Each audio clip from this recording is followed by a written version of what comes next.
The Vatican is not a house of gods, it is a museum of the dead. I tell you, Jesus was a rebel, but the church turned his fire into cold religious dogma. They gave you the Bible to keep you blind, and they invented the devil to keep you afraid. If you want a real spiritual journey, you must leave the Christian cross behind. Because Christianity does not lead you to Christ, it kills the very possibility of your spiritual awakening. Religion is the greatest lie ever sold to humanity.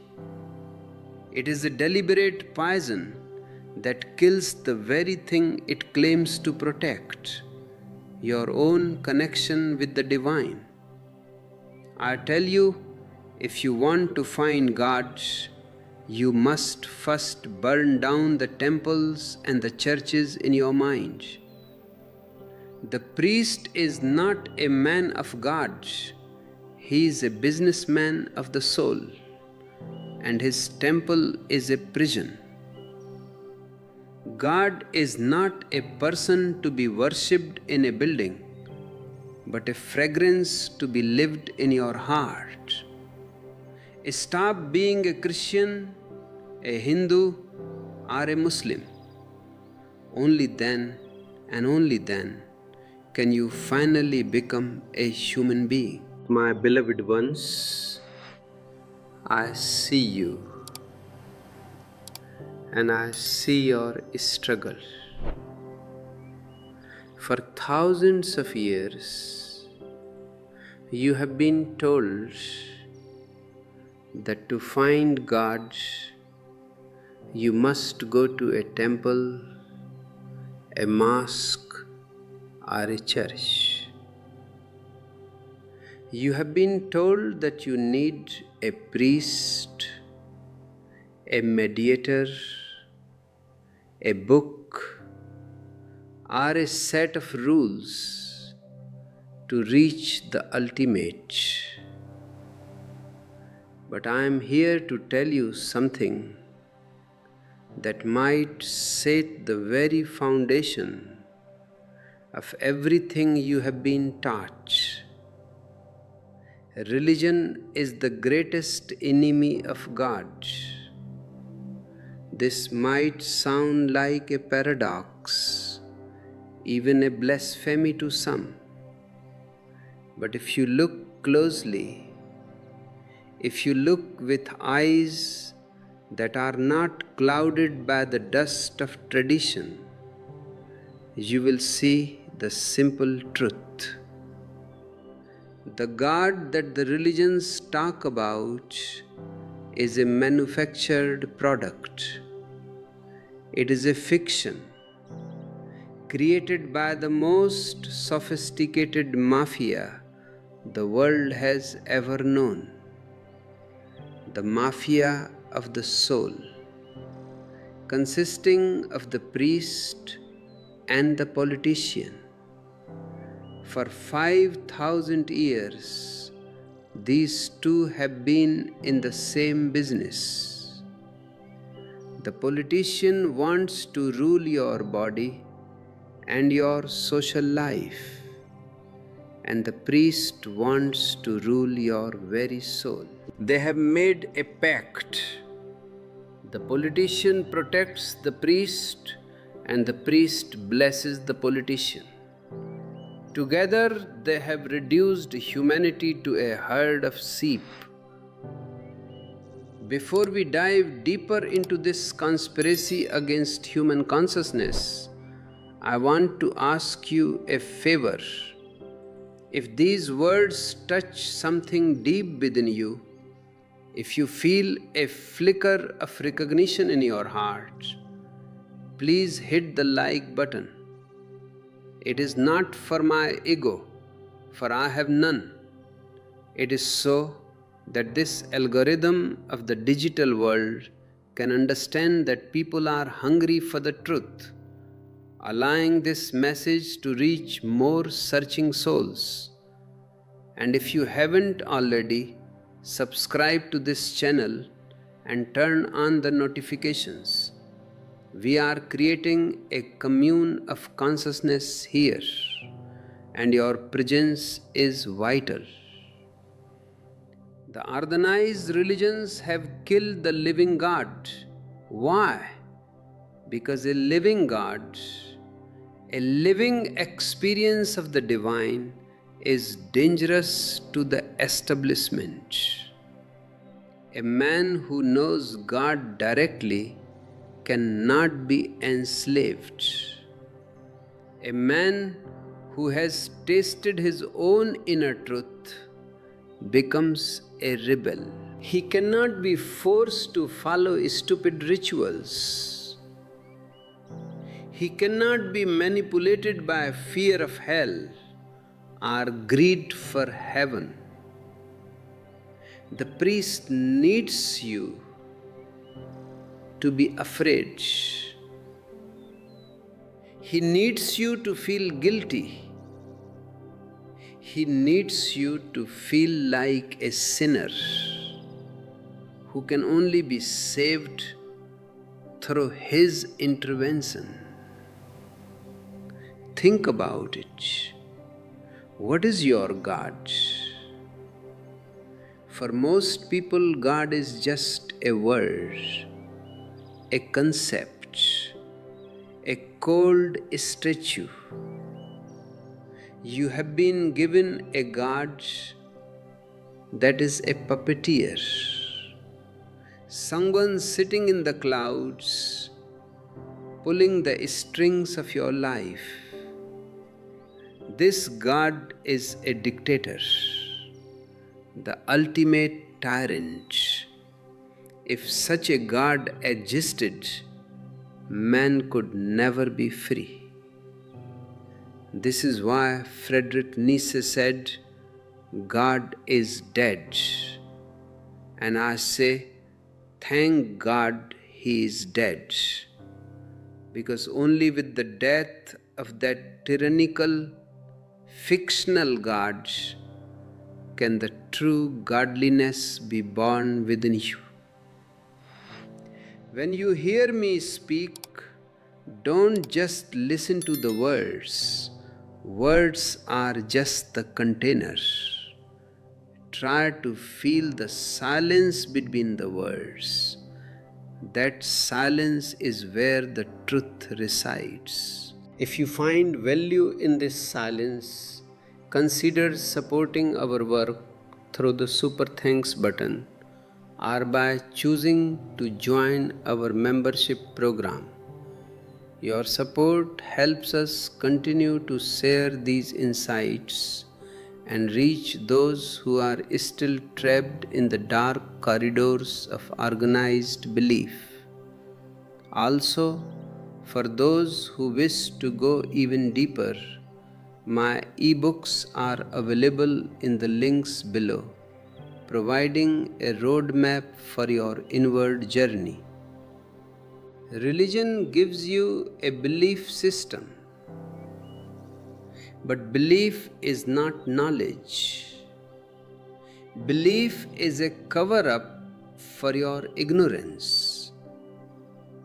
You believe in God because you don't know God.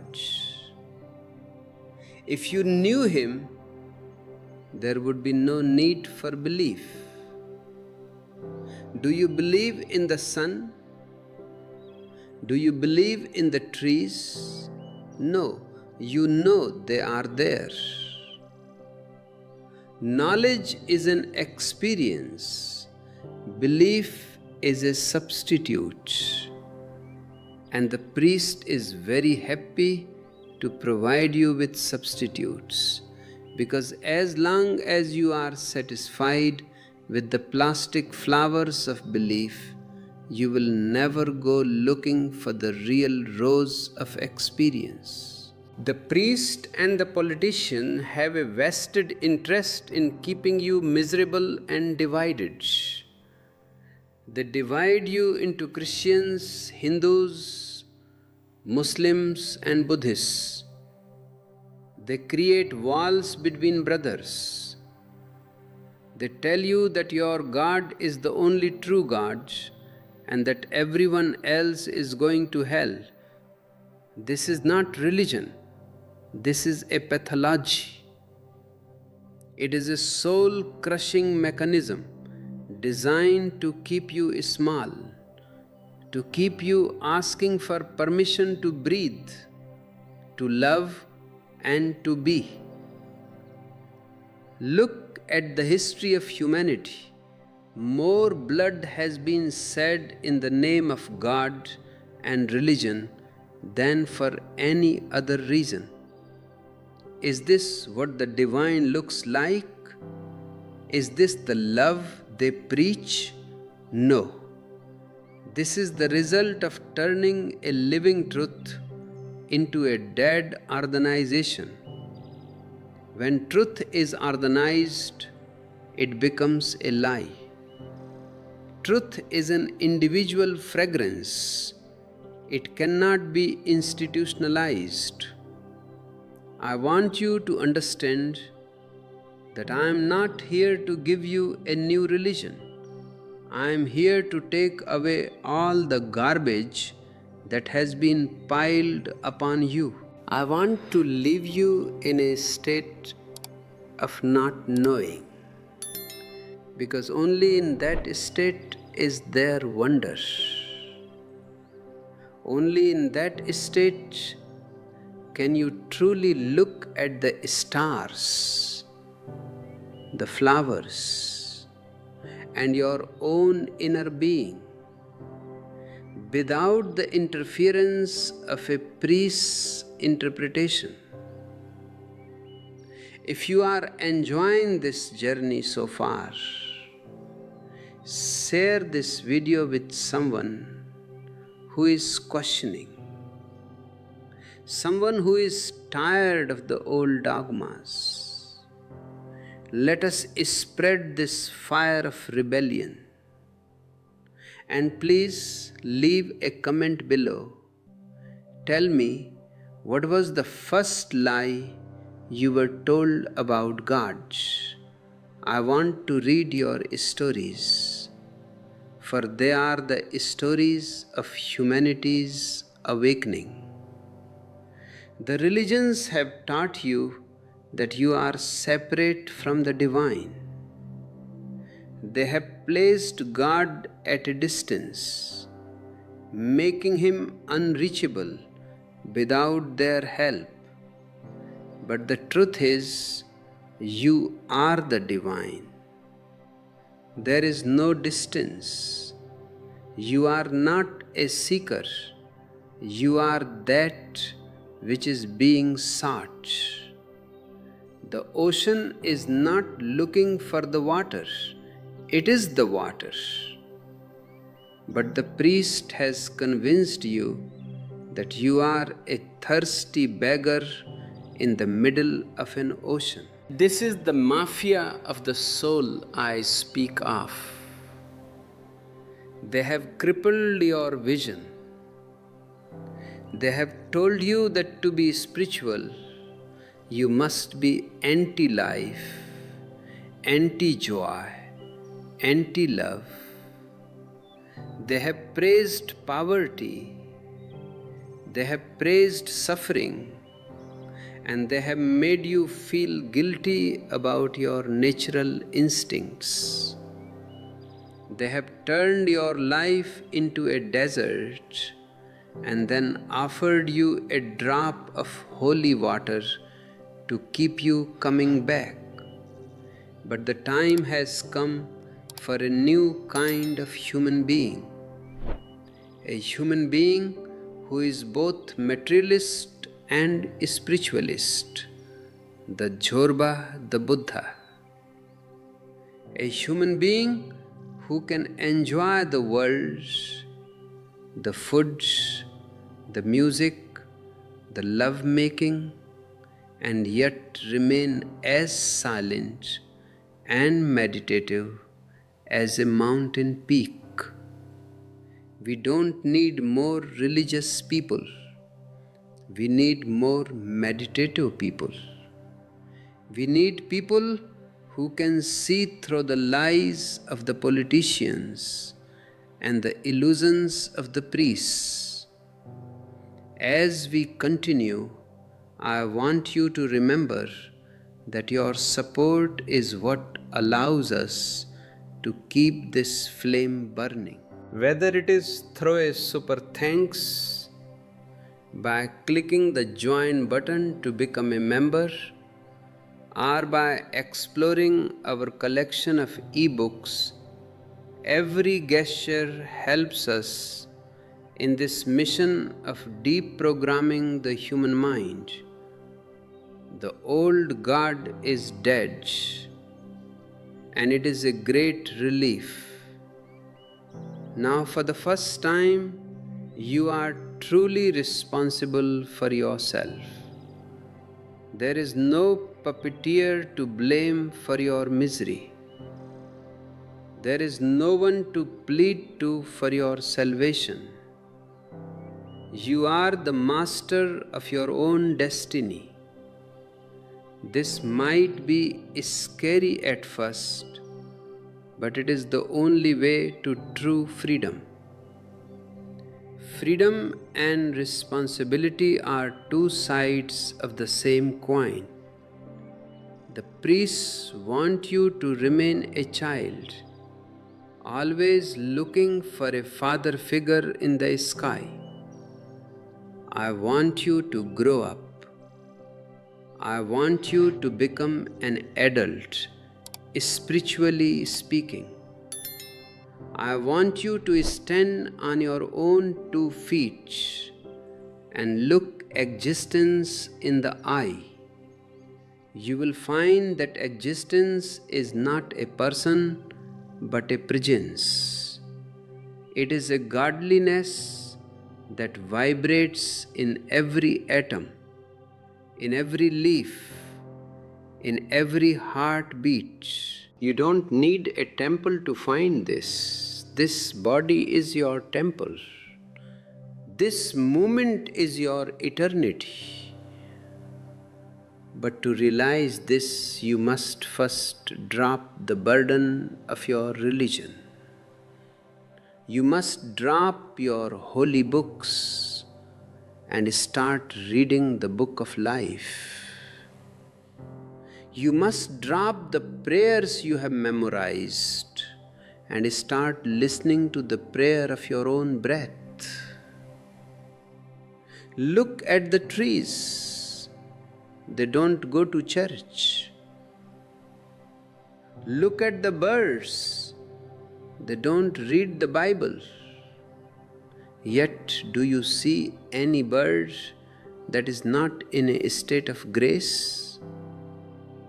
Do you see any tree that is not in a state of meditation? The whole existence is celebrating, and only man is sitting in a corner crying over his sins. Why? Because man has been poisoned by the priest. The priest tells you that you are born in sin. I tell you that you are born in bliss. The priest tells you that you must earn your way to heaven. I tell you that heaven is not a place you go to after death. It is a quality of your being right here, right now. If you are not in heaven today, you will never be in heaven, because tomorrow never comes. The politician and the priest have always been afraid of the individual. They like the crowds, the masses, because a crowd can be easily led. An individual, however, is unpredictable. An individual thinks, feels, and acts from his own center. Our work here is to help you find that center. It is to help you break away from the crowds and become a light unto yourself. As we move forward into the deeper aspects of how Zen replaces the dead gods, stay with me. This is not a lecture, it is a sharing of my heart. If you feel this connection, don't forget to interact with the video. It helps us more than you know.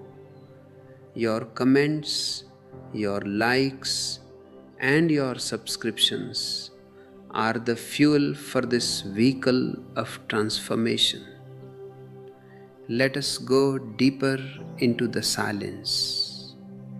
Let us go deeper into the rebellion.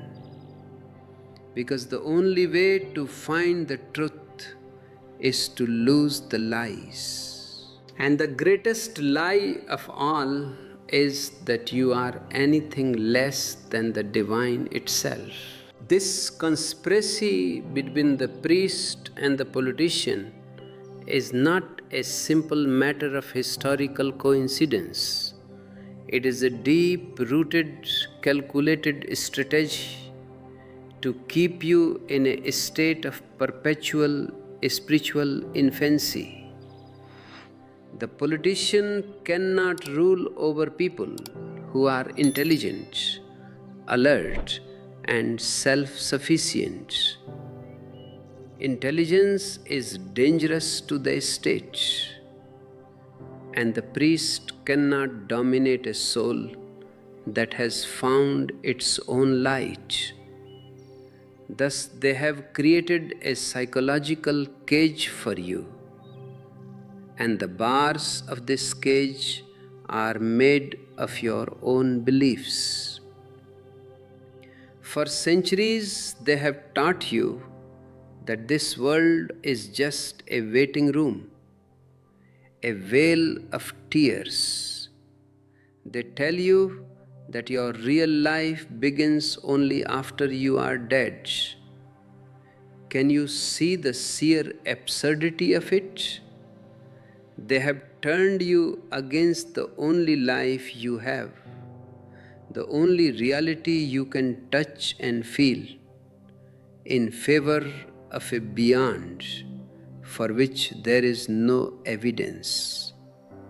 This is a grand deception. By making you focus on a fictional heaven, they ensure that you do not notice the hell they have created for you right here on earth. They want you to be patient, to be humble, to accept your poverty and your suffering as a test from God. If you are poor, they say it is because God loves the poor. If you are deceased, they say it is a cleansing of your karma. The priest is the salesman of a future life, a life that never comes. And the politician is the salesman of a future society, a utopia that is always just around the corner, provided you follow his lead and sacrifice your present. Both are parasites, living off your present moment. They have stolen your now and replaced it with a then. But I tell you, there is no other time than now, and there is no other place than here. If you miss this moment, you miss everything. The concept of God as a person is the cornerstone of this slavery. If God is a person, then you are a subject. If God is the creator and you are the creature, there can never be an equal relationship. You are always at His mercy. He can throw you into hell for eternity for a small mistake you made in a life of 70 years. Is this justice? Is this love? No, this is the psychology of a tyrant. This God is modeled after the kings and emperors of the ancient world. He is a projection of human ego onto the cosmic canvas. When religions talk about God's will, what they really mean is the priest's will. Since God doesn't speak, the priest becomes the official spokesperson. He interprets the holy signs, he deciphers the divine messages, and curiously enough, these messages always favor the establishment. They tell you to obey the laws, to pay your taxes, to fight in wars, and to never question authority. They have turned your conscience into a policeman. You have been conditioned to feel guilty about your body, about your sexuality, about your very joy. Why? Because a guilty person is an easy victim. Guilt makes you feel unworthy. When you feel unworthy, you look for a savior. You look for someone to forgive you, to cleanse you. This is the priest's primary business. First, he makes you feel sick,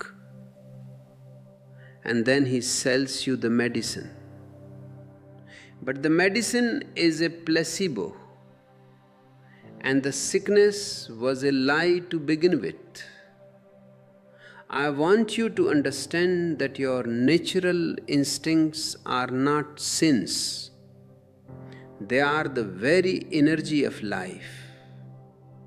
When you suppress your nature, you become fragmented. You become a house divided against itself. This inner conflict consumes all your energy, leaving you with no strength to rebel, no strength to see the truth. The religions have turned you into a neurotic mess. They have taught you to hate yourself, and then they wonder why there is no peace in the world. How can a man who hates himself ever love his neighbor? It is impossible. The old God had to die for man to become whole again. Nietzsche's proclamation was a moment of great courage, but he didn't know what to do with the vacuum that was left.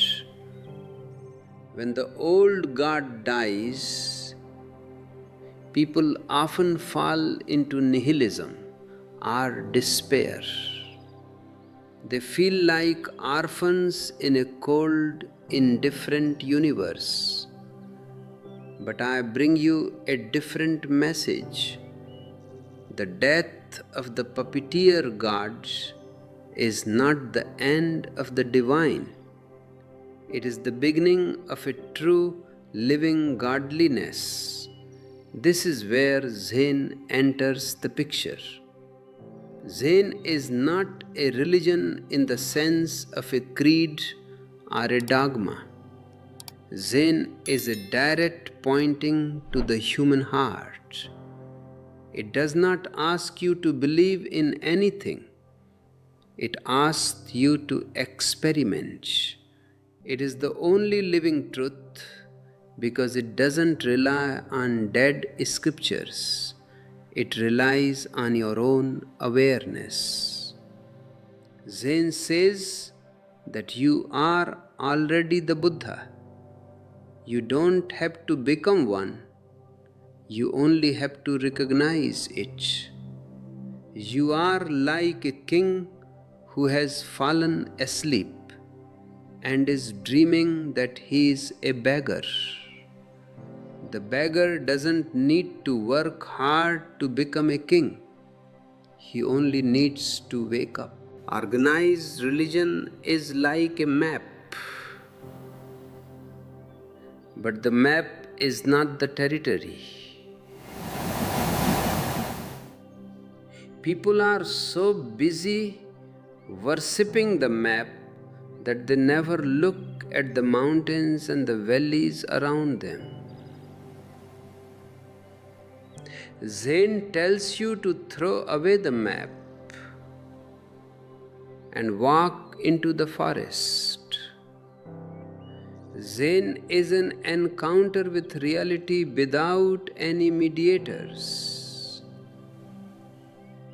It is a state of no mind, where the chatter of the ego stops, and for the first time you hear the music of existence. The priests are terrified of Zen. They are terrified of anyone who says, "I don't need your rituals, I don't need your prayers, I don't need your gods." Because once you find the source of life within yourself, their whole empire collapses. Their cathedrals become empty cells, and their scriptures become waste paper. Think about the sheer waste of human potential that has occurred over the last few thousand years. Millions of people wasting their lives in monasteries, repeating the same mantras, performing the same rituals, all in the hope of a reward after death. It is a massive waste of human intelligence. Instead of creating a beautiful world here, instead of ending hunger, instead of exploring the mysteries of the universe, humanity has been bogged down in theological debates about how many angels can dance on the head of a pin. The politicians also fear this inner awakening. A man who is centered in himself cannot be drugged by nationalistic pride. He doesn't belong to any country, any race, any party. He belongs to the whole. He sees through the us versus them narrative that politicians use to spark wars. He sees that the person on the other side of the border is just like him, struggling with the same fears, the same desires, the same search for meaning. An awakened humanity would mean the end of the political career as we know it. You are being asked to choose between two things: to remain a puppet in the hands of the mafia of the soul, or to take the jump into the unknown and discover your own truth. The path of the rebel is not easy. It is a path of solitude, but in that solitude you find a richness that no crowd can give you. In that solitude you find that you are not alone. but that you are one with the stars, the trees, and the ocean. I want to speak to you about the concept of nothingness. In the West, nothingness sounds like an absence, a void, something negative. But in the language of Zen, nothingness, sunyata, is the most positive thing there is. It is a no-thingness. It means you are no longer an object, no longer a defined somebody with a name, a job, and a history. You are a vast, empty space in which the whole universe can exist. The God of the religions is an object, something outside of you. But the godliness I speak of is a subjectivity. It is the I amness that remains when everything else is stripped away. When your body is gone, when your mind is gone, when your memories are gone, something still remains. That something is the truth. That is what Zen calls your original face, the face you had before you were born. The priest and the politician have done everything possible to make sure you never see that face. They have covered it with masks. They have given you the mask of a Christian, the mask of a citizen, the mask of a servant. I am here to help you burn those masks. It will be painful because you have become identified with them. You think you are the mask. But once the masks are gone, you will dance with a joy you have never known. We live in a world where the supermarket of religions is always open. You can go and buy any belief that suits you. If you don't like one, you can switch to another. But I tell you, all beliefs are the same. They are all crutches. And as long as you use crutches, your own legs will remain weak. I want you to throw away the crutches and walk. I want you to run. I want you to fly. The religions have focused on sin and virtue, but I focus on awareness and unawareness. There is no sin other than unawareness. If you are aware, everything you do is a virtue. If you are unaware, even your good deeds are just a way of feeding your ego. A man who gives to charity to get into heaven is not being virtuous, he is being greedy. He is making a business deal with God. This is not spirituality, it is spiritual commerce. The true religious person has no motive. He loves because he is love. He shares because he is overflowing. He doesn't look for a reward because the very act of sharing is its own reward. The joy that comes from within is not dependent on anything outside. This is the only way to be truly independent. The mafia of the soul has tried to control you through fear. Fear of the devil, fear of hell, fear of God's wrath. But what is there to fear? You are an eternal part of this existence. You cannot be destroyed. Even death is just a change of clothes. When you realize your own eternity, fear disappears. And when fear disappears, the priest and the politician lose their power over you. They can no longer threaten you with anything.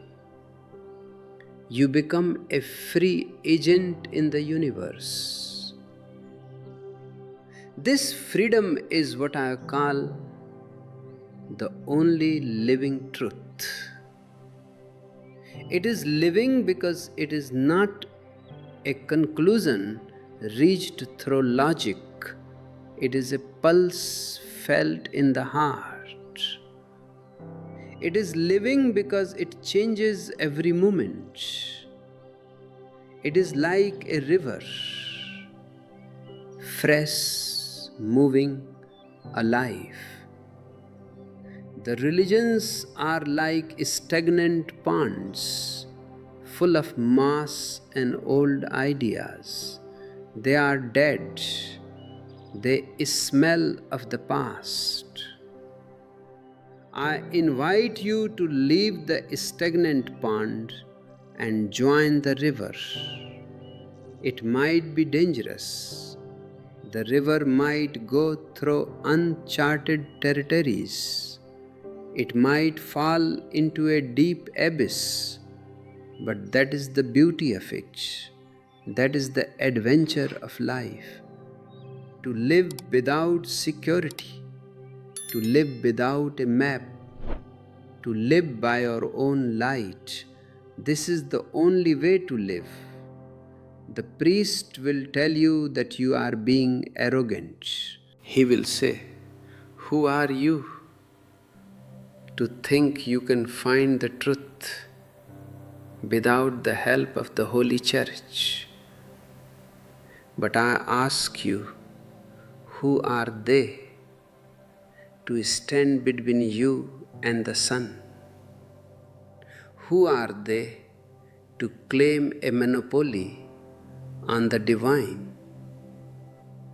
The sun shines for everyone, for the saint and the sinner, for the rich and the poor. And the truth is even more available than the sun. It is inside you. The politician will tell you that you are being irresponsible. He will say, if everyone becomes a rebel, there will be chaos. But look at the world today, the world they have created. Is it not in chaos? Are there not wars, famines, and destruction everywhere? Their order is the order of the graveyard. My chaos is the chaos of a garden in full bloom, wild, vibrant, and unpredictable. We need a rebellion of the heart, not a bloody revolution. We have seen many of those, and they only change the people in power. They don't change the power itself. We need an internal rebellion where each individual claims his own soul back from the clutches of the mafia. We need people who are willing to say no to the lies, no matter how ancient and respected those lies may be. The journey inward is the only journey worth taking. All other journeys are just distractions. You can go to the moon, You can go to the bottom of the sea, but if you don't know who you are still a stranger to yourself. And a stranger to oneself is a stranger to the whole existence. When I say God is dead, I am saying that the concept of a God who is a separate entity, a judge, a creator, is no longer valid for a mature humanity. We have outgrown that concept. It is like a child who finally realizes that Santa Claus was just his father in a costume. It is a moment of disillusionment, yes, but it is also a moment of liberation. Now the child can see his father as he is. Now you can see existence as it is. Existence is a self-creating, self-sustaining process. It doesn't need a creator. It is its own cause and its own effect. It is a circle, and you are a point on that circle. This realization brings a deep sense of relaxation. You don't have to fulfill anyone else's expectations. You don't have to become someone. You are already there. The religions have taught you to be becoming, always trying to be better, always trying to be more holy, always trying to reach somewhere. Zen teaches you being. Just be. Sit silently and the grass grows by itself. This is the ultimate secret. There is nothing to be done. Everything is already perfect as it is. Your only task is to see that perfection. But how can you see it when your eyes are filled with the dust of the Bible, the Quran, and the Gita?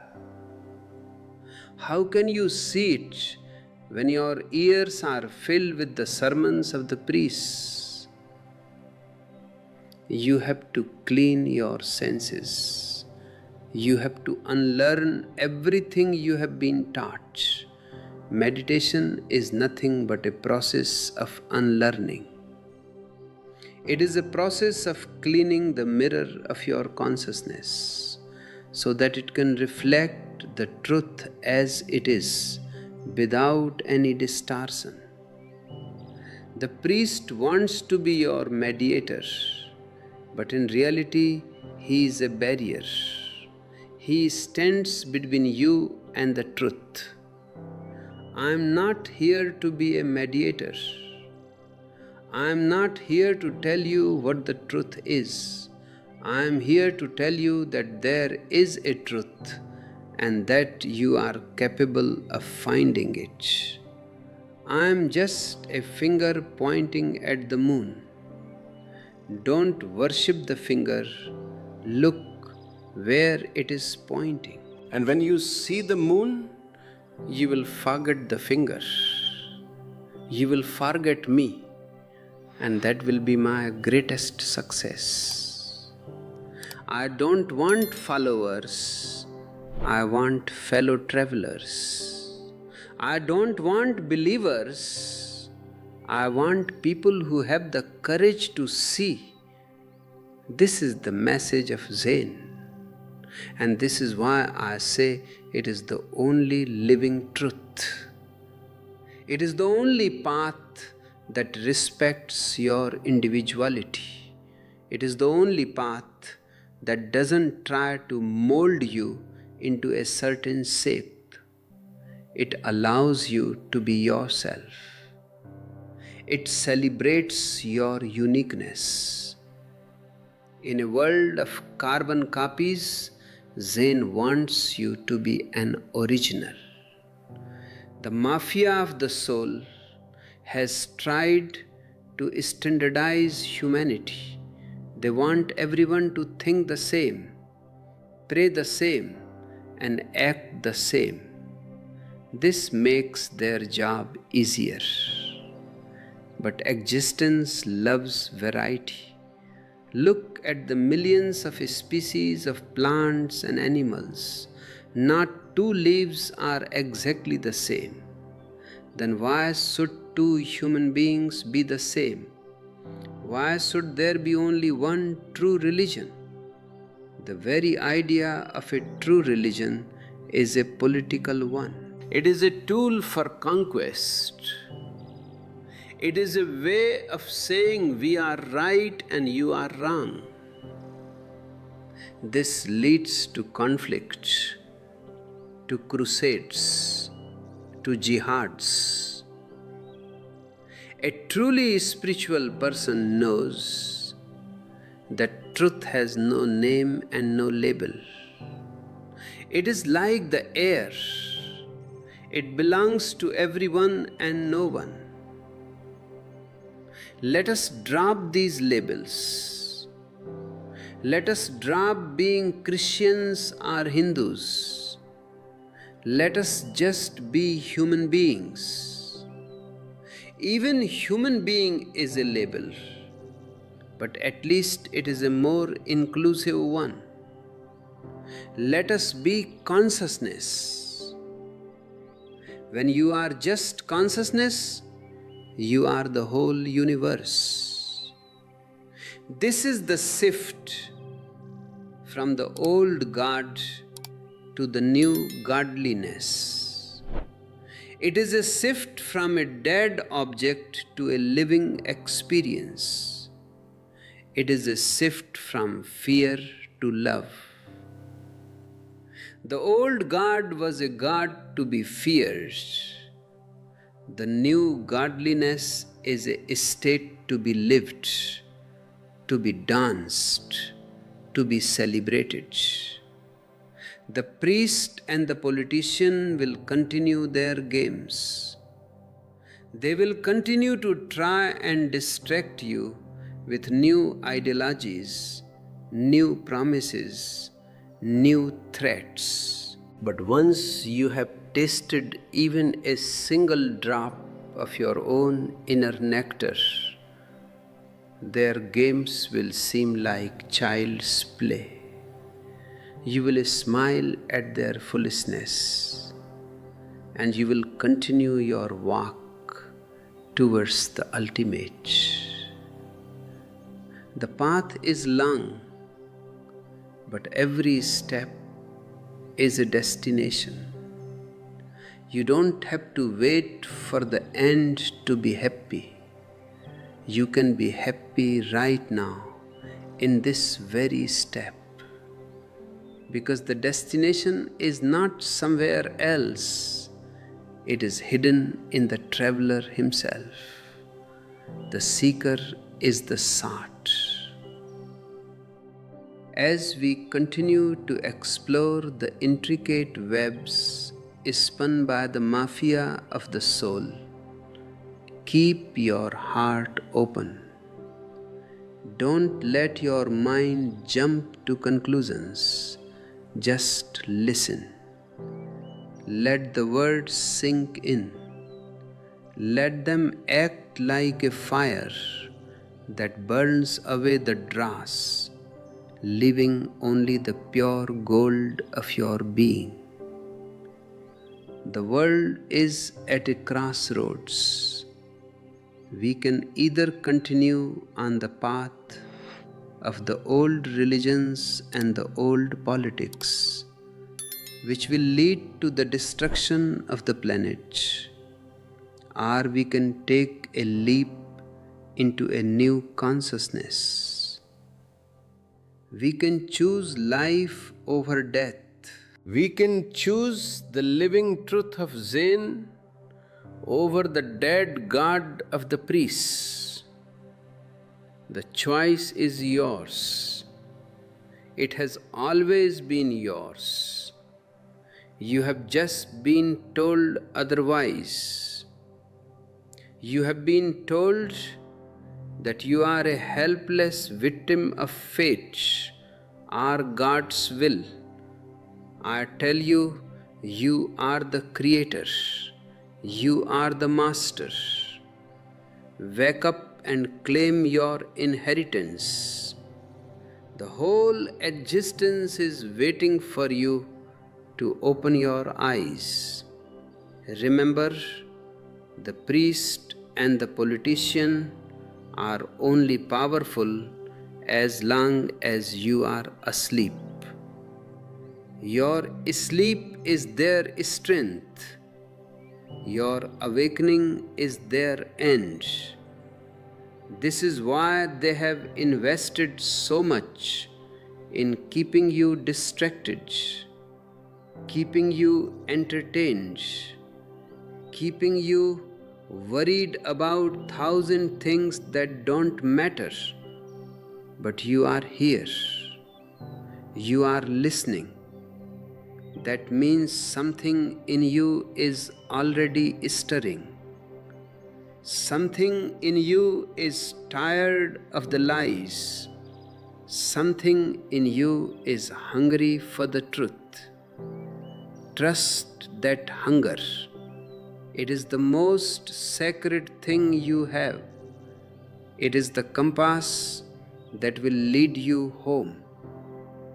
Don't be afraid of being alone in your search. The truth is found in solitude. But once found, it connects you to everything. You will find a new kind of communion. Not the communion of the church, but the communion of the heart. You will find friends in the trees, in the stars, and in the silent spaces of your own soul. This is the true religion, a religion without a church, a religion without a priest, a religion that is simply the art of being alive. It is the religion of joy, the religion of celebration. And in this celebration, the old god of the priests is not missed at all. In fact, his absence is the very condition for this new, vibrant life to emerge. Let the dead bury their dead. You are alive. Celebrate your life. Breathe it in. Taste it. Feel it. This is your only reality. Everything else is just a story told by people who are afraid of the dark. But you don't have to be afraid. The dark is only the absence of light, and you have the light within you. The sun is rising, and the shadows of the old gods are fading. A new day is dawning for humanity.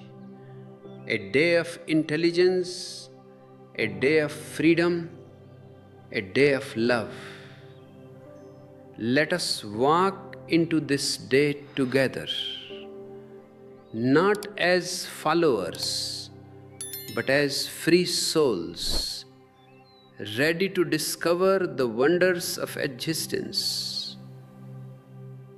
The mafia of the soul has had its time. For 5,000 years, they have dominated the human mind, but their time is up. The human spirit is finally breaking free. You are part of this great liberation. Feel the thrill of it. Feel the responsibility of it. You are the pioneers of a new world. In this new world, there will be no need for priests, because every man will be his own priest. There will be no need for politicians, because every man will be his own master. There will be no need for God, because every man will know himself as divine. This is the vision I share with you. It is not a dream. It is a possibility. It is a potential that is waiting to be realized in you. Don't let it go to waste. Don't jiga. Keep your eyes open. Keep your heart alert and keep walking. The truth is not far. It is closer than your own breath. As we dive into the next chapter of this discourse, we will see how the specific mechanisms of the priest work to destroy your intelligence from childhood, and how you can reverse this process. We will look at how the politician uses your biological instincts to keep you in a state of war and competition. Understanding the enemy is the first step towards victory. And the enemy is not outside, it is the conditioning that has been implanted in your mind. So let us continue this journey of deprogramming. Let us peel away the layers of the onion until only the emptiness remains. And in that emptiness, you will find the whole. You will find the truth that makes you free. The silence is deepening. The message is becoming clearer. The old world is falling away, and a new one is being born. Stay with me in this transition. This is the most exciting time to be alive. You are witnessing the birth of a new humanity. To understand this freedom, you must first look at the very beginning of your journey. You were born as a pure opening, a clear mirror, an innocent yes to existence. But the moment a child is born, the mafia of the soul is ready and waiting. The parents, the teachers, the priests, they are all part of the same machinery. They don't want you to remain innocent, because innocence is synonymous with intelligence. An innocent child asks questions that have no easy answers. An innocent child sees through the hypocrisy of the adults. To survive, the society must kill the child's intelligence, and they do it in the name of education, in the name of religion, in the name of bringing you up. The first thing they do is provide you with answers before you have even asked the questions. They give you a God, a holy book, a set of moral values. They tell you what is right and what is wrong before you have had the chance to experience life for yourself.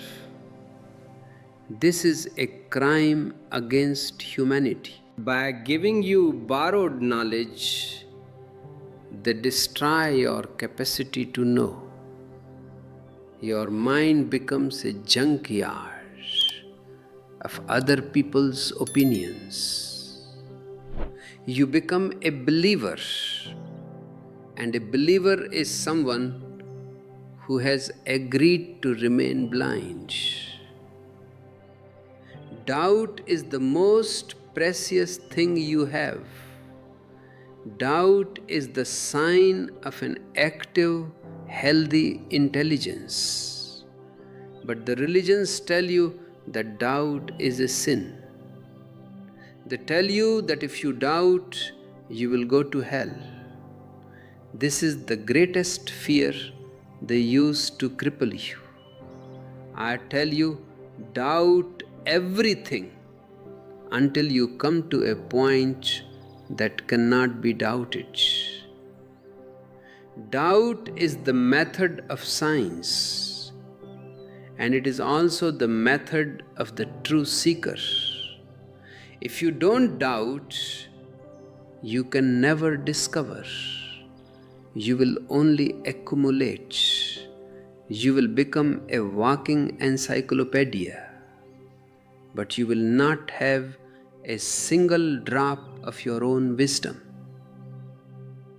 Look at the way the politician uses your mind. He needs you to be fearful because fear makes you look for a protector. He creates enemies where there are none. He tells you that your country is in danger, that your religion is in danger, that your way of life is under threat. And when you are afraid, you are willing to give up your freedom.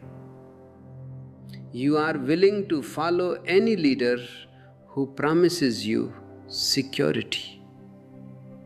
But security is a myth. Life is essentially insecure. To be alive is to be in danger.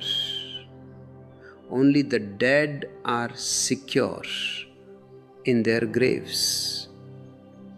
The politician sells you a false security so that he can remain in power, just as the priest sells you a false heaven so that he can control your soul.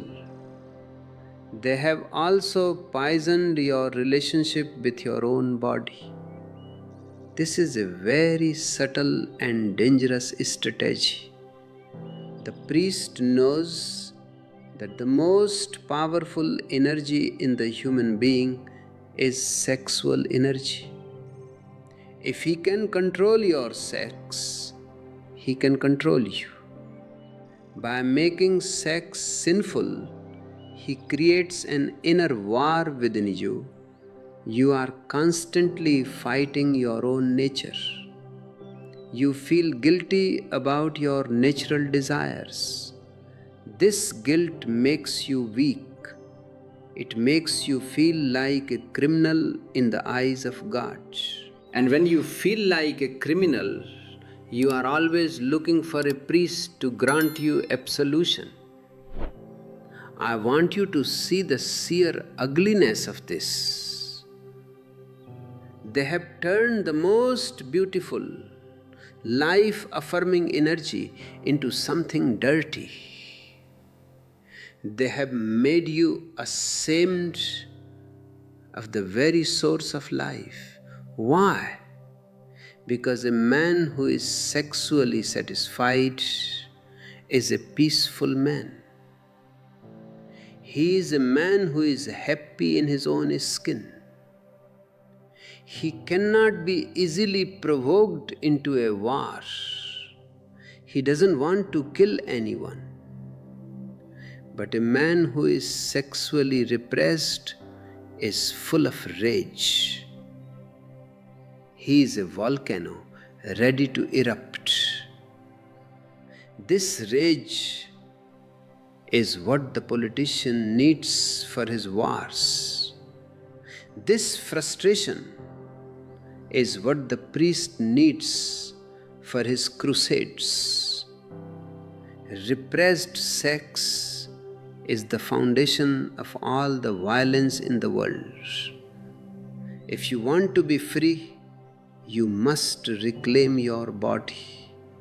You must stop listening to these holy men who tell you to torture yourself, to fast, to remain celibate, to deny your senses. These are the teachings of the death-oriented people. They are in love with death, not with life. They think that by denying life, they are pleasing God. But God is life. The only way to worship the divine is to live as intensely as possible. To dance, to love, to sing, to celebrate. This is the true prayer. The mafia of the soul has also exploited your fear of death. They have made death into a dark, terrifying monster, and then they offer you the antidote, the promise of an afterlife. They say, don't worry about this life. Just follow our rules, and you will have eternal life in heaven. This is a spiritual bribe. It prevents you from looking at death directly. If you look at death directly, you will see that it is not the end. It is only a door. But you can only know this through meditation, not through belief. In meditation, you go so deep into yourself that you reach the point where the body and the mind are left behind, but your awareness remains. That awareness is eternal. Once you know this, the priest's promise of heaven becomes irrelevant. You are already in the eternal. The organized religions are like museums. They preserve the dead words of past masters like Jesus, Buddha, or Krishna. But the words are not the reality. If you drink the word water, your thirst will not be quenched. You need the actual, wet, cool water. The priest gives you the word, but he has no idea where the water is. In fact, he is afraid of the water, because if you find it, you will no longer need him. Zen is the search for the water itself. It is the direct experience. In Zen, there is a saying, if you meet the Buddha on the road, kill him. This sounds shocking to the religious mind, but it is a profound statement. It means that if you have an image of the Buddha in your mind, that image is a barrier. You must drop all images, all concepts, even the concept of the Buddha, to realize your own Buddha nature. The real Buddha is not a person, it is a state of consciousness. It is your own inner light.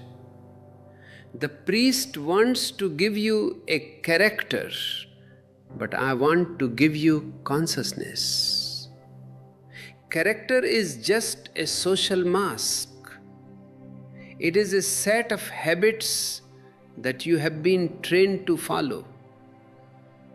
A man of good character is someone who is predictable and obedient, but a man of consciousness is spontaneous.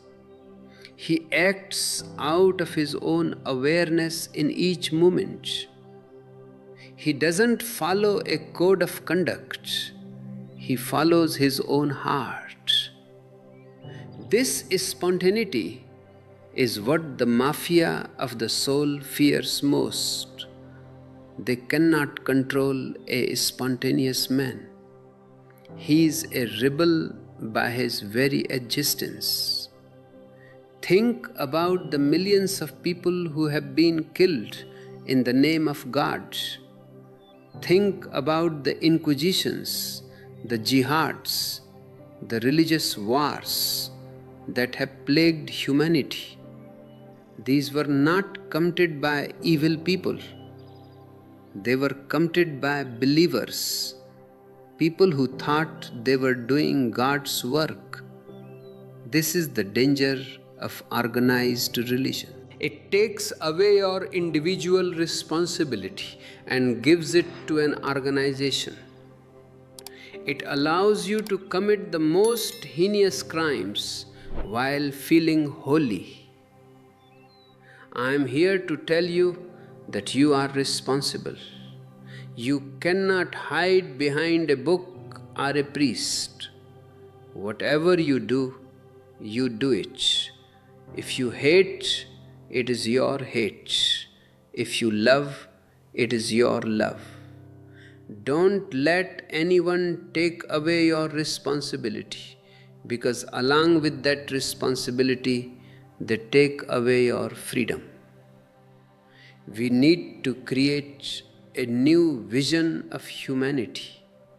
We need an education that doesn't brainwash children but helps them to become more aware. We need a society that doesn't judge people based on their beliefs but respects their individuality. We need to move away from the politics of power and towards the politics of love. This sounds like a dream, but it is the only alternative to global suicide. The politicians are currently leading the world towards a nuclear holocaust. They are competing to see who has the biggest toys of destruction. And the priests are blessing the bombs. They are praying for their side to win. This is the ultimate insanity. It shows that both the priest and the politician have lost all connection with reality. They are living in a nightmare of their own making. The only way out of this nightmare is through the individual. You have to wake up. You have to say no to the conditioning. You have to stop being a part of the herd. This is not a matter of joining a new movement. It is a matter of becoming an individual. An individual is someone who is indivisible, someone who is whole, someone who doesn't have a split personality.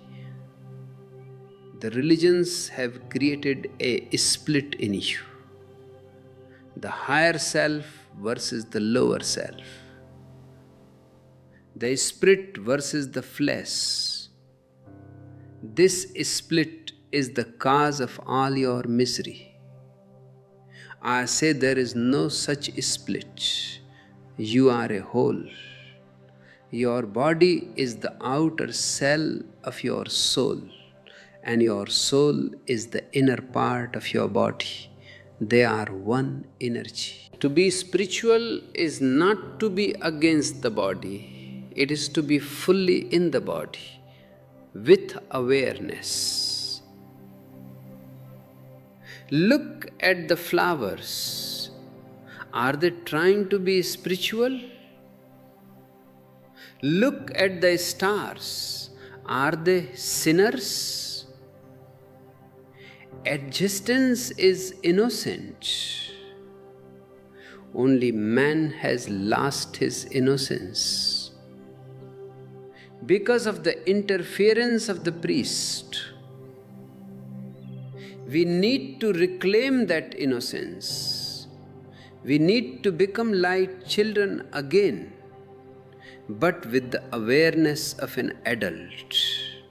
This is what it means to be a Buddha. The mafia of the soul uses your guilt to keep you in line. They tell you that you are unworthy, that you are a worm before God. This is a lie. You are a manifestation of the divine. You are a unique expression of the universe. There has never been anyone like you, and there will never be anyone like you again. This is your glory. Don't let anyone tell you that you are small. But they have to make you feel small so that they can feel big. The priest's greatness depends on your sinfulness. If you were not a sinner, the priest would be out of a job. The politician's power depends on your helplessness. If you were self-sufficient and confident, the politician would have no one to save. Their entire status is built on your misery. This is why they hate me. This is why they have always persecuted those who tell the truth. They didn't crucify Jesus because he was bad. They crucified him because he was making people aware. They didn't give Socrates poison because he was a criminal. They did it because he was teaching the youth to think for themselves. The establishment cannot tolerate intelligence.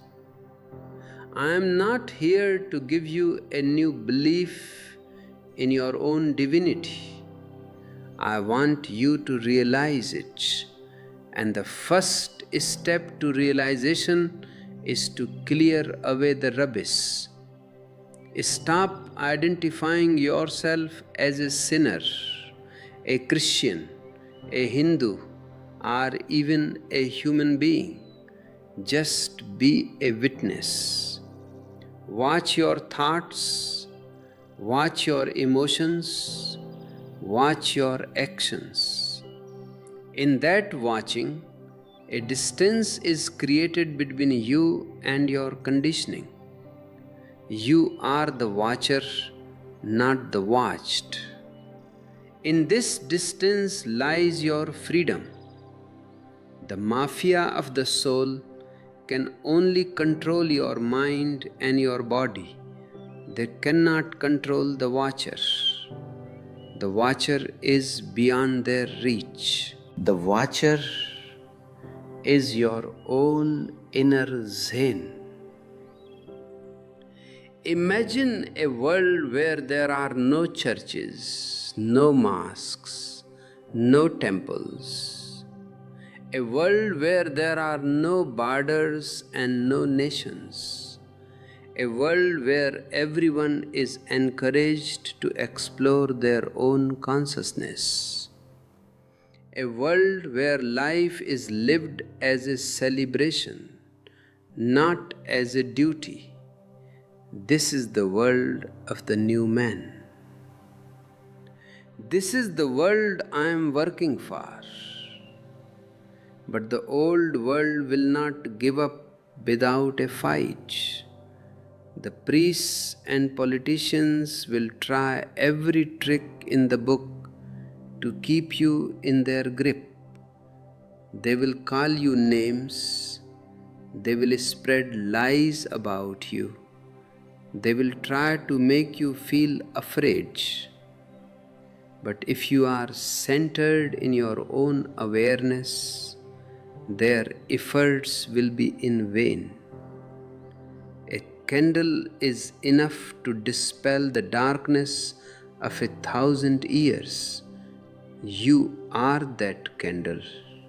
Your awareness is that light. Don't look for it in books or in the words of others. Look within. The source is there. It has always been there. It is the only living truth because it is not a dead memory. It is a vibrating reality in this very moment. The religions have made God into a he. Why a he? Why not a she? Or even an it? This shows how deeply the male-dominated mind has influenced our concepts of the divine. They have made God in the image of man, and specifically a very angry, jealous, and patriarchal man. I say God is not a person at all. God is godliness. It is a quality like redness or sweetness. You cannot meet God, but you can be godly. You can live with love, with compassion, with silence. That is the only way to find God. The politician talks about equality. But look at the world. Is there equality? No. There is only a hierarchy of power. The priest talks about brotherhood. But religions are the most divisive forces on the planet.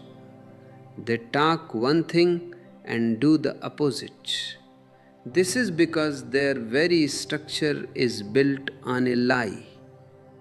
You cannot have brotherhood through organization. Brotherhood is an experience of the heart. It happens when two people meet without any masks, without any labels. When you drop your religion, you don't become irreligious. On the contrary, for the first time, you become truly religious. True religion is a love affair with existence. It is not a set of dogmas. It is a feeling of gratitude that you are here, that you can see the sunset, that you can feel the wind in your hair, that you can love and be loved. This gratitude is the only true prayer. The mafia of the soul wants to replace this gratitude with fear and obligation. They want you to feel that you owe something to God, and that the only way to pay your debt is through them. This is the ultimate protection racket. They create the debt and then they offer to collect it. But I tell you, you owe nothing. You are a gift of existence to itself. Existence loves you Otherwise, you wouldn't be here. You are needed. Even a small blade of grass is as much needed as the biggest star. Without that blade of grass, the universe would be less than it is. Feel this significance. This is not ego. This is the recognition of your place in the whole. Ego is what the priest and the politician have given you. They have given you a false sense of somebodyness. They have made you compete with others to prove that you are better, richer, or more holy. This competition keeps you in a state of constant tension. It keeps you separate from others. I want you to drop the ego and become a nobody. In being a nobody, you become the whole. Zen is the art of being a nobody. It is the art of disappearing. When you disappear as an ego, you appear as the divine. This is the paradox. The more you are, the less God is in you. The less you are, the more God is in you. Empty yourself of all the somebodyness that the society has forced upon you. Empty yourself of the names, the titles, the roles. Just be an empty space. In that empty space, the only living truth will descend. It will not be a piece of information. It will be a transformation. You will never be the same again. You will look at the same world, but with new eyes. You will see the divine in everything, in the rock, in the tree, in the person you used to hate. This is the end of the mafia of the soul. They cannot rule over a man who sees the divine everywhere.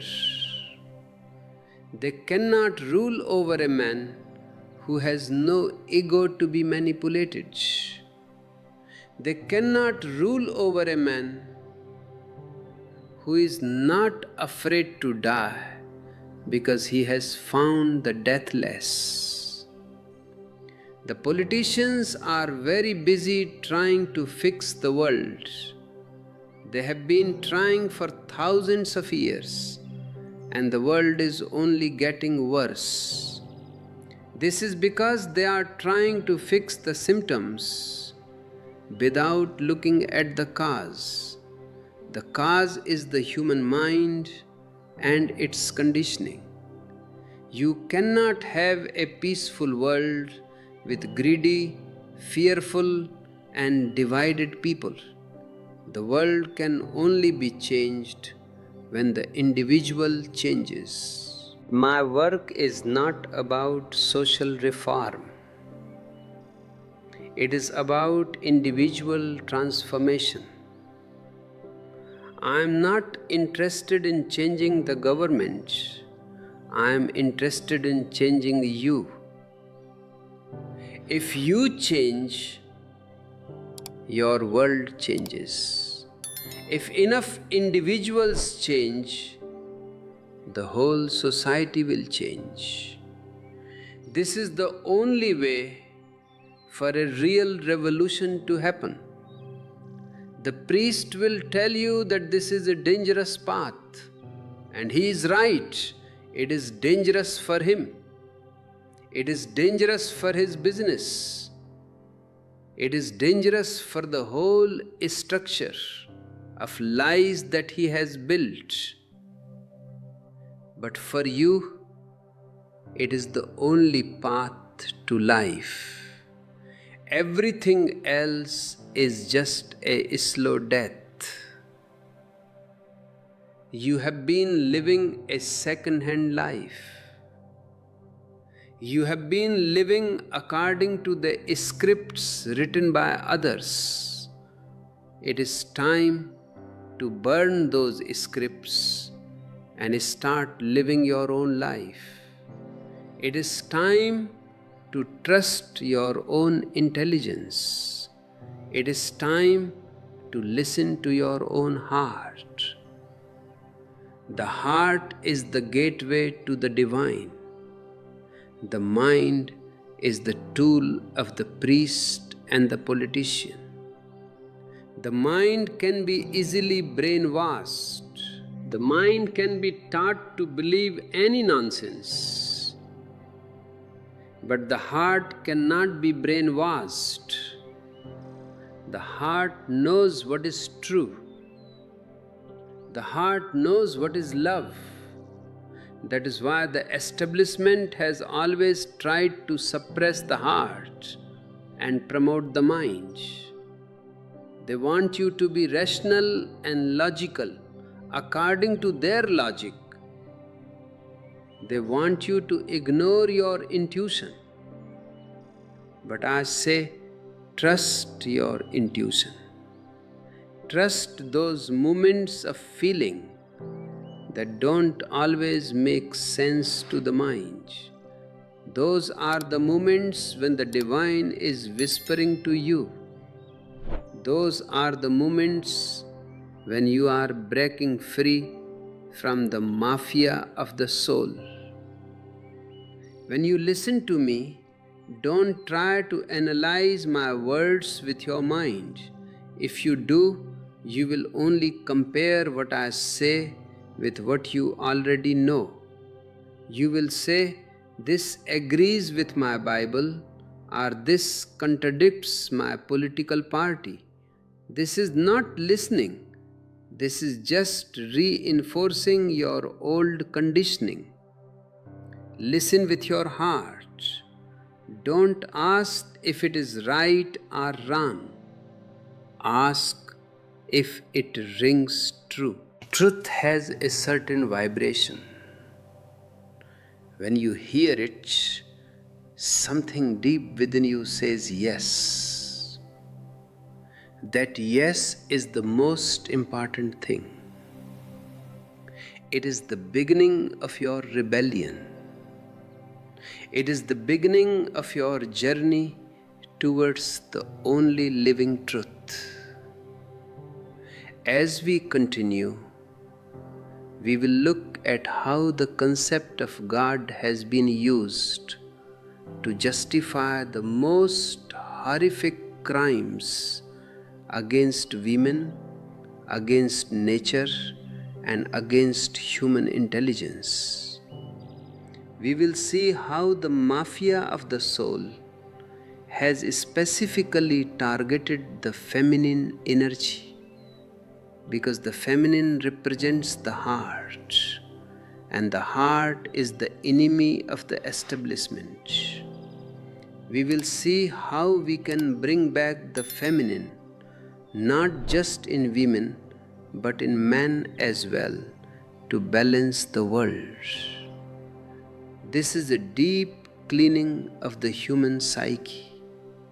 It is not enough to just cut the branches of the old tree. We have to pull it out by the roots. And the roots are deep.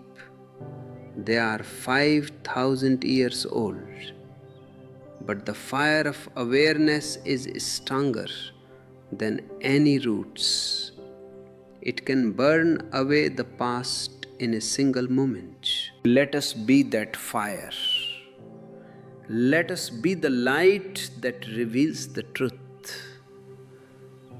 The world is waiting for a new dawn, and that dawn can only begin within you.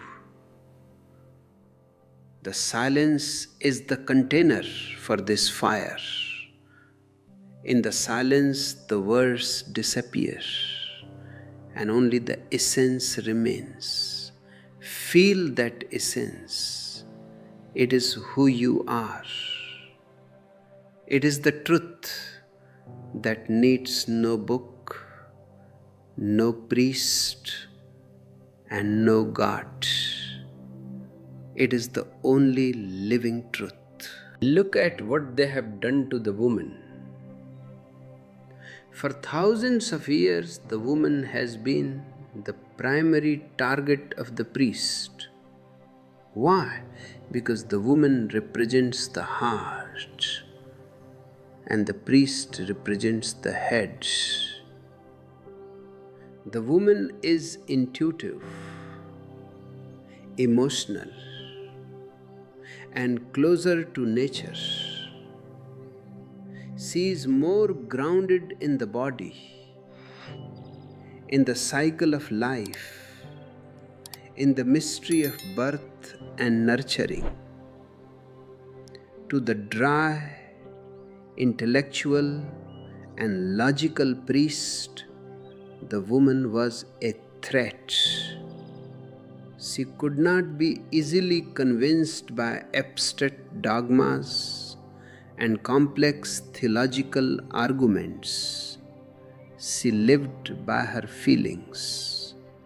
So the priest labeled the woman as the gate to hell. They called her the temptress.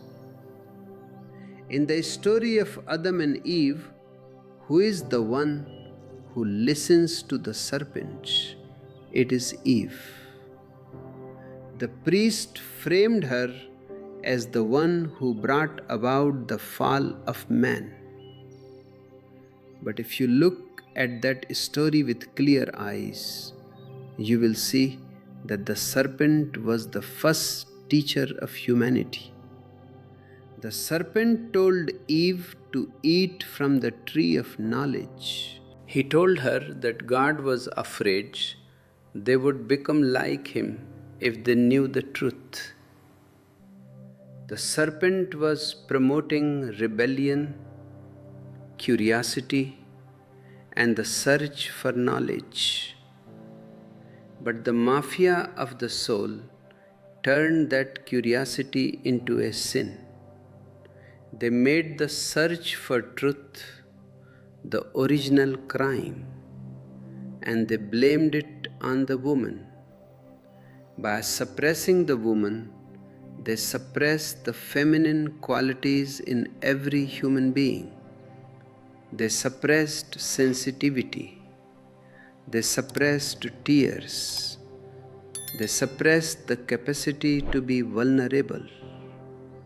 They turned the world into a man's world, a world of aggression, competition, and war, a world of the head without the balance of the heart. This is why our history is nothing but a series of conflicts. We have been living with half a soul. The other half, the intuitive, loving, receptive half, has been chained in the kitchen and the nursery. The politician loved this. A man who is cut off from his heart is a perfect soldier. He can kill without feeling. He can follow orders without questioning. He can be programmed with nationalistic pride or religious fervor and sent to the front lines to die for a piece of cloth called a flag. If men were connected to their hearts, if the feminine in them was alive, they would laugh in the face of the politician. They would say, "Why should I kill another man just because you want to change the border? Why should I die for your ego?" This is the deep cleaning we must do. We must bring back the feminine. We must allow ourselves to feel again. We must move from the head to the heart, and eventually from the heart to the navel, to the center of our being. This is the only way to restore balance to the planet. The mafia of the soul has kept us top heavy. We are all living in our minds, spinning in circles of thoughts, while our roots in the earth are withering. The religions have told you to renounce the world. They have made the monk who lives a life of denial and repression the ideal. But I say to you, the monk is a coward. He is afraid of life. He is afraid of temptation. He thinks that by hiding in a cave or a monastery, he is becoming holy. But holiness is not something you find in isolation. It is something you find in the thick of life. True meditation happens in the marketplace, not just in the forest. If your silence depends on the absence of noise, it is not a real silence. It is just a lack of outer disturbance. Real silence is that which remains untouched even in the middle of a crowd. The concept of God has been used to justify the most horrific crimes against nature. Because God was placed above the world was seen as something to be used, exploited, and conquered. Man was told he had dominion over the earth. This has led to the ecological crisis we face today. We have treated the earth as a dead object instead of a living organism. But if you understand the only living truth, you know that the earth is your mother. The trees are your brothers. The animals are your friends. There is no separation. When you hurt the earth, you hurt yourself. The priest and the politician have also controlled the way you are born and the way you die. They have turned birth into a ritual of the church and death into a ceremony of the state. They want to be there at every threshold of your life, making sure you stay within the fold. They give you a name, a religion, a nationality. They stamp you with their labels before you are even old enough to speak. This is a form of spiritual kidnapping. I want you to unlabel yourself. I want you to go back to that state of tabula rasa, the blank slate. Don't be a Christian. Don't be a communist. Don't be an American. Don't be a Russian. Just be. This beingness is your birthright. It is the only thing that cannot be taken away from you. But you have to claim it. You have to have the courage to stand alone without the support of the mafia. Look at the Zen masters. They were the most courageous people in history. They didn't care for the scriptures. They didn't care for the emperors. They lived their own truth. Even if it meant being laughed at or misunderstood. When Sekito was asked where he came from, he said, Soke. He wasn't talking about a geographical location. He was talking about the source of his consciousness. When his master held up a whisk and asked if he found this there, Sekito replied that it was not only not there, but not even in the West Land, the legendary home of the Buddha's teachings. What was he saying? He was saying that the truth cannot be found somewhere else. It is not an object that you can pick up in Soke or in India. It is not something that was discovered by someone else in the past. If you find it, you find it here and now. If you reach the West Land of your own inner being, you don't find a whisk, you find the whiskness.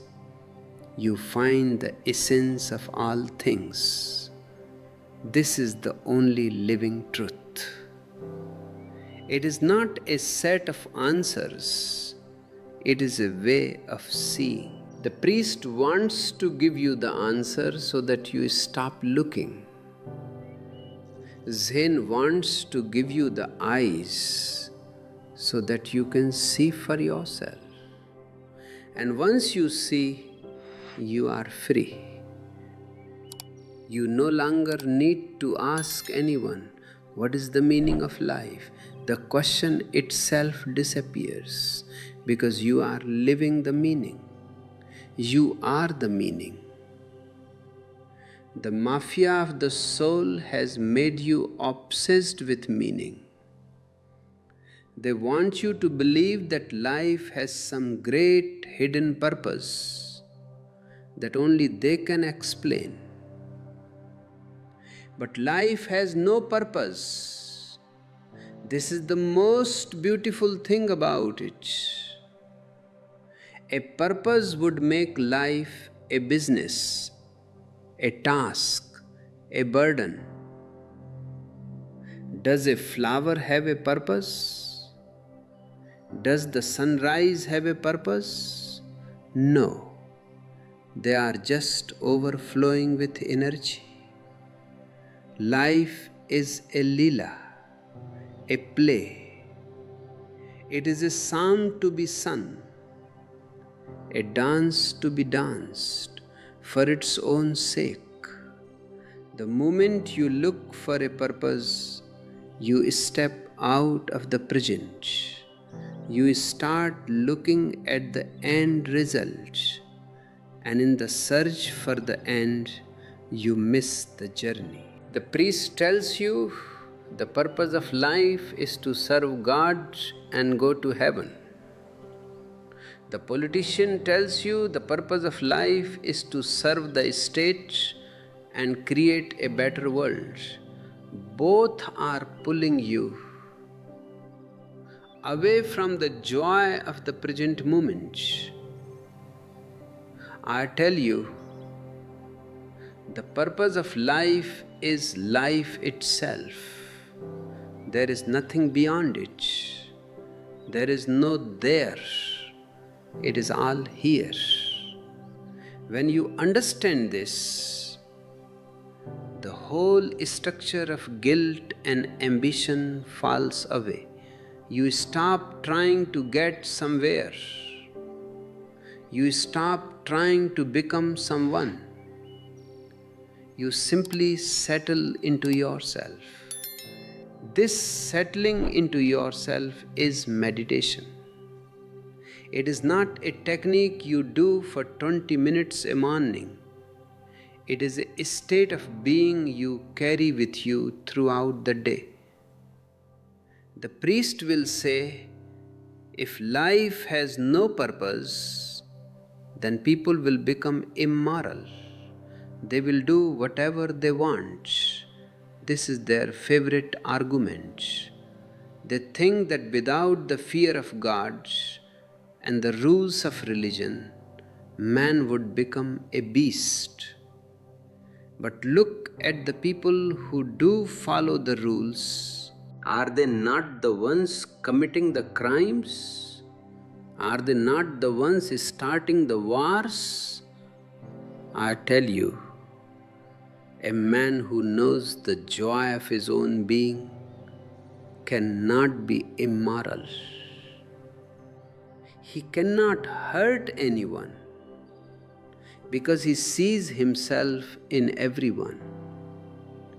His morality is not a thou shalt not imposed from the outside. His morality is a responsibility, the ability to respond to life with awareness. He doesn't need a commandment to not kill because he feels the sacredness of life.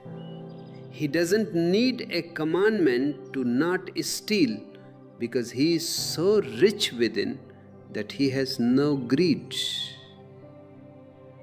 The mafia of the soul has given you a conscience which is just the vice of the society inside your head. I want to give you consciousness, which is your own light. Conscience makes you a slave. Consciousness makes you a master. A man with a conscience is always in conflict. His natural desires go one way, and his conscience tells him to go another. A man with consciousness is a harmony. He does what is natural, but he does it with total awareness. And when you do something with awareness, it can never be evil. Have you ever noticed that you cannot be angry and aware at the same time? The moment you become aware of your anger, it begins to evaporate. Awareness is like light. Anger is like darkness. They cannot coexist. The priest has taught you to control your anger, to suppress it. But suppressed anger only goes deeper into your system and becomes a poison. It turns into resentment, into bitterness, into violence. I say, don't control, just watch. Don't suppress, just be aware. The same applies to all your sins. Don't try to give up your habits through willpower. Willpower is just the ego in another form. Instead, bring awareness to your habits. If you smoke, smoke with total awareness. Feel the smoke going into your lungs. Taste the nicotine. See the movement of your hands. If you do it with total awareness, you will soon see the stupidity of it. And when you see the stupidity of it, it will drop away by itself. You won't have to give it up. Anything that drops through awareness leaves no scar. Anything that is given up through willpower remains as a ghost in your mind, waiting for a chance to come back. This is the difference between the old man and the new man. The old man is a product of control, suppression, and guilt. The new man is a product of awareness, freedom, and joy. The old man is a Christian, a Hindu, a Muslim. The new man is a Zorba, the Buddha. I love the character of Zorba the Greek. He is a man of the earth. He loves his wine, he loves his women, he loves his music. He is full of life, full of zest, but he lacks one thing. He lacks a center. He is at the mercy of his moods. He is like a beautiful house with no one inside. Then there is the Buddha. He is the master of his inner world. He is silent. He is centered. He is eternal. But he often seems to be cut off from the earth. He is like a soul with no body. The new man will be a synthesis of both. He will be as grounded as Zorba and as silent as Buddha. He will enjoy the world and the beyond at the same time. He will not see them as separate. He will see the divine in the wine and the dance in the silence. This is the only way to be a whole human being. Anything less is a mutilation. The priest is against Zorba. The politician is against Buddha. They both want you to be lopsided. The priest wants you to be a spirit that hates the body. The politician wants you to be a body that serves the state and has no soul. I want you to be a whole. I want you to be a Zorba the Buddha. This is the greatest rebellion possible. To be happy in this miserable world is a rebellion. To be silent in this noisy world is a rebellion.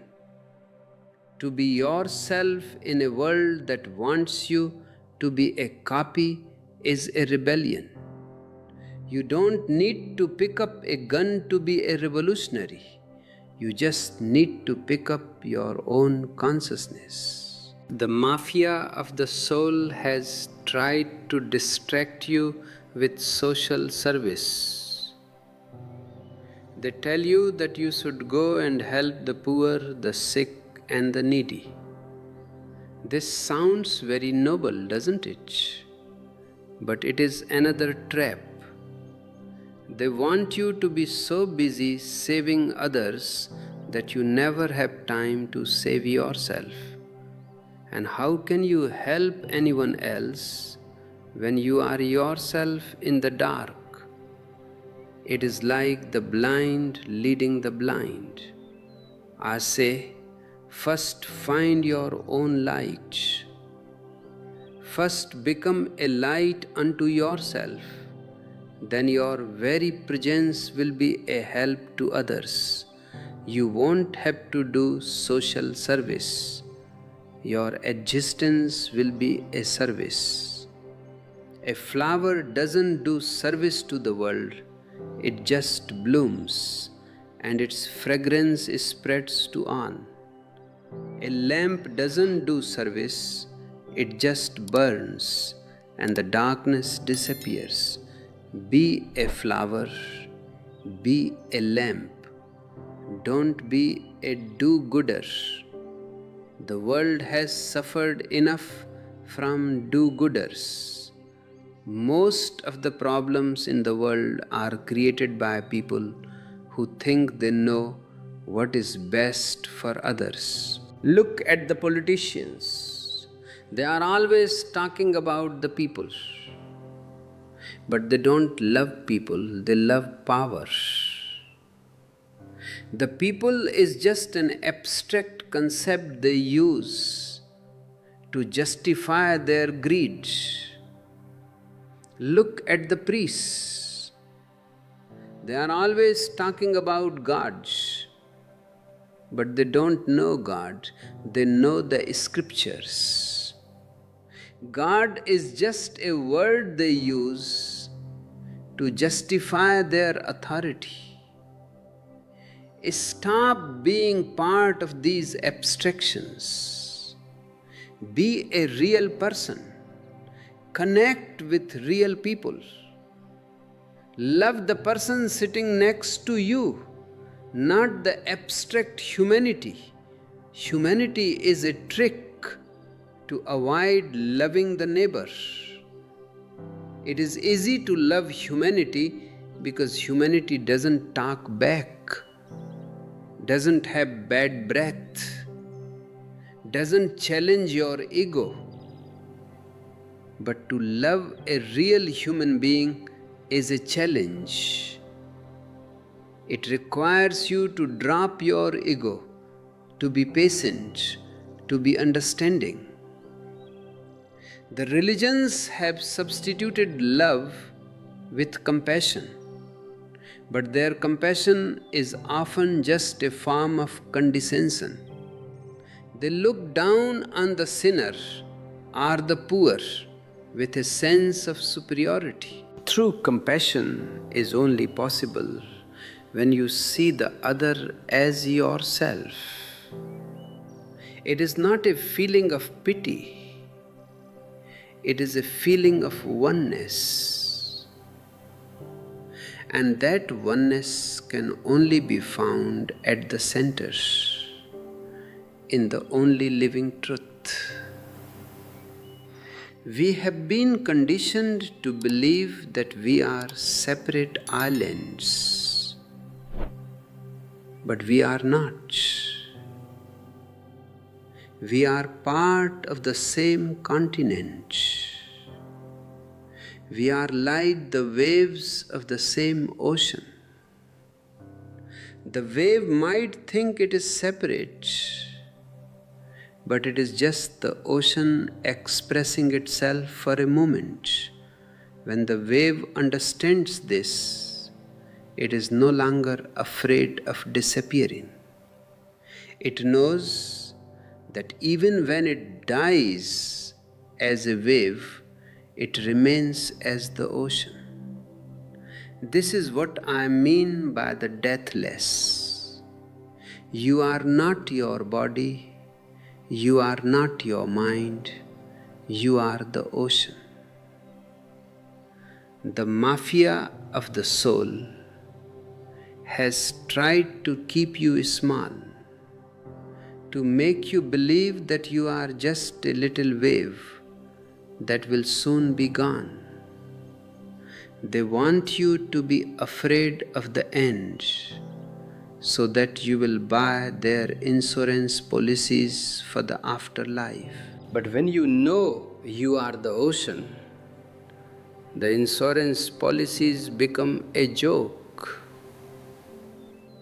Think about the sheer comedy of the human situation.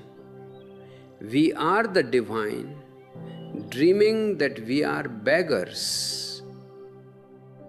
We are the eternal, crying because we think we are dying. We are the infinite, feeling trapped in a small body.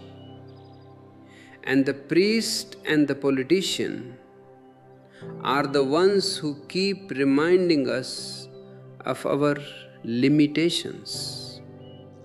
They are the ones who keep us in the dream. My work is to wake you up. I am not here to give you a better dream.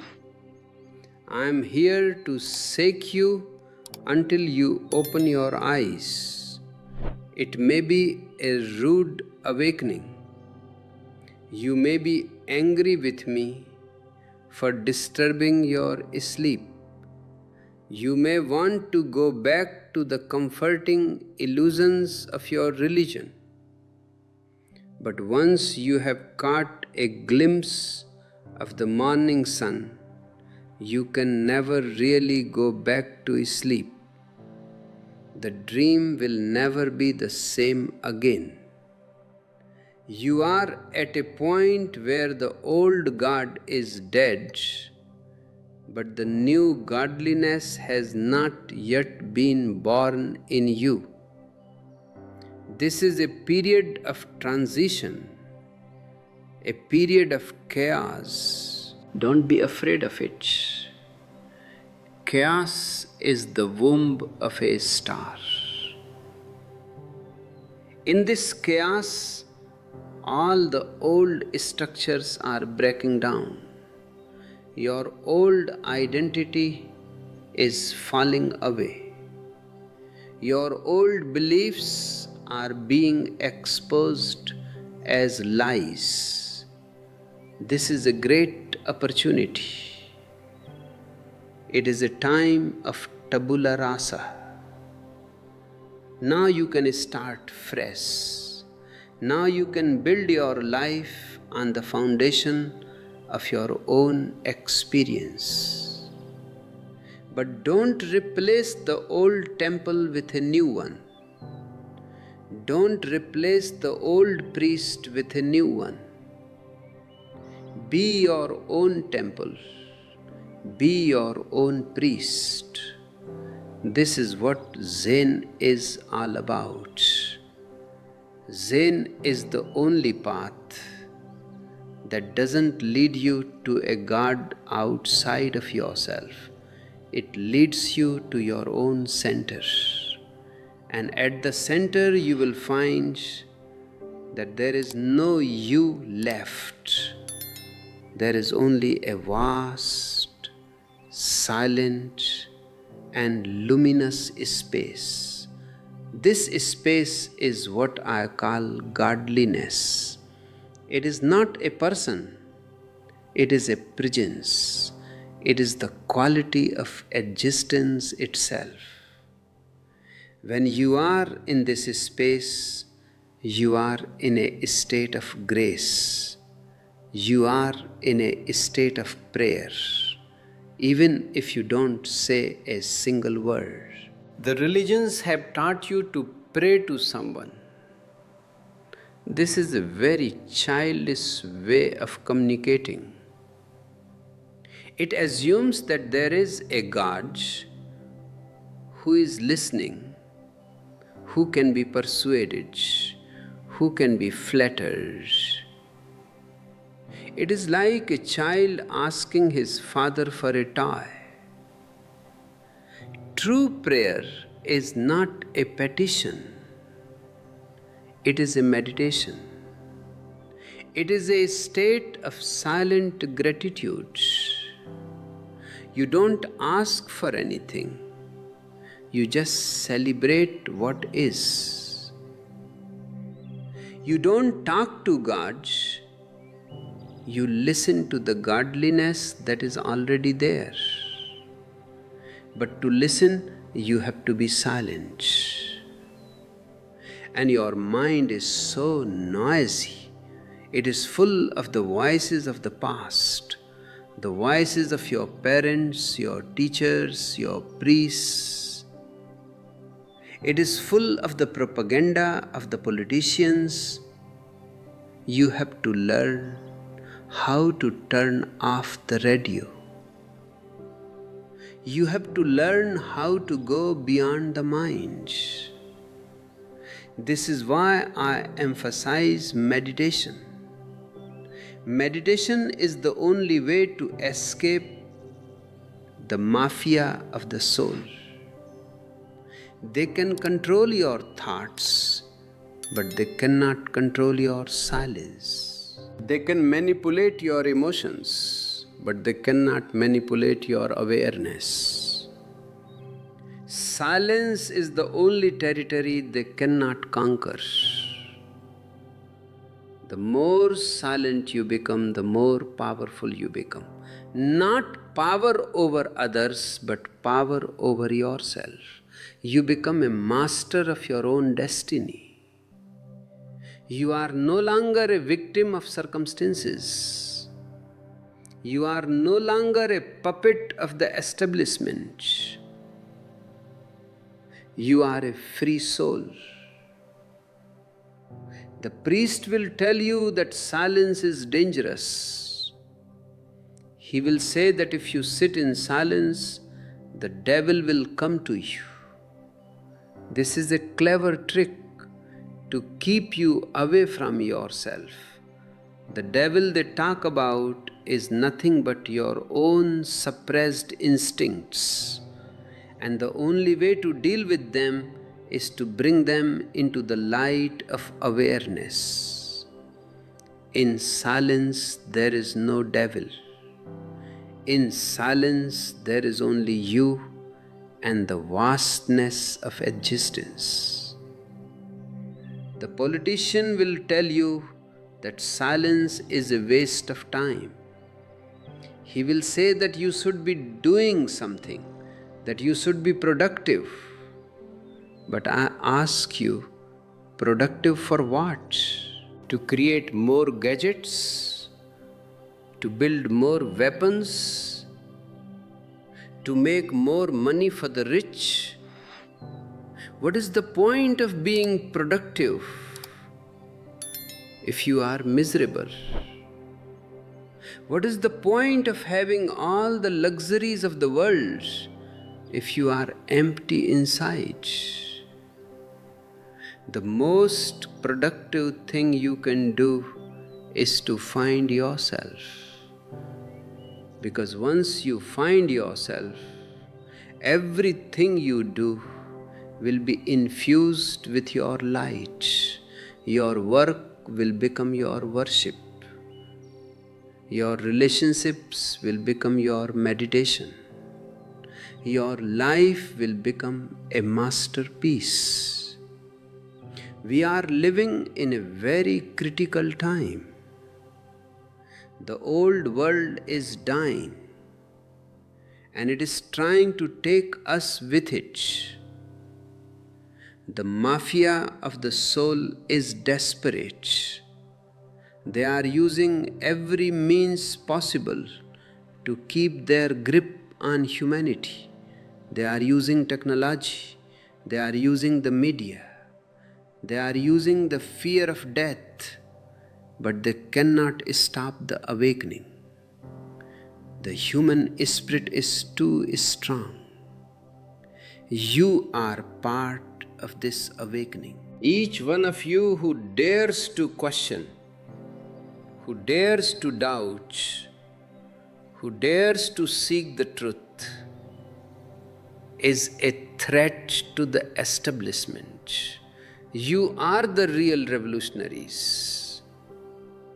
Not because you are fighting against the old, but because you are living the new.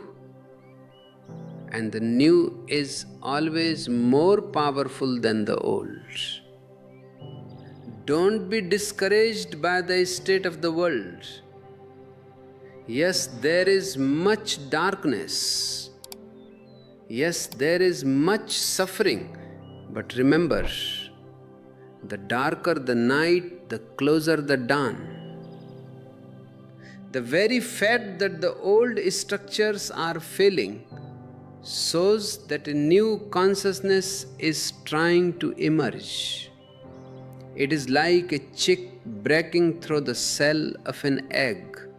The shell is hard and the process is painful, but it is the only way to be born. You are the chick, and the mafia of the soul is the cell. Don't be afraid to break it. Don't be afraid to leave the security of the old world. A vast, beautiful, and unknown sky is waiting for you. As we continue this exploration, I want you to feel the urgency of this moment. This is not a theoretical discussion. This is a matter of life and death. If we don't wake up now, we may never get another chance. The forces of destruction are very close, but the force of awareness is also very close. It is right there inside you, waiting to be ignited. I am just the spark. You are the fuel. Together, we can create a fire that will burn away all the lies, all the illusions, and all the chains. We can create a world where man is finally free to be himself. A world where there is no more mafia of the soul. Let us go deeper into this fire. Let us go deeper into the silence. Let us go deeper into the only living truth, because only the truth will set you free. And that truth is not in a book, not in a temple, and not in the words of any leader. It is in the very pulse of your own being. Look at the way the priest has always been against science. Why? Because science is based on doubt and experimentation, while religion is based on faith and obedience. Science is a search for the truth of the outer world, just as Zen is a search for the truth of the inner world. Both are enemies of the priest. The priest wants you to live in a world of myths and fairy tales. He wants you to believe that the earth was created in 6 days, that a virgin gave birth, that a man walked on water. These are not spiritual truths. They are just bad fiction. But the priest needs these myths because they make you feel like you are part of a special, magical story.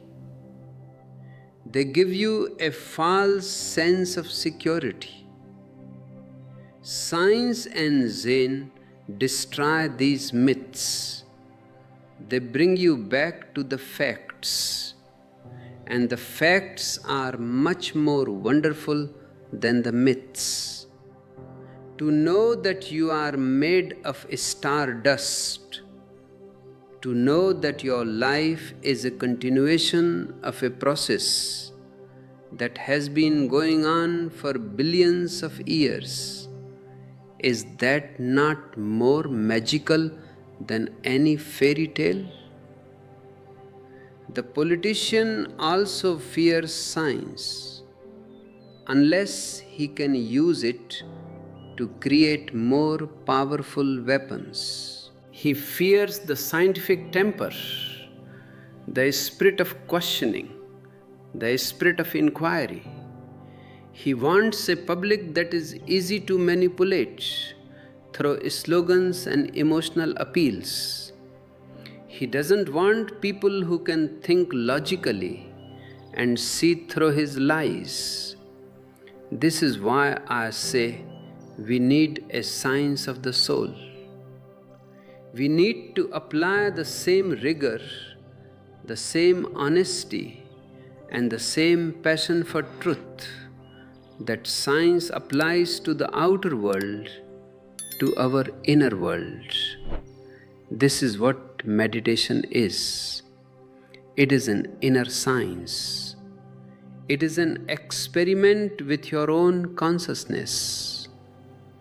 In this experiment, you are the laboratory, you are the scientist, and you are the subject of the experiment. There is no one else involved. No priest can tell you what you should find.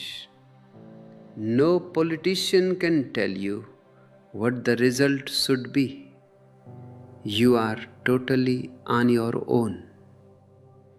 This is the beauty and the dignity of the path of Zen. The mafia of the soul will try to tell you that you are not qualified to do this experiment. They will say you need a PhD in theology or a lifetime of service to the church. But I tell you, the only qualification you need is your own life.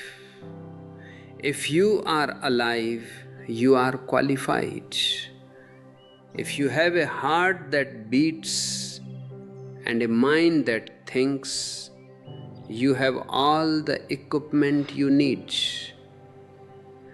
Don't let them intimidate you. Don't let them make you feel small. You are a giant who has been told he is a dwarf. You are a lion who has been brought up among sheep. It is time to roar. It is time to remember your true nature. The only living truth is the roar of the lion. It is the sound of a soul that has finally broken its chains. It is the music of a life that is being lived with total intensity. And this music is contagious. When one person wakes up, it becomes easier for others to wake up. When one person finds his light, he becomes a beacon for everyone else. This is how we will change the world, one individual at a time. Not through politics, not through religion, but through awareness. Not through believing in a better world, but through being a better world. The silence is calling you. The truth is waiting for you. The mafia of the soul is losing its power. The dawn is here. Open your eyes and see. In the next part, we will discuss how the mafia of the soul has tried to control the most intimate part of your life, your love. We will see how they have turned love into a duty and a contract, and how you can reclaim the freedom of the heart. We will look at the difference between the love of the priest and the love of the Buddha. Stay with me, for the journey is becoming more and more beautiful as we peel away the layers of the past. Love is the most delicate layer of all, and it is the one the mafia of the soul has poisoned most effectively. For the priest, love is a dangerous territory. Why? Because love is the only experience that gives you a glimpse of the divine without the help of a priest. When you are in love, you feel a sense of oneness, a sense of joy, a sense of presentness that is very close to meditation. In that moment, you don't need a church, you don't need a book, and you certainly don't need a mediator. You are in direct contact with the energy of existence. To prevent this, the priest has turned love into marriage.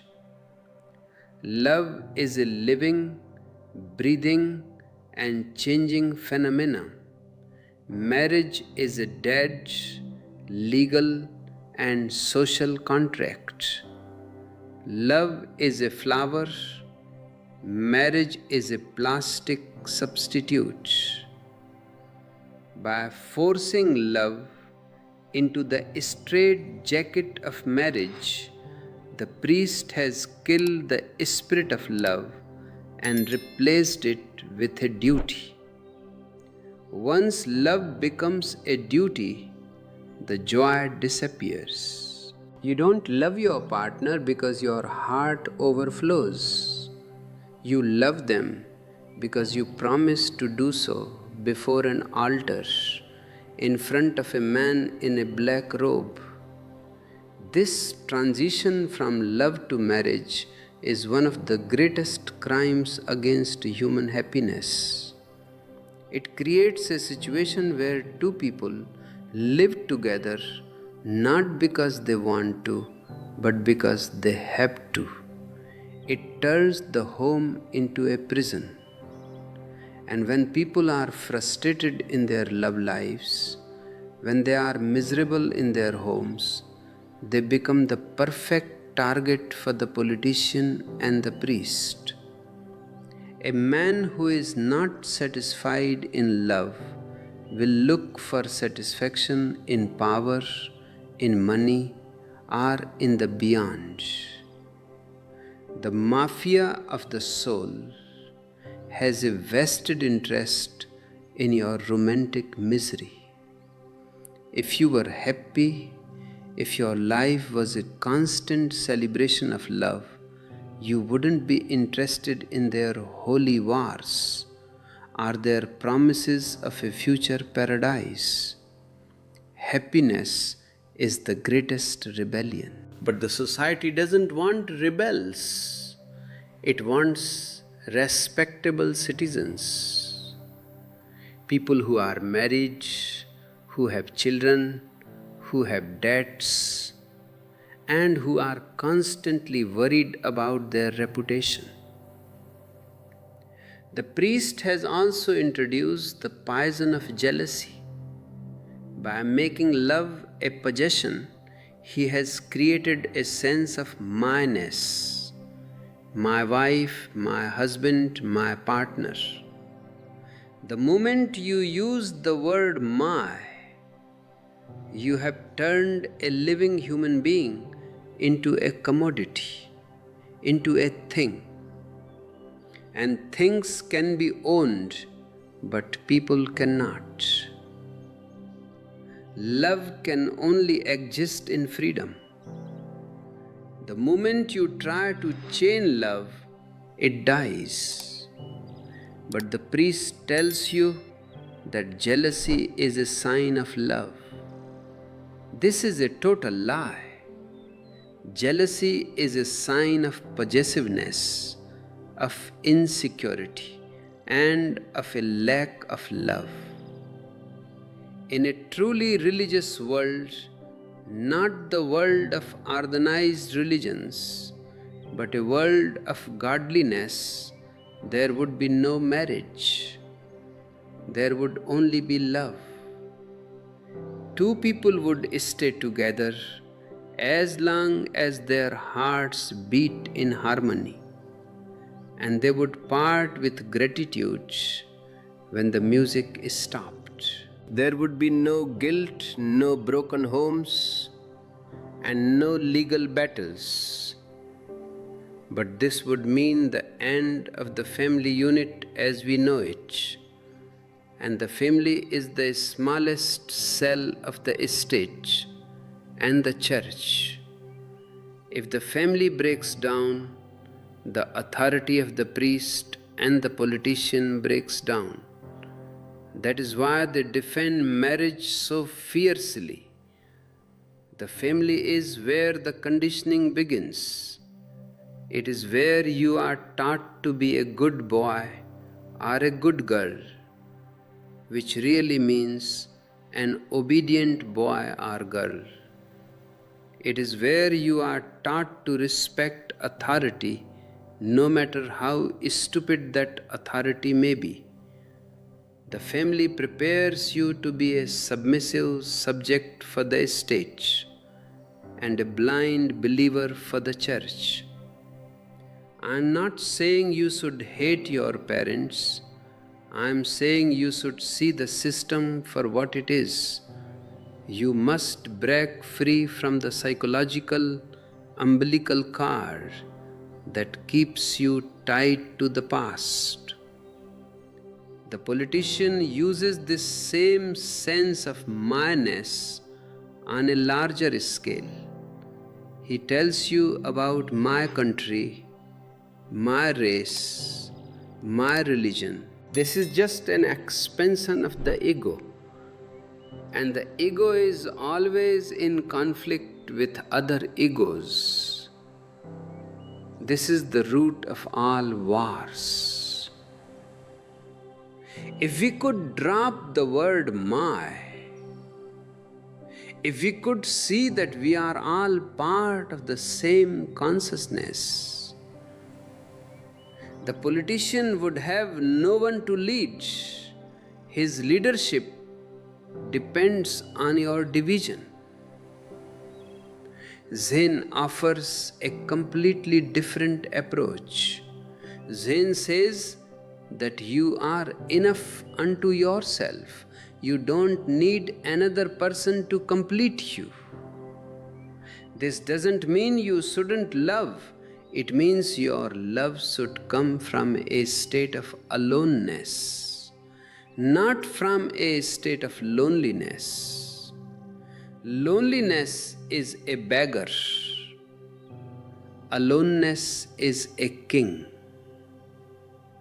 Loneliness is a lack. Aloneness is a presence.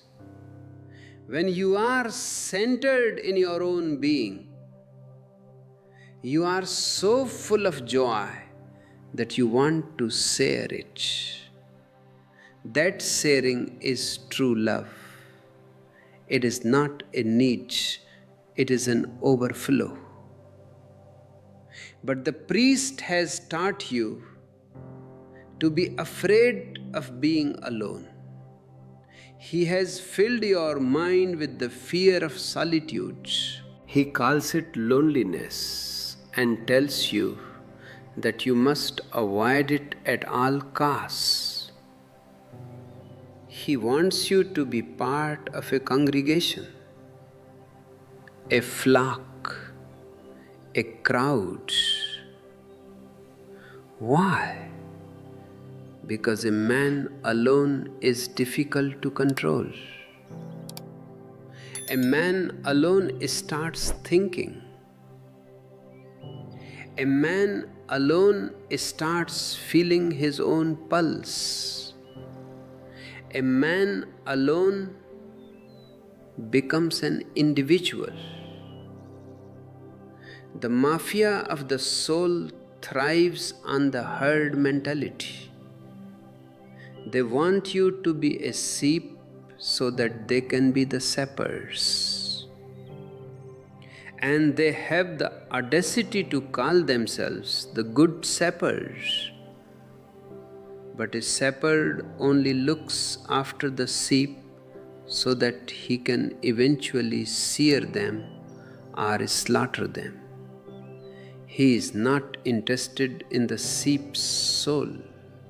He is interested in the sheep's wool. I want you to stop being a sheep. I want you to reclaim your lioness. In the world of Zen, the lion's roar is the sound of an awakened consciousness.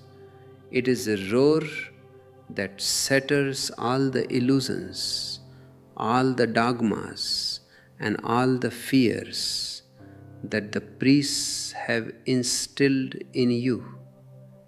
It is the roar of the only living truth. To reach this truth, you must go through 3 steps of enlightenment, as described in the Zen tradition. First, the Buddha, which is just another name for your own awakened state, comes behind you as a presence. You feel it as an energy field that surrounds you. It starts changing your behavior, not because you are trying to be good, but because you are becoming more aware. You feel a new sense of direction, a new spontaneity. You feel a love for life that you have never known before. This is the stage where your weakness and your sense of inferiority begin to disappear. You realize that you are eternal. In the second step, the Buddha comes in front of you. You become the shadow. Your ego, your personality, your somebodyness starts to fade. You are no longer the center of your world. The awareness is the center. You are still there, but you are transparent. You are like a clear window through which the light of the divine is shining.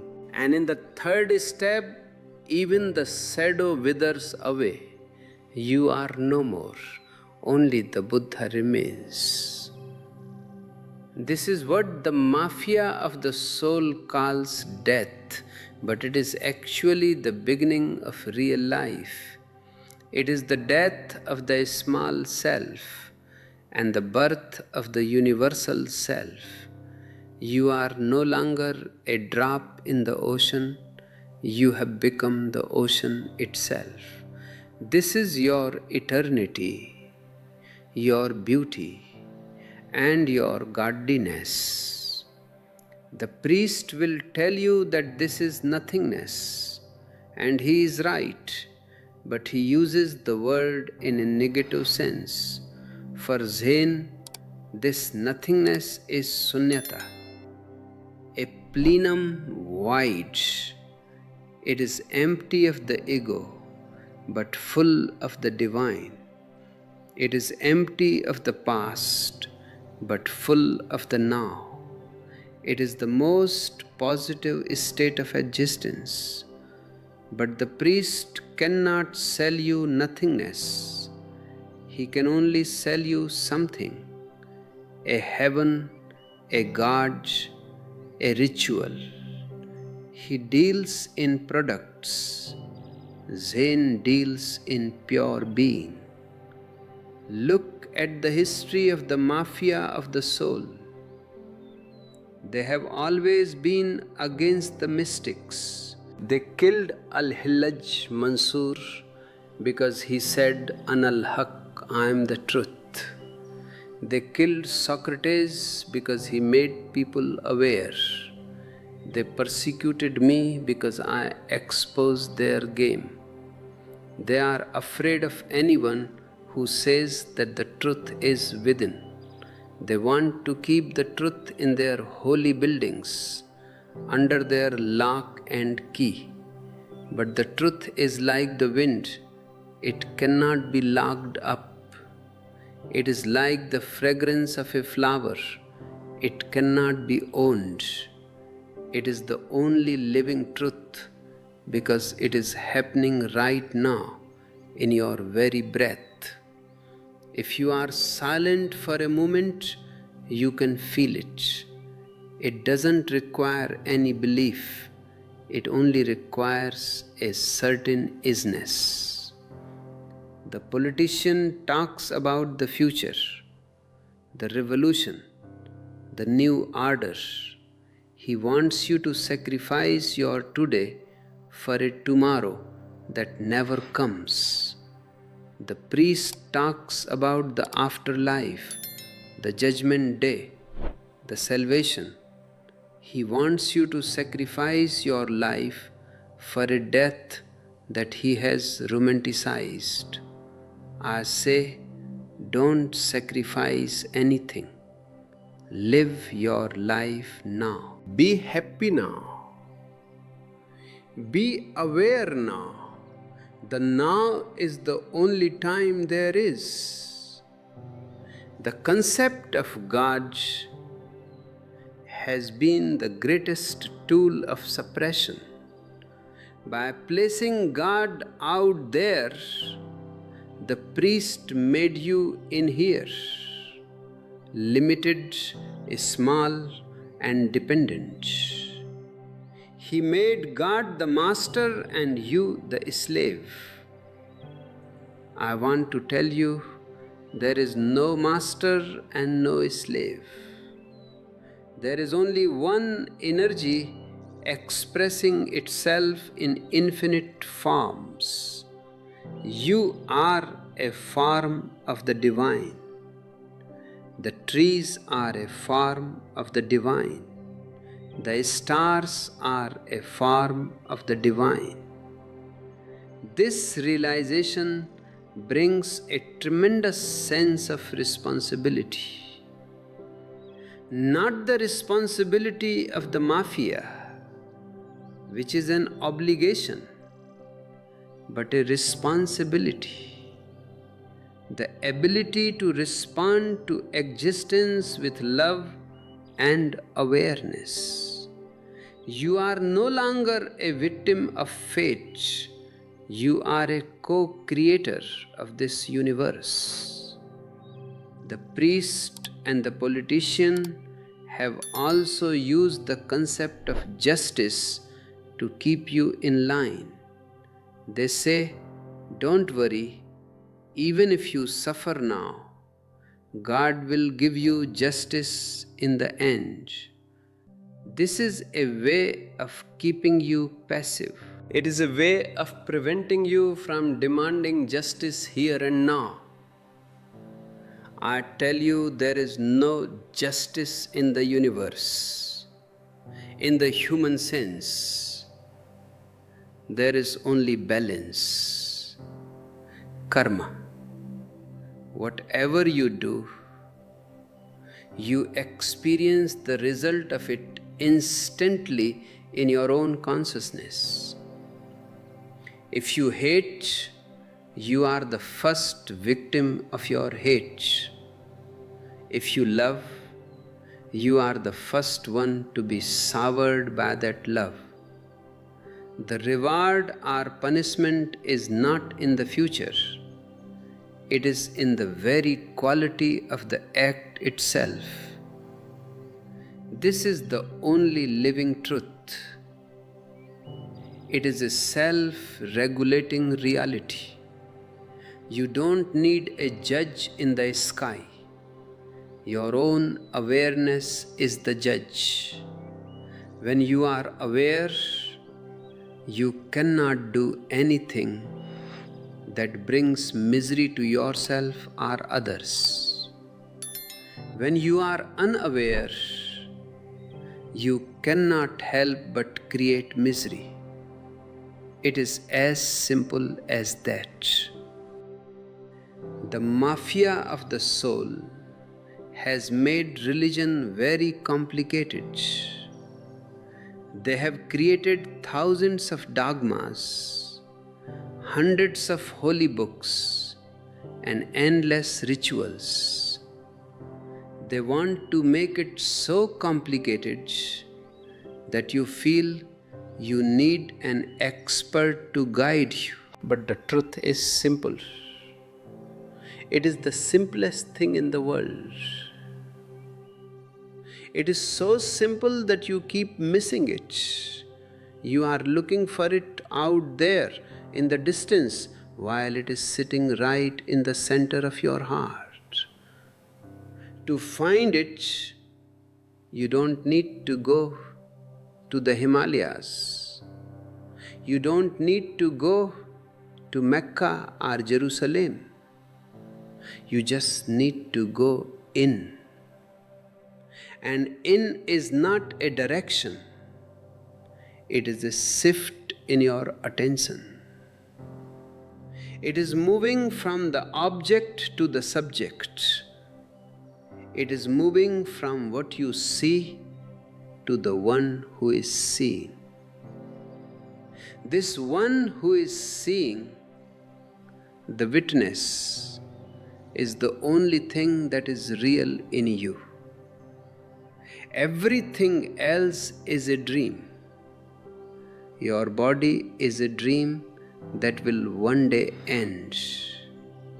Your mind is a dream that changes every second. Your emotions are dreams that come and go like clouds. But the witness remains. It was there when you were a child. It is there now that you are an adult, and it will be there when you leave this body. This witness is the Buddha. This witness is the only living truth. The priest and the politician have done everything to keep you away from this witness. They have filled your world with noise, with distractions, with news, with entertainment. They want your attention to be always on the outside. They want you to be a consumer, consuming their products, their ideologies, and their lies. They know that if you ever sit silently and look within, their game is over.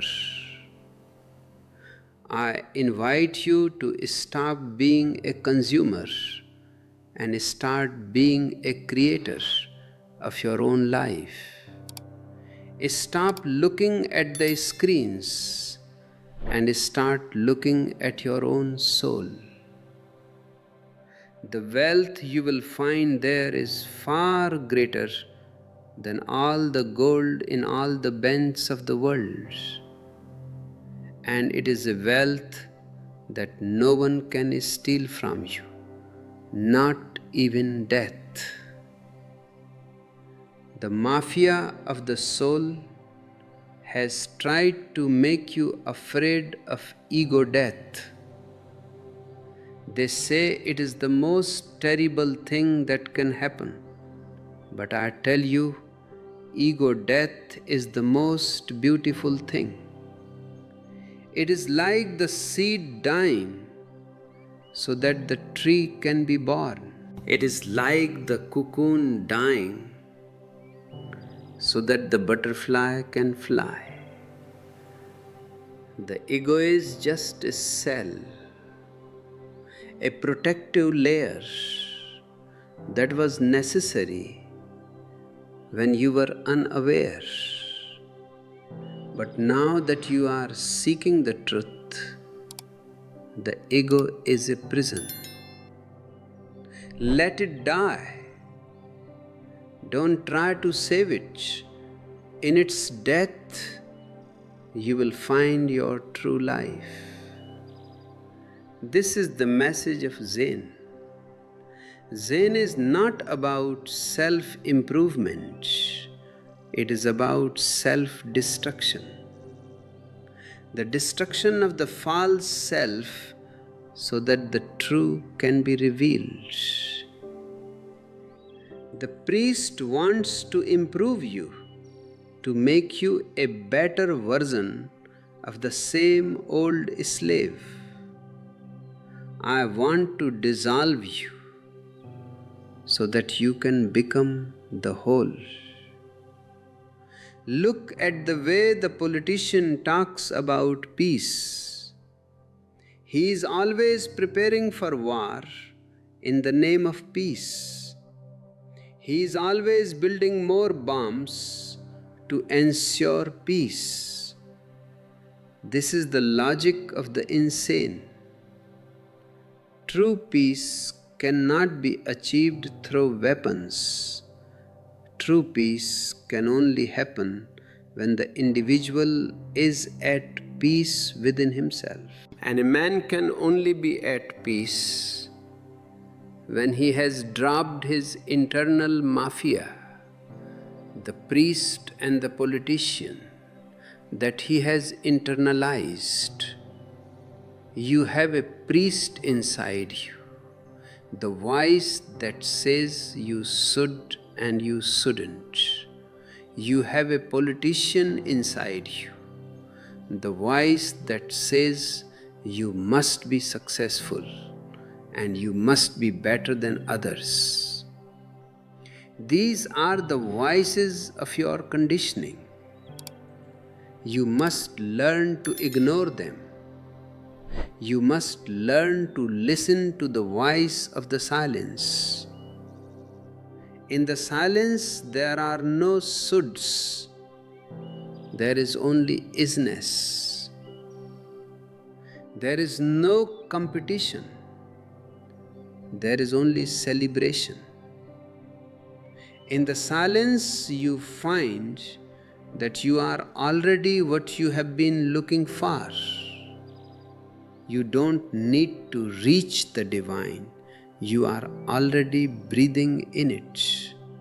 It is the very air you breathe, the very blood that flows in your veins. The mafia of the soul has made you a stranger in your own home. They have made you feel like an outsider in existence. They have told you that you are fallen, that you are banished from paradise. This is all rubbish. You are in paradise right now. You have never left it. You have only closed your eyes. Zen is the art of opening your eyes. It is the art of waking up. And when you wake up, you laugh. You laugh at the fact that you were looking for the truth for so long when it was always right here. You laugh at the fact that you were afraid of a God that doesn't exist. You laugh at the fact that you were taking the mafia of the soul seriously. This laughter is the most religious thing I know. It is a laughter that comes from the very belly of existence. It is a laughter that says yes to life with all its joys and all its sorrows. It is a laughter that recognizes the only living truth. The priest hates laughter. He wants you to be serious, to be somber, to be holy. He thinks that a long face is a sign of spirituality. But I tell you, a long face is only a sign of a long-standing misery. A truly spiritual person is full of humor, full of playfulness. He doesn't take himself seriously because he knows that he is just a part of a great cosmic joke. The politician also hates laughter because you cannot control people who can laugh at you. Laughter is a great equalizer. When you laugh at a politician, his power disappears.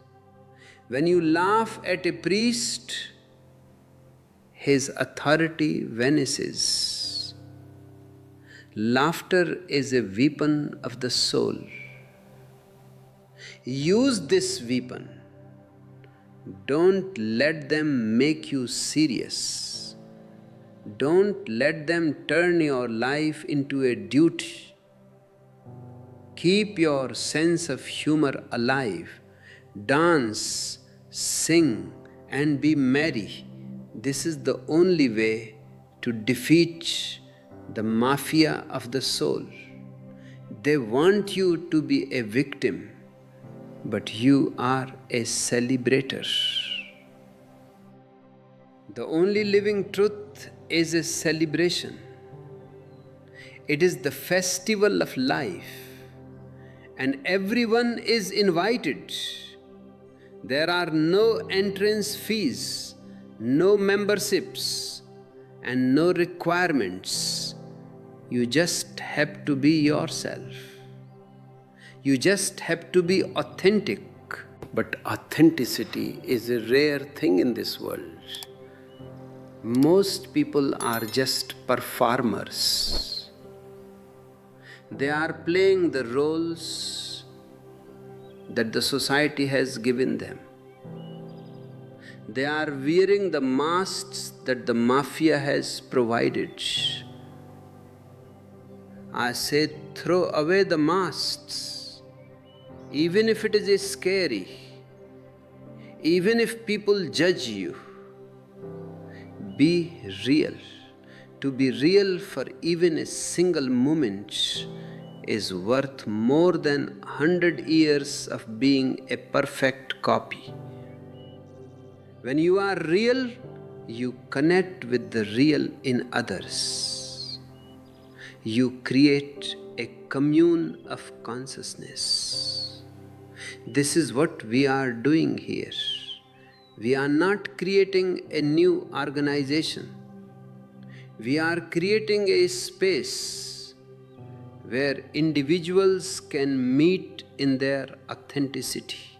We are creating a field of energy where the only living truth can be felt and shared. The priest and the politician are terrified of such a commune. They have tried to destroy our communes everywhere. Why? Because a commune is a living example of a world without mafia. It is a world based on love, not on law. It is a world based on freedom, not on fear. It is a world that shows that another way of living is possible. Even if they destroy the physical space, they cannot destroy the spirit. The spirit of the commune is inside each one of you. Wherever an individual stands in his own truth, there is the commune. Wherever someone chooses love over greed, there is the only living truth. We are moving towards a global crisis, but this crisis is also an opportunity. It is a breakdown that can lead to a breakthrough. The old world is falling apart. The mafia of the soul is losing its grip. This is the time for the new man to emerge. The new man will not be a believer. He will be a knower. He will not be a subject. He will be a master. He will not be a warrior. He will be a lover. The new man will be the Zorba, the Buddha. This new man will not follow any religion, but he will be deeply religious. He will not worship any gods, but he will live in a state of godliness. He will not belong to any country, but he will belong to the whole earth. This is the only way for humanity to survive. The old humanity is religion-oriented and politics-oriented. The new humanity will be meditation-oriented. Meditation is the only medicine for the soul. It is the only way to heal the split that the mafia has created in us. It is the only way to bring the head back to the heart. As we go further into the next stage of our sharing, we will look at the specific way Zen uses koans, illogical riddles, to break the mind. We will see how the mafia of the soul uses logic to keep you trapped, and how Zen uses absurdity to set you free. We will also look at the relationship between the master and the disciple, a relationship that is not based on authority but on love and infection of the soul. Stay with me in this silence. Stay with me in this fire. The old is burning and the new is being born. Feel the labor pains of a new consciousness. It is a painful process, but it is the most sacred thing you will ever experience. You are witnessing the birth of your own Buddha nature. The only living truth is not a destination, it is the path itself. Every step is a realization. Every breath is a prayer. Every moment is an eternity. The mafia of the soul has had its say. Now it is your turn. What will you choose? Will you choose the dead past or the living present? Will you choose the protective cage or the dangerous sky? Will you choose the priest or the Buddha within you? I know your heart. Your heart wants to fly. Your heart wants to love. Your heart wants to be free. Trust your heart. It is the only guide you have. The mafia has tried to drown out the voice of your heart with their shouting. But the heart speaks in a whisper. To hear it, you must be very, very silent. Let us be silent together. Let us listen to the heartbeat of existence. In that heartbeat, the priest disappears. The politician disappears.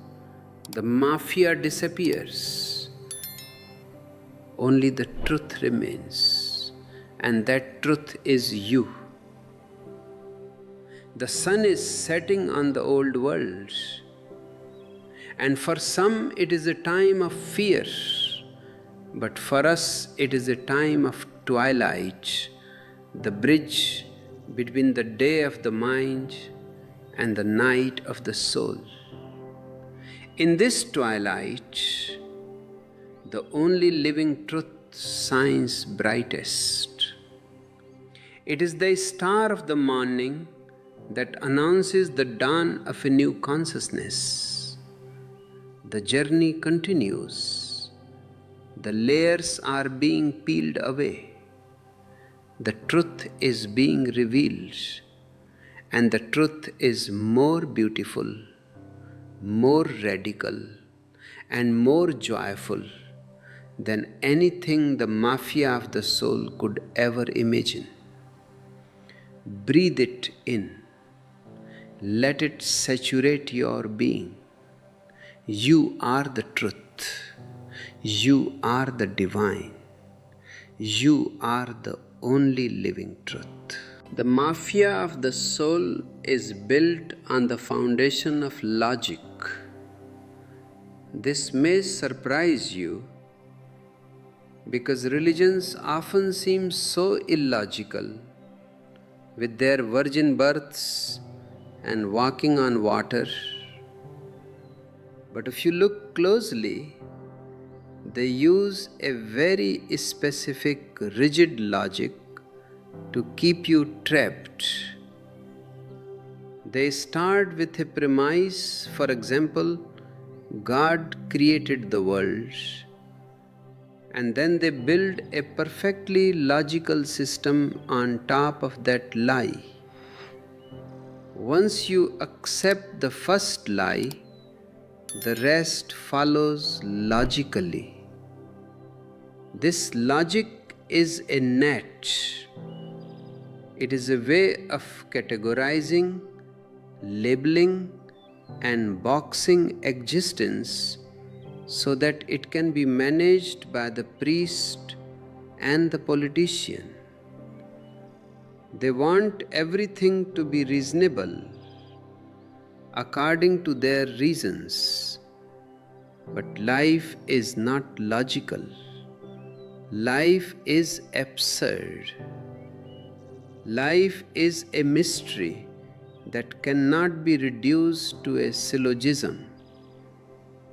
Logic is like a fence. It keeps things in or out, but the truth has no boundaries. This is where Zen departs from all other paths. Zen uses the absurd to break the mind. The mind is a machine that runs on logic. It wants 1 plus 1 to always equal 2.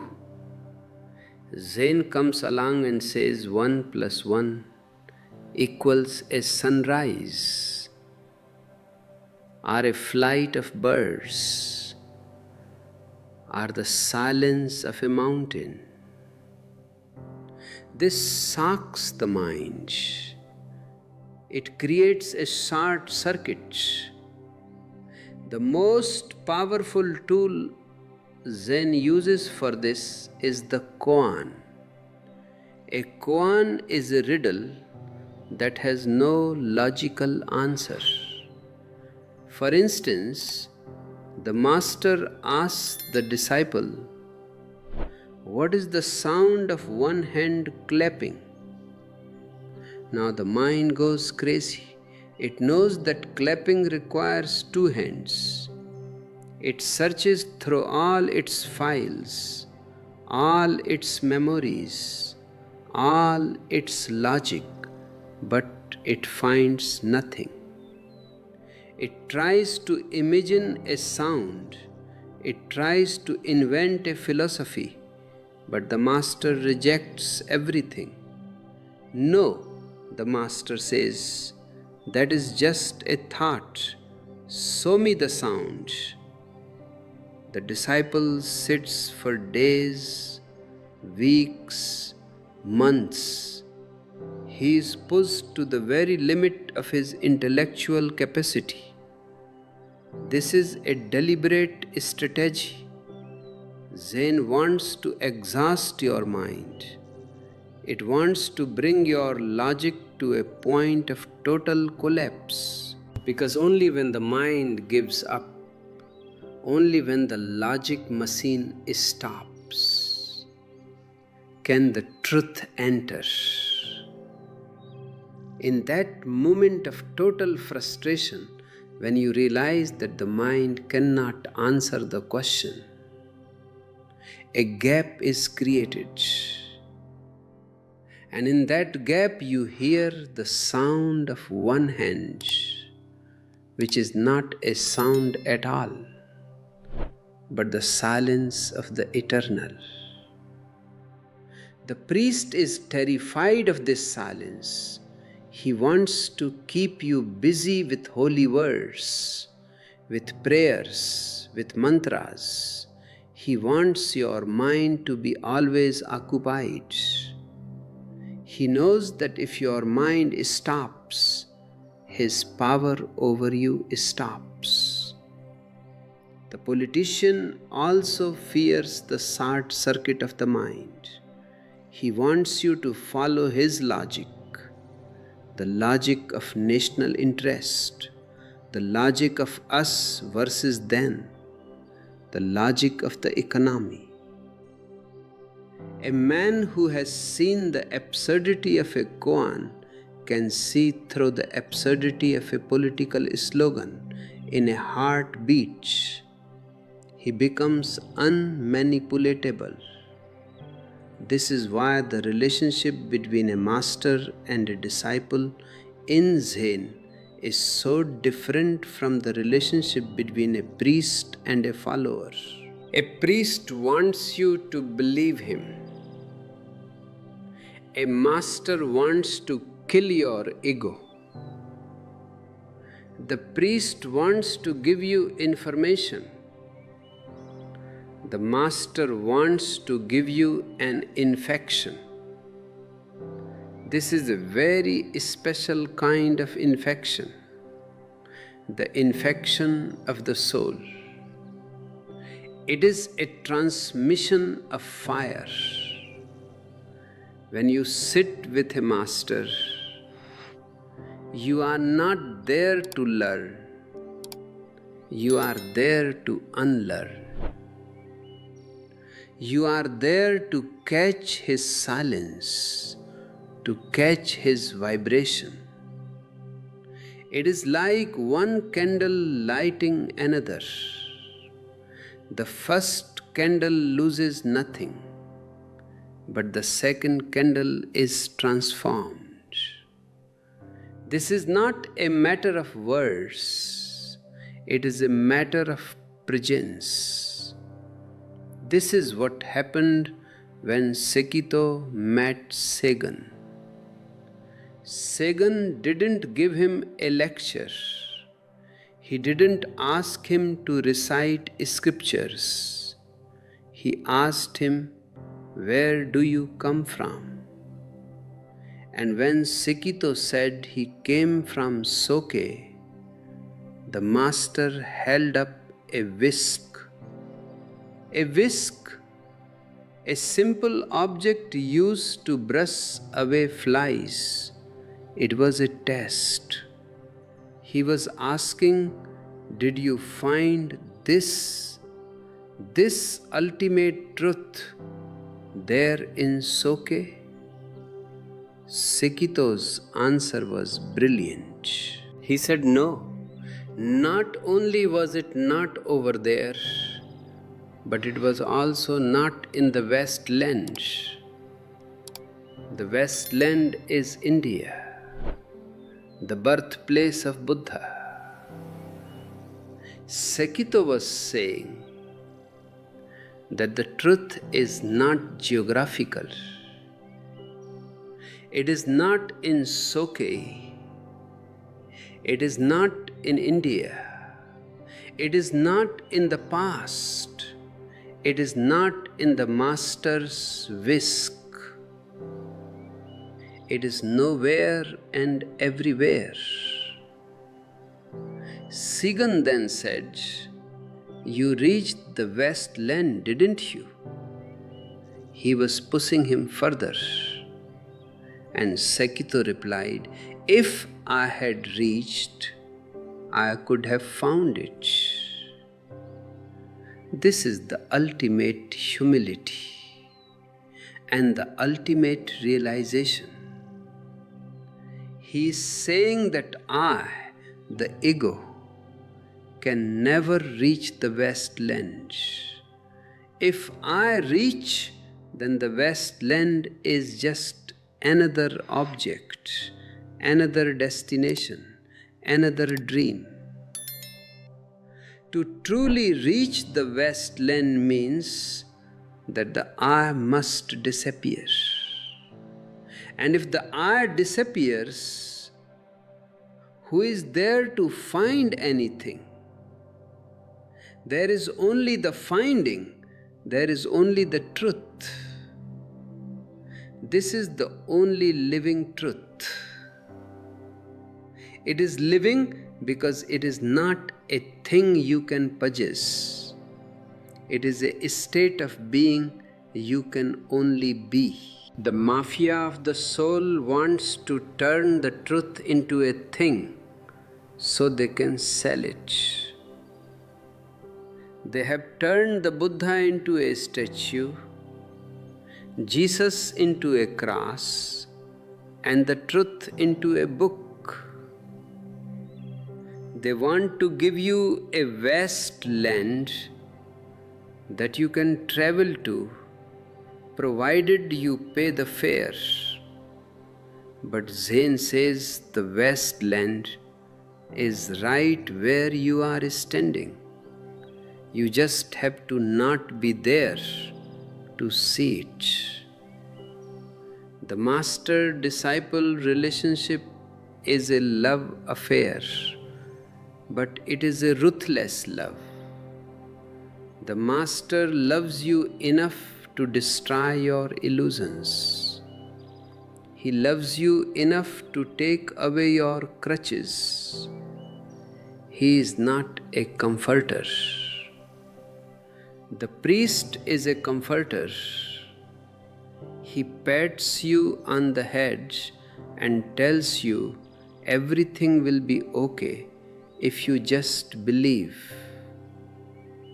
The master is a disturber. He shakes you, he shouts at you, he uses every trick to prevent you from falling back to sleep. I am a disturber. I am here to disturb your comfortable religious and political sleep. I am here to take away your holy ties. People get angry with me because I don't give them anything to hold on to.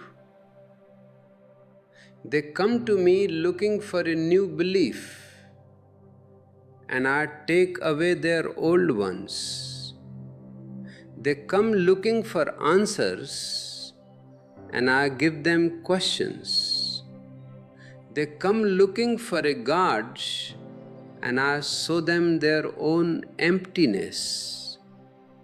But this emptiness is not a vacuum. It is the womb of the divine. The mafia of the soul has made you afraid of being empty. They have told you that you must fill your life with substance, with knowledge, with possessions, with virtues. But as long as you are full of yourself, there is no room for the truth. You are like a cup that is already full. Even if the ocean is poured into you, not a single drop will stay. You have to empty the cup. You have to become a nothingness. This nothingness is the ultimate rebellion. The politician can control a somebody. He can control a doctor, a worker, a soldier, a father. These are roles with expectations and vulnerabilities. But how can you control a nobody? How can you threaten someone who has already accepted his own non-existence as an ego? How can you tempt someone who finds the whole universe within his own emptiness? The priest also has no power over a nobody. You don't need his heaven because you are already in a state of bliss. You don't fear his hell because you know that the only hell is the unawareness of the mind. You don't need his holy names because you have heard the nameless music of the heart. The only living truth makes you independent of all mafias. We have been taught that independence means being able to take care of our physical needs, But true independence is spiritual. It is the ability to stand alone in the vastness of existence without any psychological support. Most people are psychological parasites. They depend on others for their sense of worth, for their happiness, for their very identity. They are always looking for validation. The mafia of the soul provides this validation in exchange for your soul. They tell you that you are a good Christian, are a loyal citizen, and you feel good, you feel validated. But this is a trap.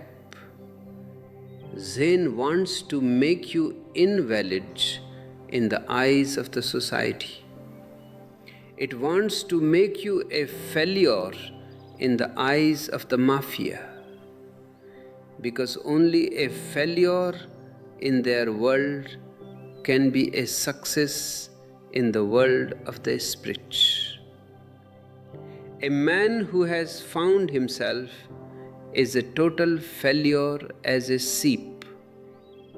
He is a total failure as a follower.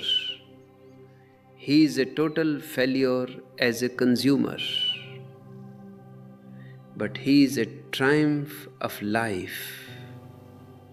Look at the way the politician and the priest have collaborated to destroy human intelligence. Intelligence is the capacity to see the isness of things. It is the capacity to see a lie as a lie and a truth as a truth. The mafia wants to replace your intelligence with intellect. Intellect is just the accumulation of information. A man can be very intellectual and still be very stupid. In fact, most intellectuals are quite stupid when it comes to the basic realities of life. They are experts in words, but they are strangers to silence. They have turned our schools and universities into factories of intellect. They train you to be a clerk, an engineer, a liar, all useful parts for the machine of the state. But they never teach you how to be you. They never teach you how to look within. They never teach you how to love. On the contrary, they teach you how to compete, how to be better than others, how to climb the ladder of success. This competition is a poison. It keeps you in a state of constant anxiety. It makes everyone else your enemy. In a meditation-oriented society, there would be no competition. There would only be unfolding. Each individual would be encouraged to unfold his own unique potential. A rose doesn't compete with a lotus. A pine tree doesn't compete with a grass blade. They all exist in a beautiful harmony, each being itself. Why can't humanity live like that? Because the politician and the priest wouldn't be able to rule such a world. They need the friction, the conflict, and the division to maintain their authority. They use logic to justify this division. They say it is logical that some are rich and some are poor. It is logical that some rule and some are ruled. It is the law of nature. the survival of the fittest. But this is not the law of nature. It is the law of the jungle applied to human beings. Nature is not about survival of the fittest in the sense of the most aggressive. It is about survival of the most harmonious. The most aggressive species have often gone extinct, while the most useless and fragile flowers continue to bloom. The only living truth is the truth of harmony. It is the truth of oneness. When you go deep into meditation, you realize that the person you are competing with is also you. The person you are hating is also you. The boundary between the self and the other is a logical fiction. In the silence of the heart, there is no other. There is only the one. The mafia of the soul has kept you focused on the circumference. They want you to stay on the surface of life, where everything is different, where there is conflict, where there is manyness. Zen wants to pull you to the center. On the circumference, we are all separate, but at the center, we all meet. The birds, the trees, the rivers, the mountains, everyone meets at the center. To know this oneness is enlightenment, but the center is absurd to the mind. The mind cannot understand how many can be one. It says that's impossible. How can I be the tree? How can I be the enemy? The mind wants to analyze, to separate, to divide. This is why the koan is so effective. It forces the mind to look at something it cannot divide. It forces it to look at a wholeness. When Sekito said, "If I had reached the wasteland, I could have found the whisk," he was talking about this wholeness. In the wasteland of your own center, there is no whisk to find, because you are the whisk. You are the master. You are the fly. You are the universe. There is no distance between the seeker and the search. The search ends because the seeker disappears. This is the small death that the mafia of the soul has tried to prevent through their holy insurance policies.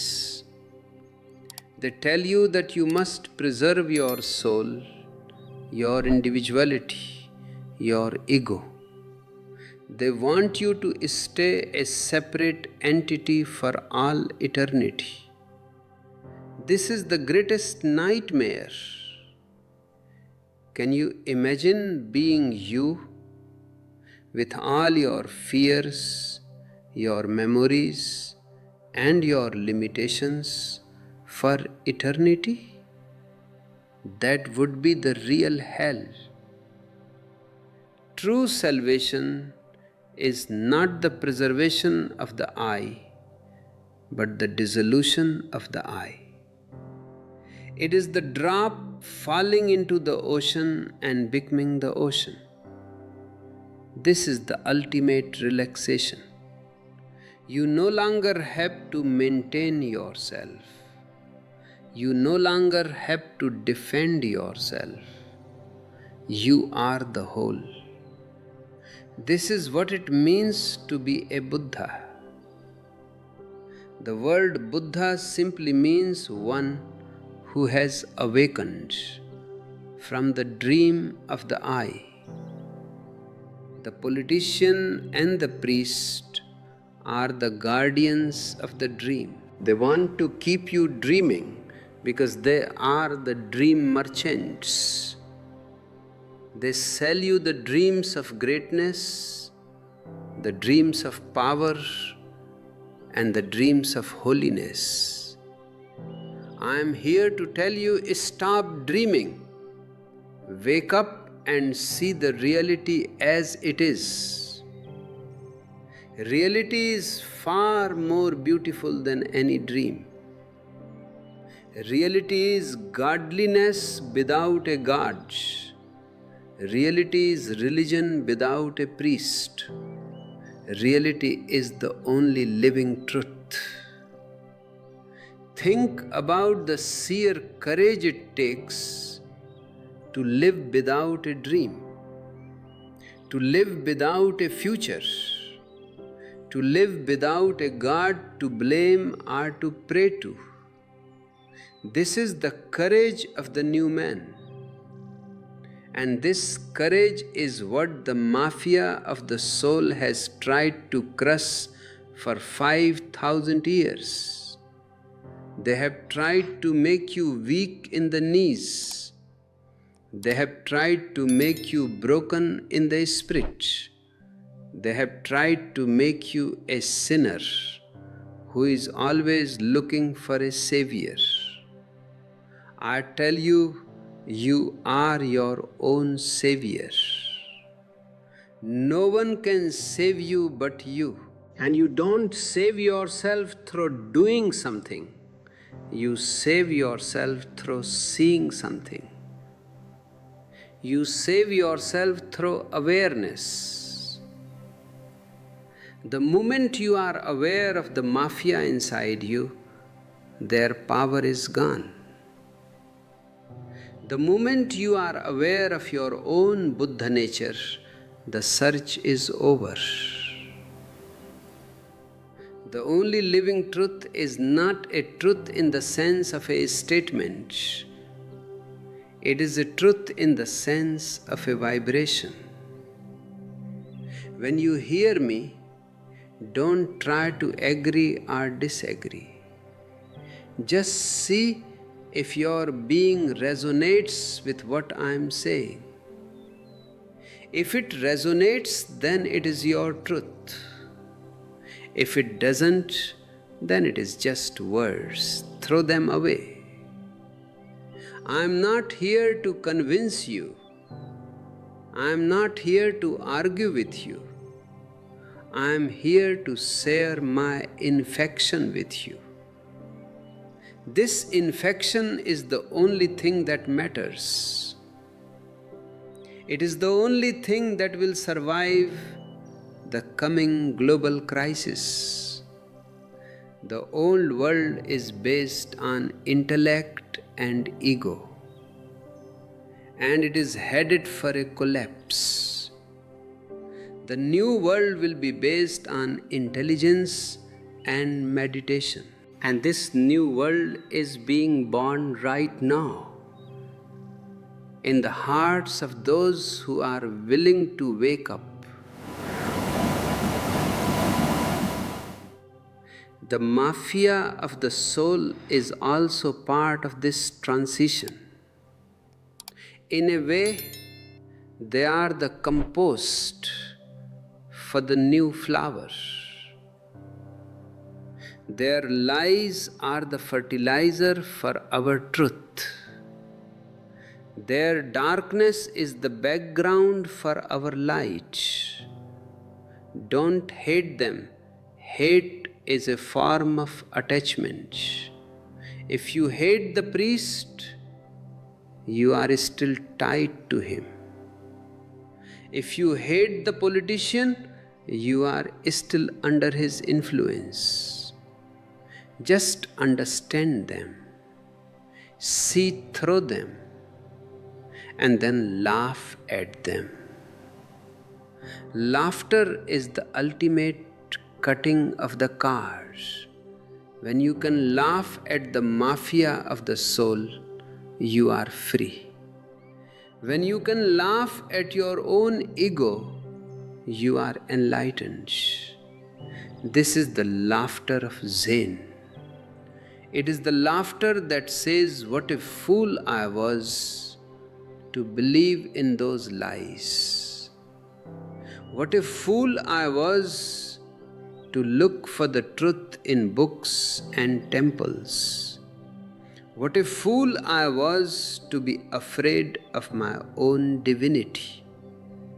This laughter is the only living truth. It is the only truth that is not dead. It is the only truth that is not organized. It is the only truth that is now. As we go deeper into the silence, as we go deeper into the absurdity, we are leaving the world of the mafia behind. We are entering the world of the Buddha. This is not a world of religion. It is a world of life. It is a world where every moment is a celebration. A world where every breath is a psalm. A world where every heart is a temple. The mafia of the soul will call this madness. They will say you have lost your mind. And they are right. You have lost your mind. The mind they gave you. The mind of logic and greed and fear. But by losing that mind, you have found your original face. You have found your soul. Which one do you prefer? The sanity of the mafia, which has led to a world of wars and misery, or the madness of the Buddha, which leads to a world of peace and joy? The choice is simple, but it requires tremendous courage. It requires the courage to be a rebel. It requires the courage to be alone. It requires the courage to be nothing. But in that nothingness, you will find everything. You will find the only living truth. You will find the godliness that has been waiting for you for thousands of years. You will find your home. The silence is the door. Awareness is the key. And you are the traveler who has finally reached the destination, only to find that you never left. This is the ultimate joke. This is the cosmic laughter. This is Zen. The mafia of the soul is still shouting on the circumference. They are still making their laws and their dogmas. They are still trying to grab your attention. But as you move towards the center, their voices become fainter and fainter. They become like the buzzing of flies in the distance. They no longer matter. Only the silence matters. Only the light matters. Only the truth matters. Stay in this silence. Stay in this light. Stay in this truth. The journey is not over, but the traveler is changing. The seeker is becoming the sought. The mafia is losing a slave, and the universe is gaining a Buddha. Can you feel the thrill of it? Can you feel the beauty of this moment? This is the only living truth. It is happening right now. It is happening in you. It is happening as you. Let us be silent for a few more moments. Let the infection settle deep into your bones. Let the fire burn away the last traces of the mafia. Let the light of the Buddha shine through your eyes. This is our work. This is our prayer. This is our rebellion. The world may be in darkness, but you are not. You are the morning star. You are the only living truth. This silence we are sharing is the only language that the mafia of the soul cannot translate into a bribe or a threat. They are experts in the world of noise, but they are deaf to the music of the heart. For 5,000 years, they have used words to build a wall between you and the reality of your own existence.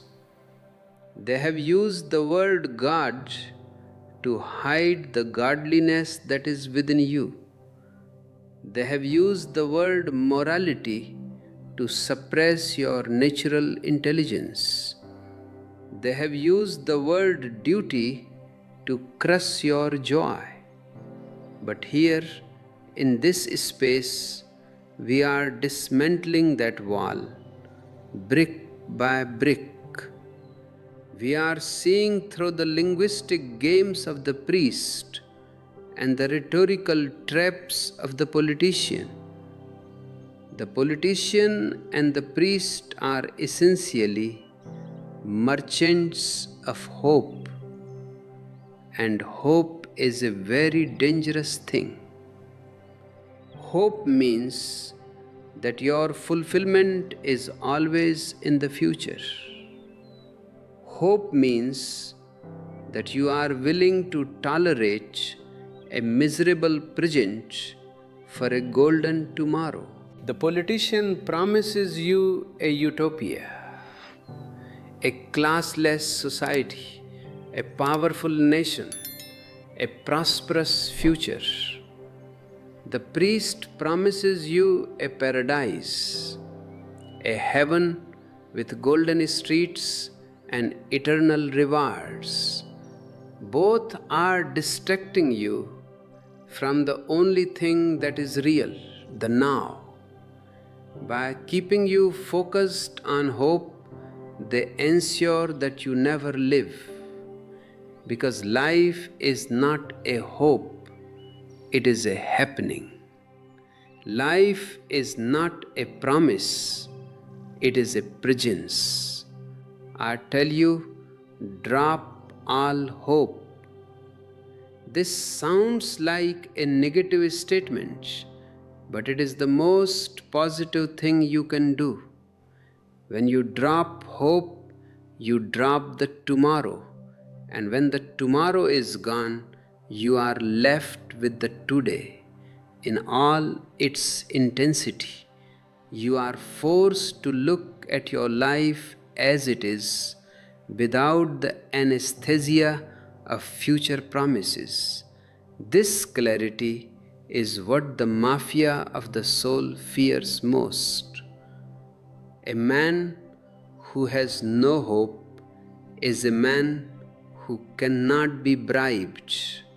He is a man who demands his joy right here and right now.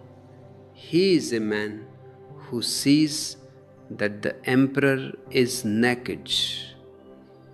Look at the history of these two professions. The politician has always been the protector of the status quo.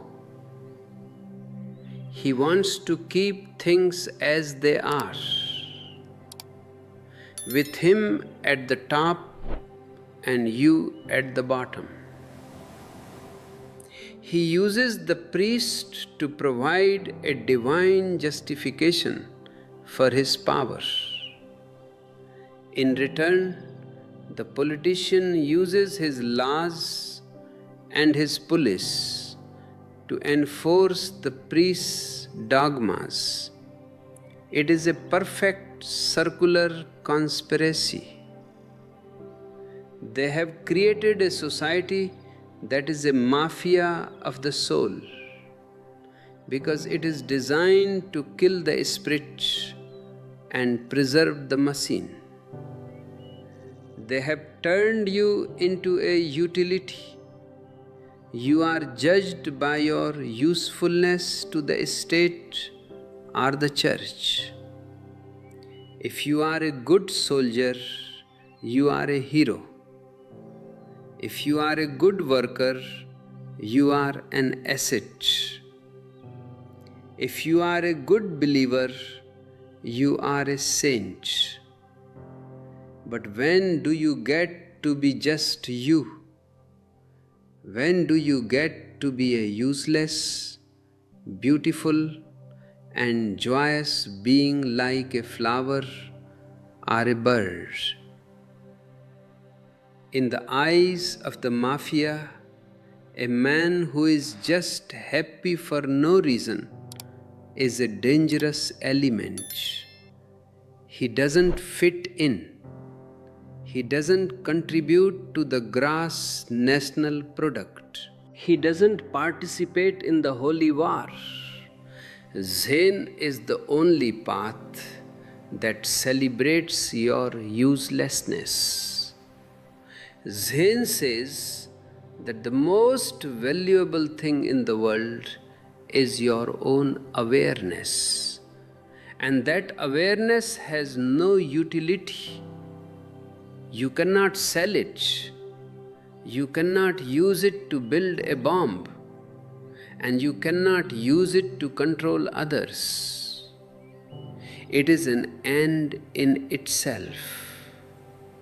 This is why the priest and the politician have never been able to co-opt Zen. They can co-opt Christianity. They can co-opt Islam. They can co-opt Hinduism, because these are all belief systems that can be turned into ideologies. But Zen is not an ideology. It is a no mind. How can you use no mind to start a war? How can you use no mind to tax a population? The mafia of the soul has tried to make you believe that you are a soul that is separate from the body. This dualism is their most effective weapon. By creating this split, they have made you a stranger to yourself. They have taught you to despise your body, to see it as a source of temptation and sin. And they have made the soul into an abstract concept that only they can explain. I say to you, there is no such split. You are a body soul. Your body is the visible part of your soul, and your soul is the invisible part of your body. When you love your body, you are being spiritual. When you take care of your health, you are being religious. The priest wants you to be a spirit so that he can control your mind. The politician wants you to be a body so that he can control your labor. But when you are a whole integrated being, you are beyond their control. A whole person is a holy person, and holiness is not found in a temple. It is found in the integrity of your own being. It is found in the harmony between your heart and your head, between your senses and your silence. The only living truth is the truth of this wholeness. It is the truth that says you are perfect as you are. You don't need to become anything, you just need to be. The religions have made you a seeker, but a seeker is someone who is running away from himself. You are looking for God in the clouds while God is looking through your eyes. You are looking for the truth in the scriptures while the truth is vibrating in your own breath. Stop seeking and start seeing. This seeing is what I mean by meditation. It is not a technique, it is a clarity. It is like opening a window in a dark, stuffy room. The fresh air and the light come in by themselves. You don't have to do anything, you just have to open the window. The mafia of the soul has kept all your windows closed. They have told you that the air outside is poisonous and that the only safe air is the stale, incense-filled air inside their temples. I am here to tell you the air is beautiful. The sun is shining. Open your windows and let the existence in. They have also used the concept of faith to blind you. Faith is not trust. Faith is a forced belief in something that you don't know. Trust is a natural flowering of your own experience. The priest tells you to have faith in God.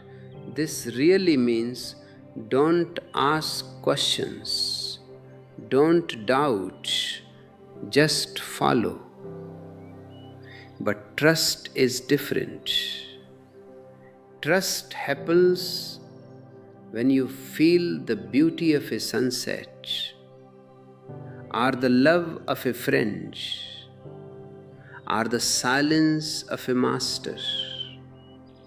Trust is existential. Faith is intellectual. I want you to drop all faith and discover your own trust.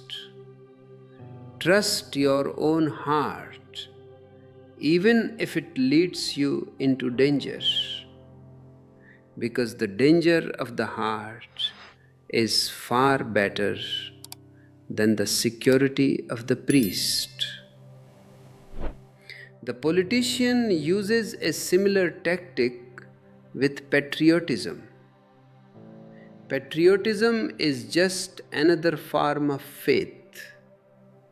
It is a belief that your piece of earth is better than someone else's piece of earth. It is a way of making you feel special by belonging to a group.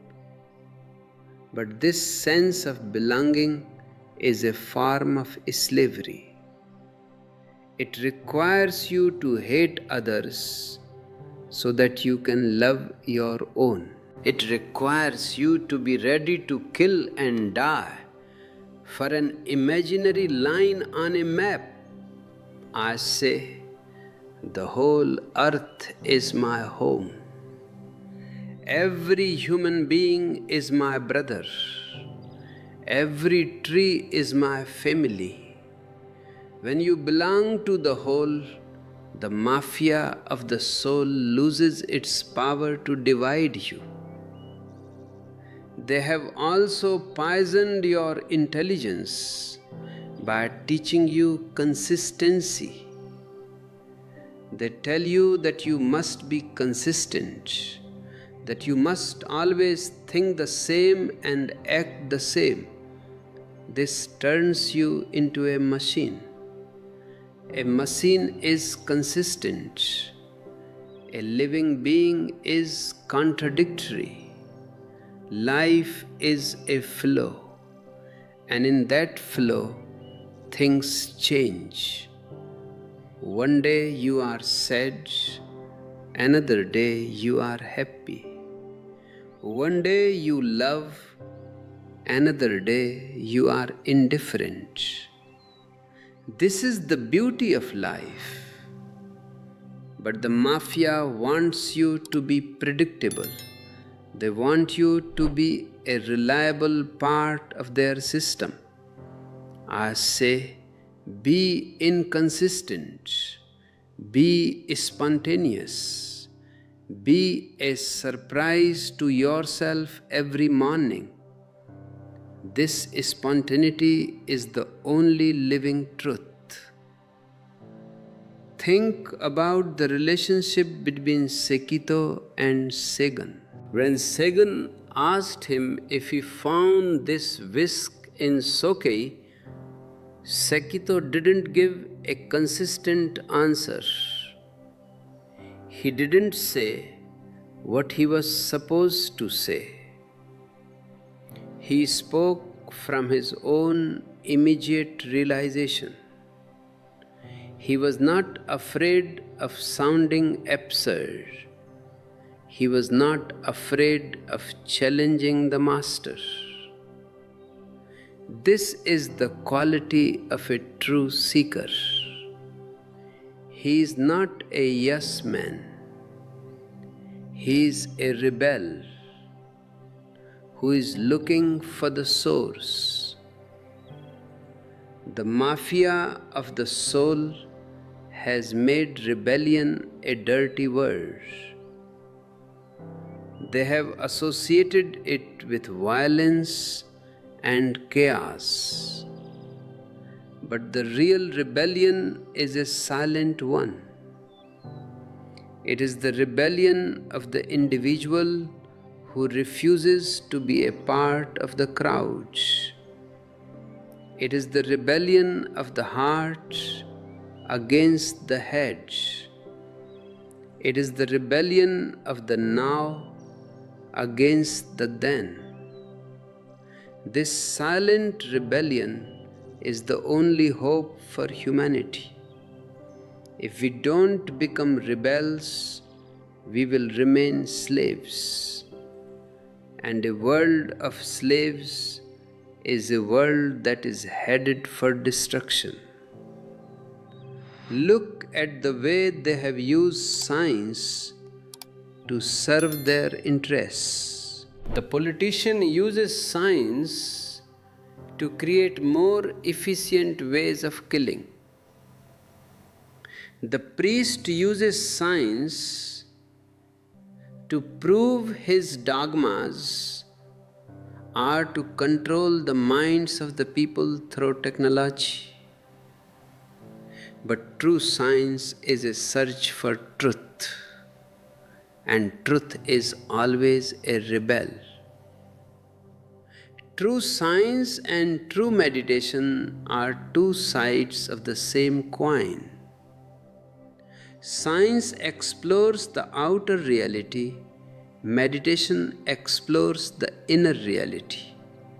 Both require a mind that is free from prejudices, free from beliefs, and free from mafia control. We need a scientific spirituality.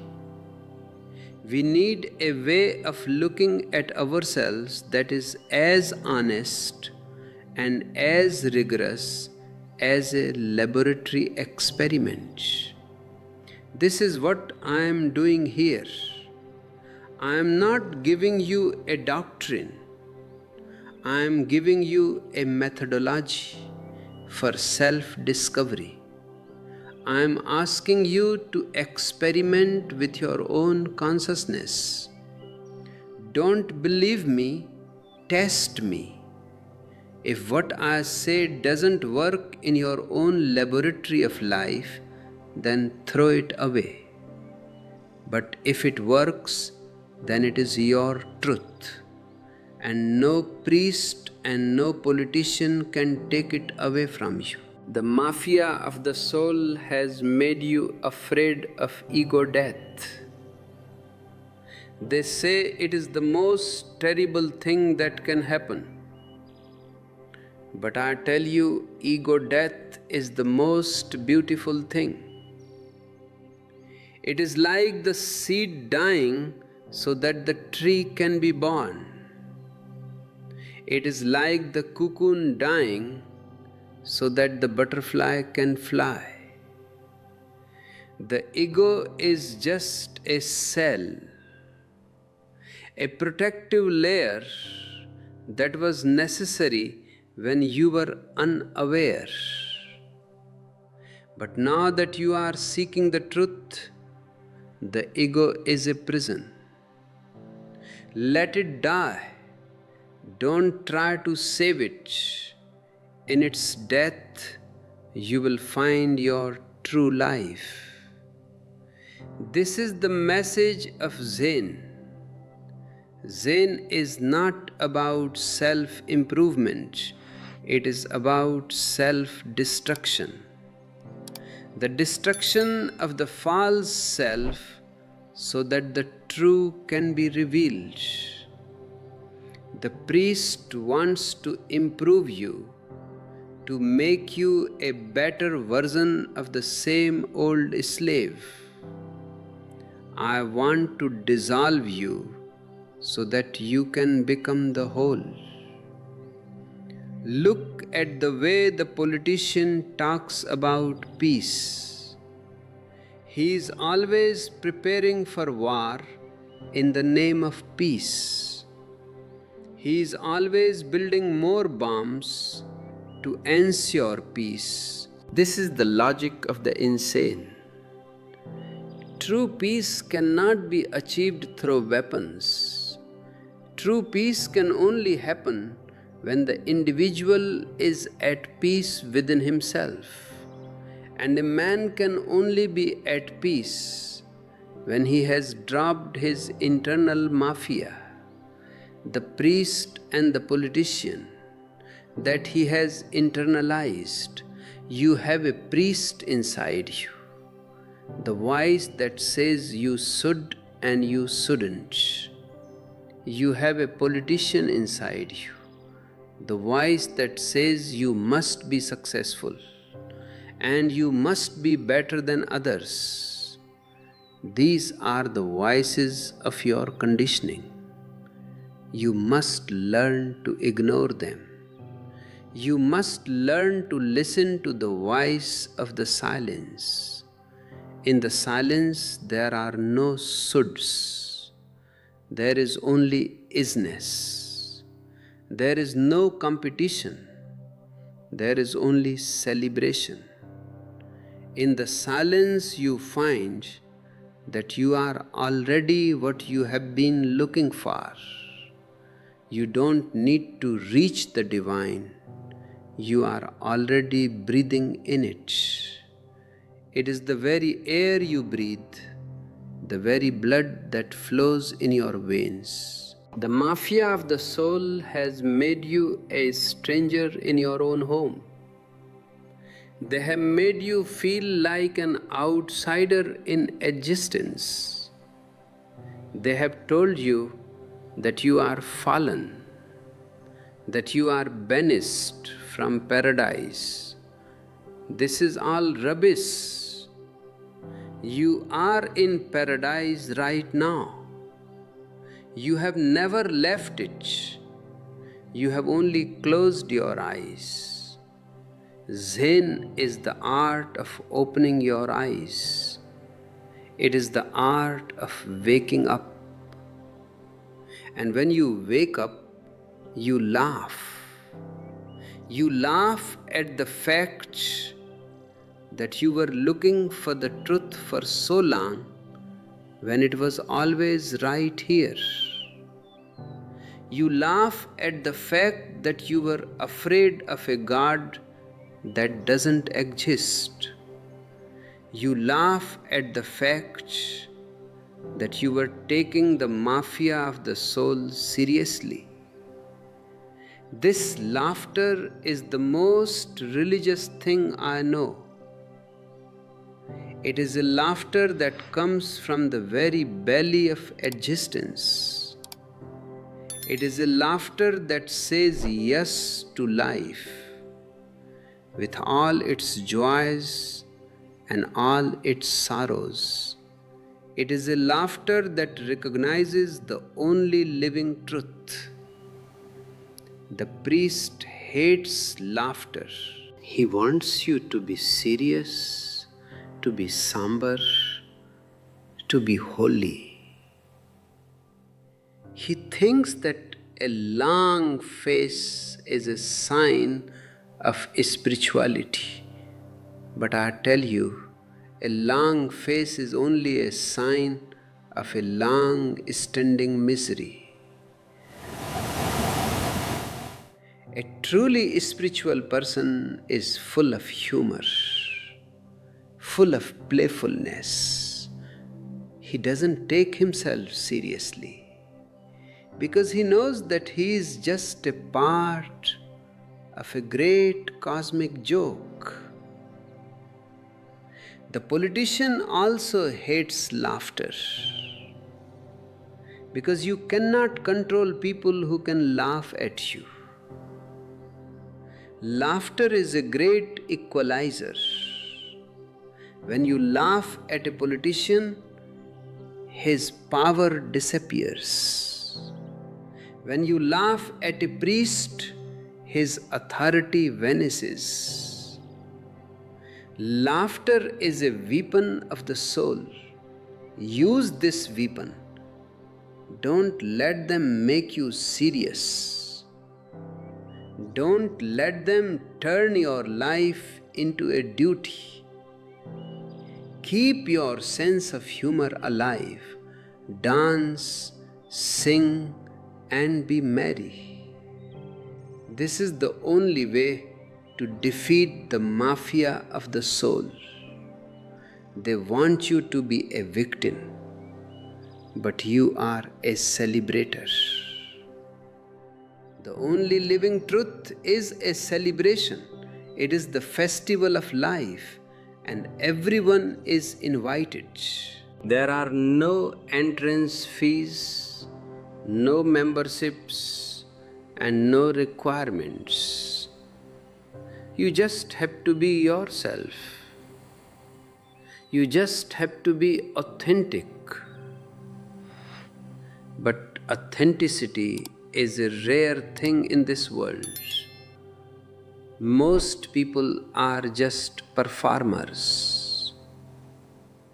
They are playing the roles that the society has given them. They are wearing the masks that the mafia has provided. I said, throw away the masks. Even if it is scary, even if people judge you, be real. To be real for even a single moment is worth more than 100 years of being a perfect copy. When you are real, you connect with the real in others. You create a commune of consciousness. This is what we are doing here. We are not creating a new organization. We are creating a space where individuals can meet in their authenticity. We are creating a field of energy where the only living truth can be felt and shared. The priest and the politician are terrified of such a commune. They have tried to destroy our communes everywhere. Why? Because a commune is a living example of a world without quote-unquote mafia. It is a world based on love, not on law. It is a world based on freedom, not on fear. It is a world that shows that another way of living is possible. Even if they destroy the physical space, they cannot destroy the spirit. The spirit of the commune is inside each one of you. Wherever an individual stands in his own truth, there is the commune. Wherever someone chooses love over greed, there is the only living truth. We are moving towards a global crisis, but this crisis is also an opportunity. It is a breakdown that can lead to a breakthrough. The old world is falling apart. The mafia of the soul is losing its grip. This is the time for the new man to emerge. The new man will not be a believer, he will be a knower. He will not be a subject, he will be a master. He will not be a warrior, he will be a lover. The new man will be the Zorba, the Buddha. This new man will not follow any religion, but he will be deeply religious. He will not worship any gods, but he will live in a state of godliness. He will not belong to any country, but he will belong to the whole earth. This is the only way for humanity to survive. The old humanity is religion-oriented and politics-oriented. The new humanity will be meditation-oriented. Meditation is the only medicine for the soul. It is the only way to heal the split that the mafia has created in us. It is the only way to bring the head back to the heart. As we go further into the next stage of our sharing, we will look at how the mafia of the soul has tried to control the most intimate part of your life, your death. We will see how they have turned death into a punishment or a reward, and how you can discover the deathless within you. We will look at how Zen masters faced death not with fear but with a smile. Stay with me in this silence. Stay with me in this fire. The old is burning and the new is being born. Feel the labor pains of a new consciousness. It is a painful process, but it is the most sacred thing you will ever experience. You are witnessing the birth of your own Buddha nature. The only living truth is not a destination, it is the path itself. Every step is a realization, every breath is a prayer, every moment is an eternity. The mafia of the soul has had its say. Now it is your turn. What will you choose? Will you choose the dead past or the living present? Will you choose the protective cage or the dangerous sky? Will you choose the priest or the Buddha within you? I know your heart. Your heart wants to fly. Your heart wants to love. Your heart wants to be free. Trust your heart. It is the only guide you have.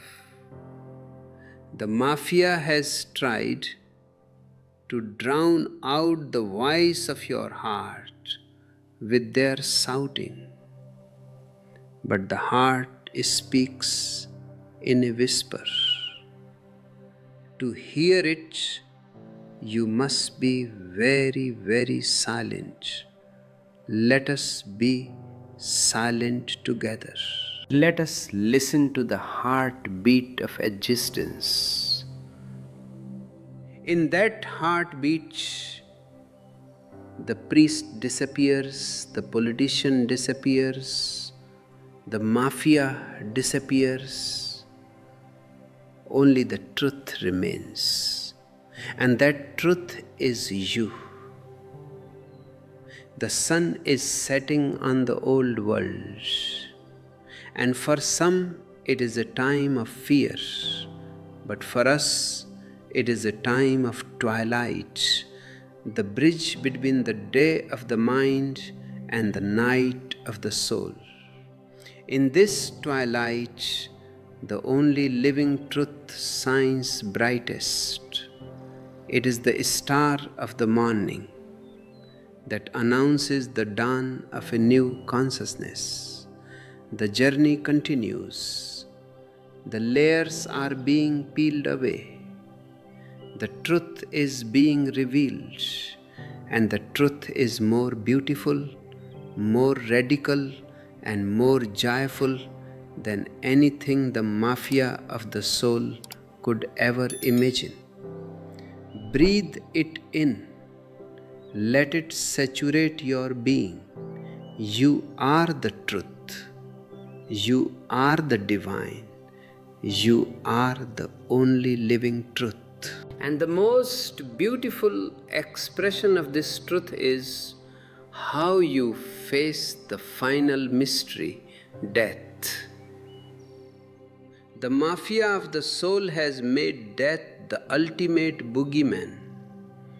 They have surrounded it with darkness, with gloom, and with the terrifying imagery of judgment and hellfire.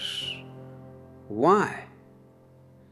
Because a man who is afraid of death can be kept on his knees for his entire life. Fear of death is the greatest power the priest and the politician have over you. The politician uses it to make you a soldier, ironically by promising you that dying for your country makes you immortal in history books. The priest uses it to make you a servant by promising you a life after death if you follow his rules. But I want to tell you, death is a fiction. It is the greatest lie ever told. Not because you will live forever as an ego, but because that which is real in you was never born and therefore can never die. What dies is the mask. What dies is the name. What dies is the conditioning. The only living truth is that death is simply a change of clothes, a movement from the finite back into the infinite. But to know this, you must die before you die. You must die to the past, die to the ego, and die to the mafia that lives inside your head. Before we walk together into this final silence, I want to invite you to truly become part of this movement of consciousness. If you haven't already, please hit the like button and subscribe to this channel. This is our digital commune, our way of finding each other in a world filled with the noise of the mafia. By subscribing and sharing this video, you are helping to light a candle in the darkness for someone else who is still trapped in the fear of the old gods. Your engagement is the energy that helps this message bypass the walls of the establishment. The Zen masters had a completely different approach to death. They didn't see it as a tragedy, they saw it as a celebration. There is a story of a Zen master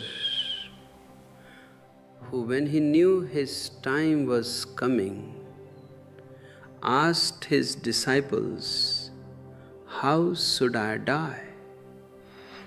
Should I die sitting, or should I die standing?"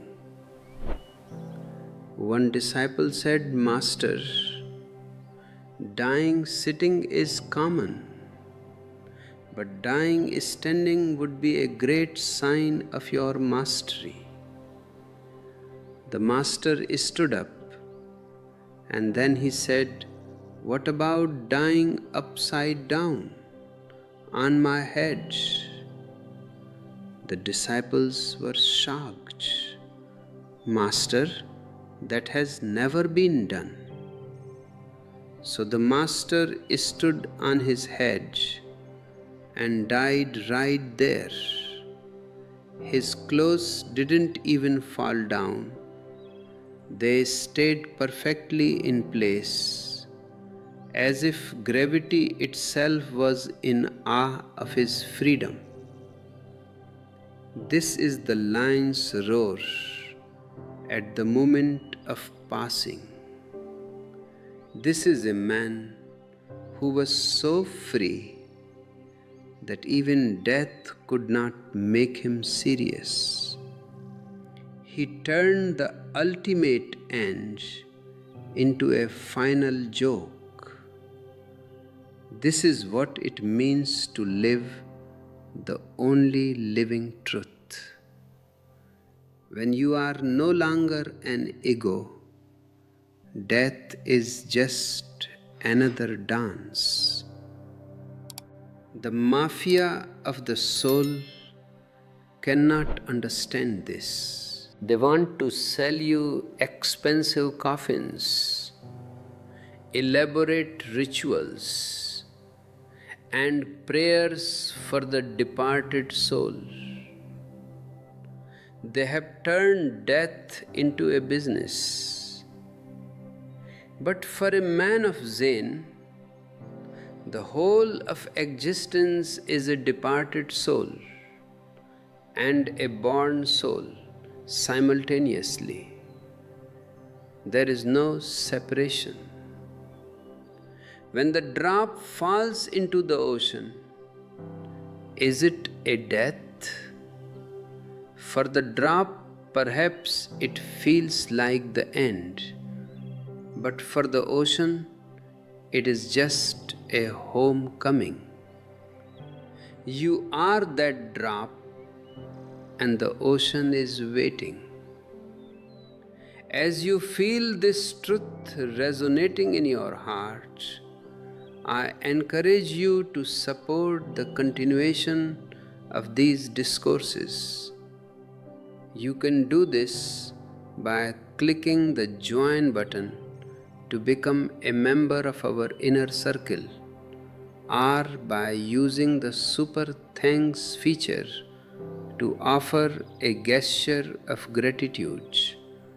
Your support is not just a donation, it is a statement that you value the light over the darkness, and that you are committed to the rebellion against the mafia of the soul. It allows us to keep this flame burning and to provide these insights to seekers all over the world. Furthermore, if you wish to study these maps of consciousness more deeply, my ebooks are available in the description below.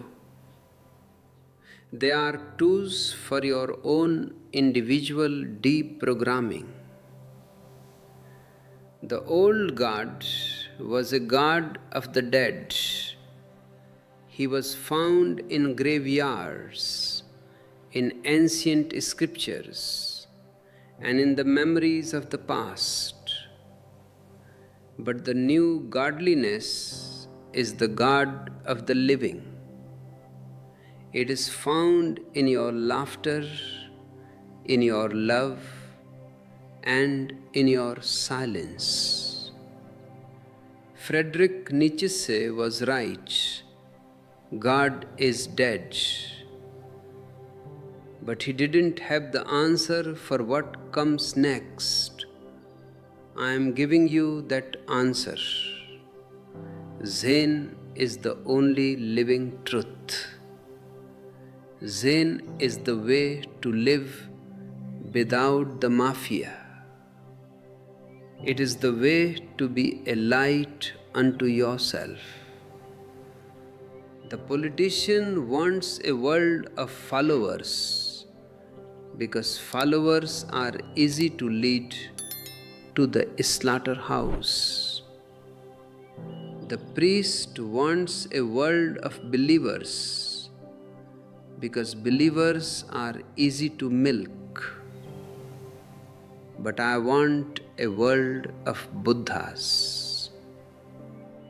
A world where every individual is so centered, so silent, and so full of joy that no one can manipulate them.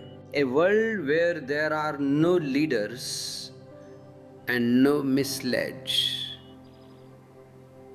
This is the vision of the new man, the Zorba, the Buddha.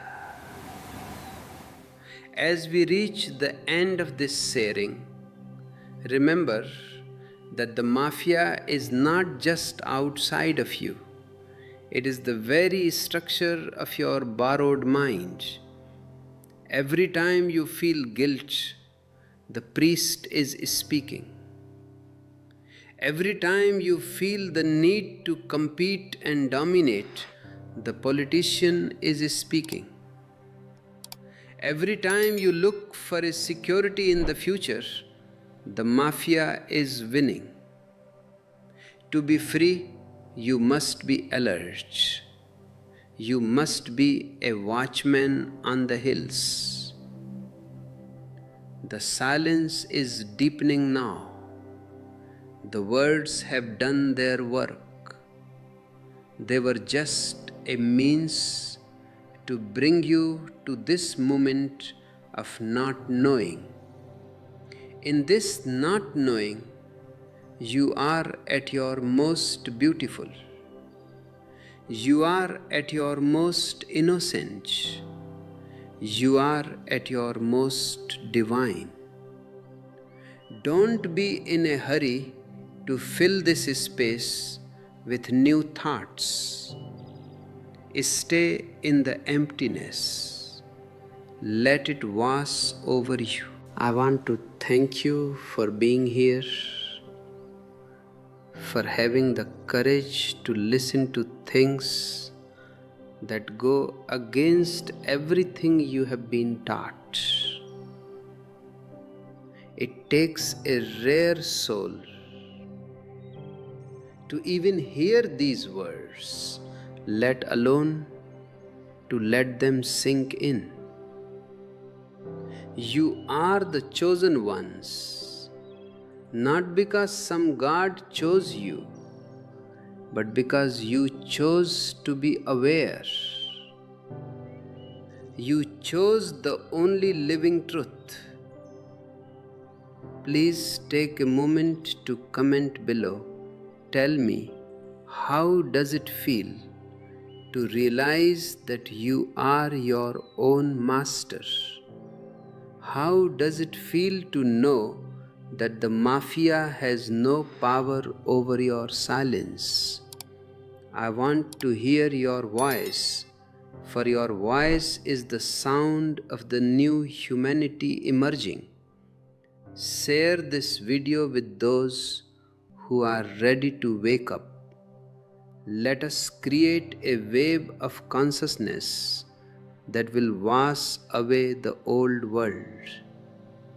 The sun has set on the old religions and the old politics. The night is here, but it is a holy night. It is a night of meditation. And in this night, a new sun is being born. The sun of your own awareness. This sun will never set. It is your eternity. It is your only living truth. Go deep into your aloneness. You will find that it is not lonely at all. It is full of the presence of the whole. You will find that the Buddha is not someone who lived 2500 years ago.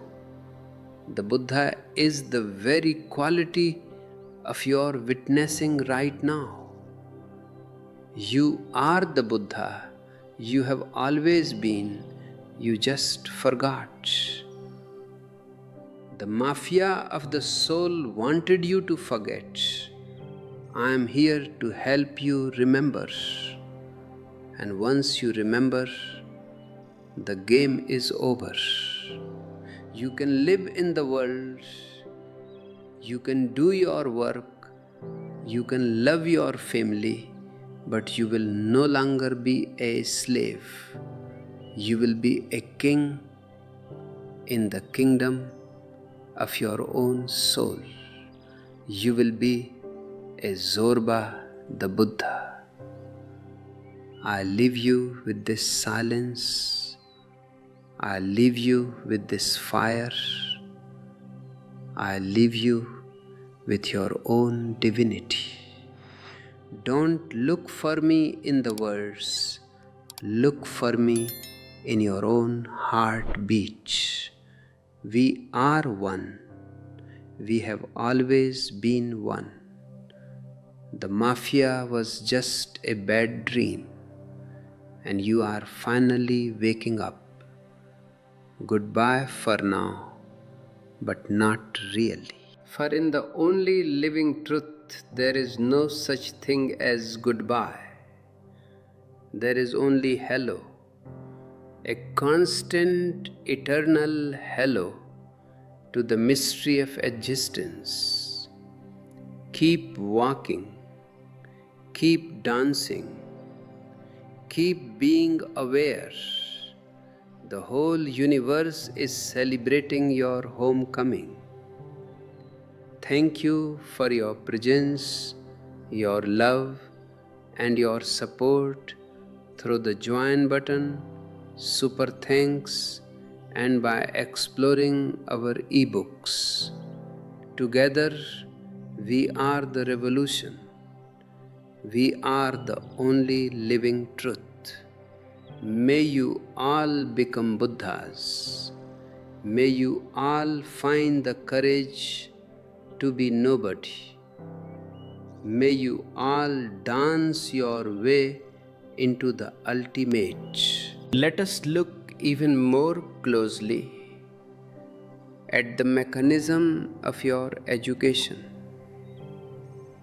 For this is where the mafia of the soul installs its primary software. From the moment you enter a classroom, you are taught that to know is to be able to repeat.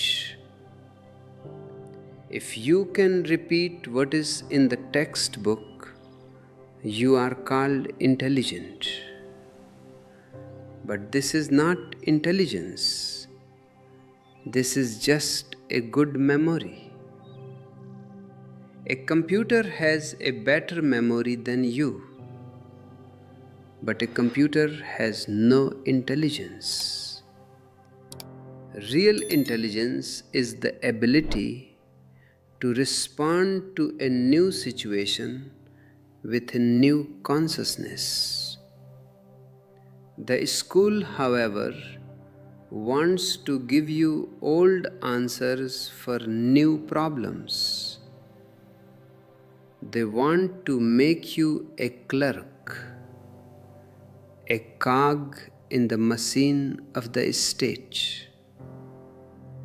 The politician needs people who can follow blueprints, not people who can create their own lives. By the time you leave the university, your mind is so cluttered with the rubbish of the past that there is no room for the present. You have become a learned man, but you are not a knowing man. A knowing man is like a mirror. He reflects what is there. A learned man is like a painted canvas. He shows only what has been put on him by others. This learnedness is a shield that prevents you from an immediate encounter with reality. When you look at a tree, you don't see the tree, you see the word tree. You see the botanical category. You see the utility of the wood. The mafia has succeeded. They have replaced your eyes with their lenses. This brings us back to the profound dialogue between Sekito and Segan. When Segan asked, "Where do you come from?" he wasn't asking for a location on a map. He was asking, "From what space of consciousness are you speaking?" Sekito said, "I come from Soke." Soke was the place where the great master Ino lived. But Sekito wasn't just talking about a village. He was saying, "I am coming from the source of the living truth." Yet Segan was not easily satisfied. He held up a whisk, a simple mundane object, and asked, "Did you find this over there? This is a beautiful trap." If Sekito says yes, he is caught in the world of objects. If he says no, he is denying the reality of the present moment. Sekito's response was a master stroke. No, not only was it not over there, but it was also not in the wasteland. He was saying that the ultimate truth, the only living truth, cannot be found in a master's whisk, nor can it be found in the ancient scriptures of India. It is not an object that can be found anywhere. It is the subjectivity of the one who is looking. Sagan pushed him further. You reached the West Land, didn't you? This is a subtle provocation. He was testing if Sekito had any spiritual ego left, any feeling of I have reached, I am enlightened, I have arrived. And Sekito's reply is the very essence of Zen. If I had reached, I could have found it. This is a diamond of a sentence. He is saying that as long as there is an I to reach, the destination is still far away. The moment you truly reach the West Land, the I disappears. And when the I is gone, who is there to find a whisk? There is only the whiskness, the suchness, the tathata. The mafia of the soul wants you to be a reacher. They want you to be a seeker who is always looking for something in the future, success, heaven, or even enlightenment. Because as long as you are reaching, you are not here. And as long as you are not here, you can be manipulated. A man who is here is a rock. He is immovable. He is satisfied in his own being. You cannot sell a tomorrow to a man who is already living his today. This is why Zen is the only real threat to the establishment. It doesn't give you a new goal. It takes away the goal-oriented mind itself. The politician thrives on your ambition. He tells you that you are underdeveloped, that your nation must become great, that you must compete with other nations. He creates a fever of moreness. The priest does the same. He tells you that you are a sinner, that you are spiritually poor, that you must accumulate merit through rituals and donations. Both are parasites on your sense of inadequacy. They first make you feel less, and then they offer you a path to more. But I tell you, you are already more than you can ever imagine. You are the whole universe. This wholeness is what the mafia calls nothingness or emptiness, to make it sound scary. They want you to be filled with their ideas, their values, their fears. But Zen says, empty yourself of all that is not you.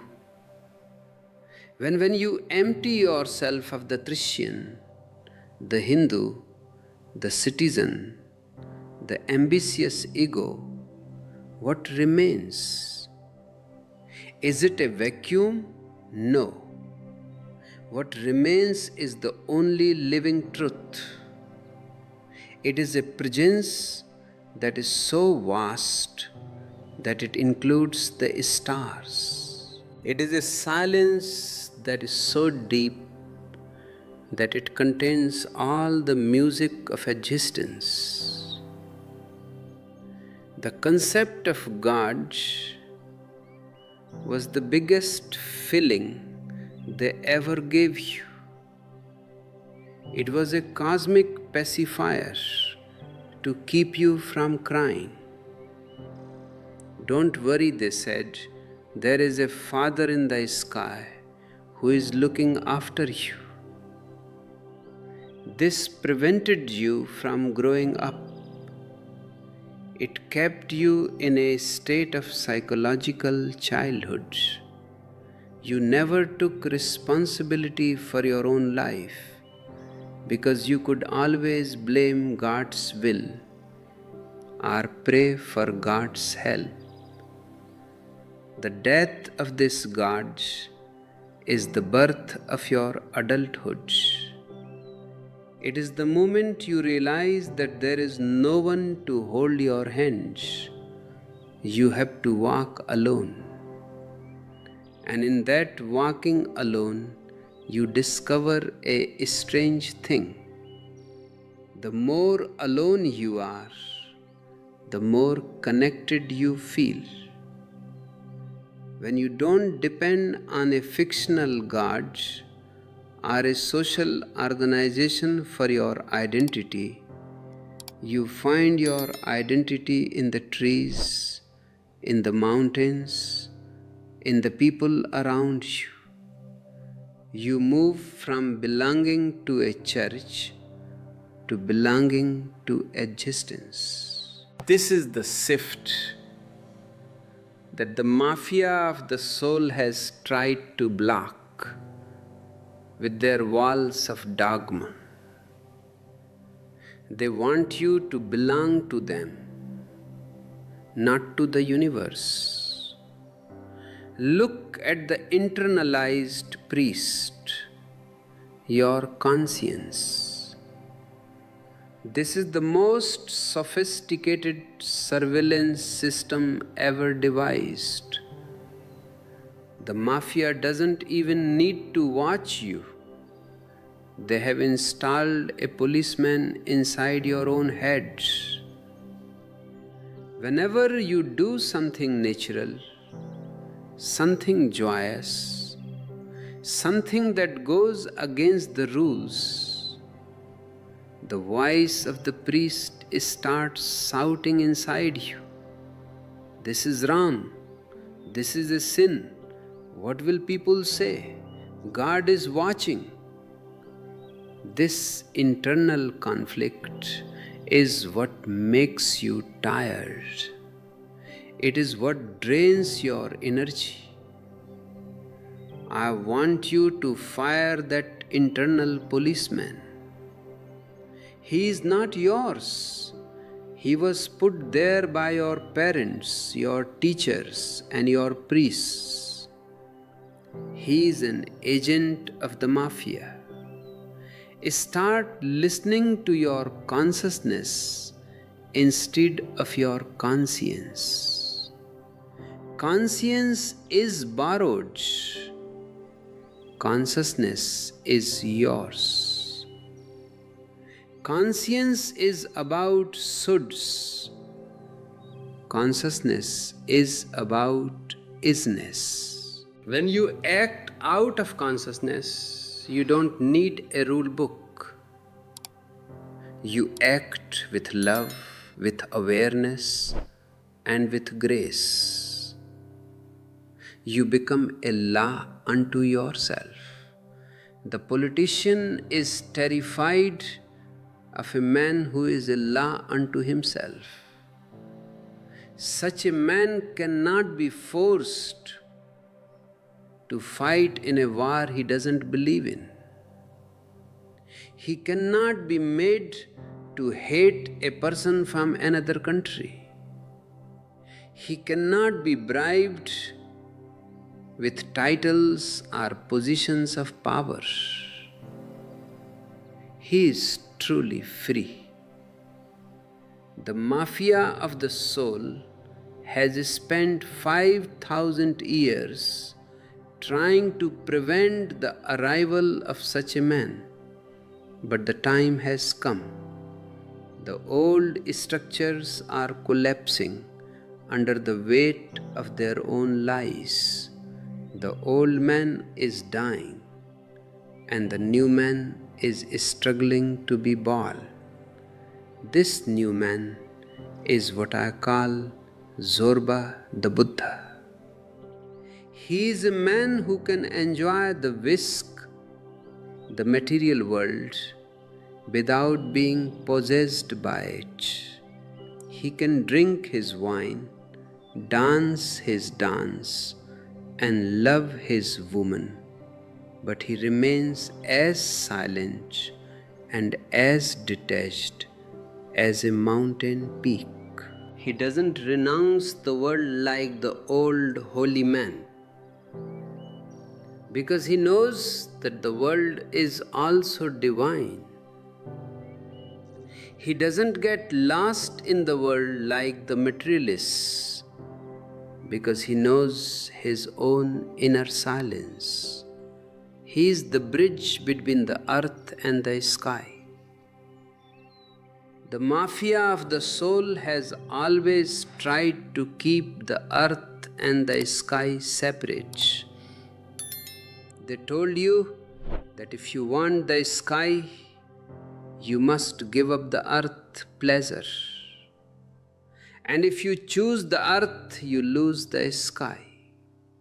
This was a way of making you miserable, no matter what you choose.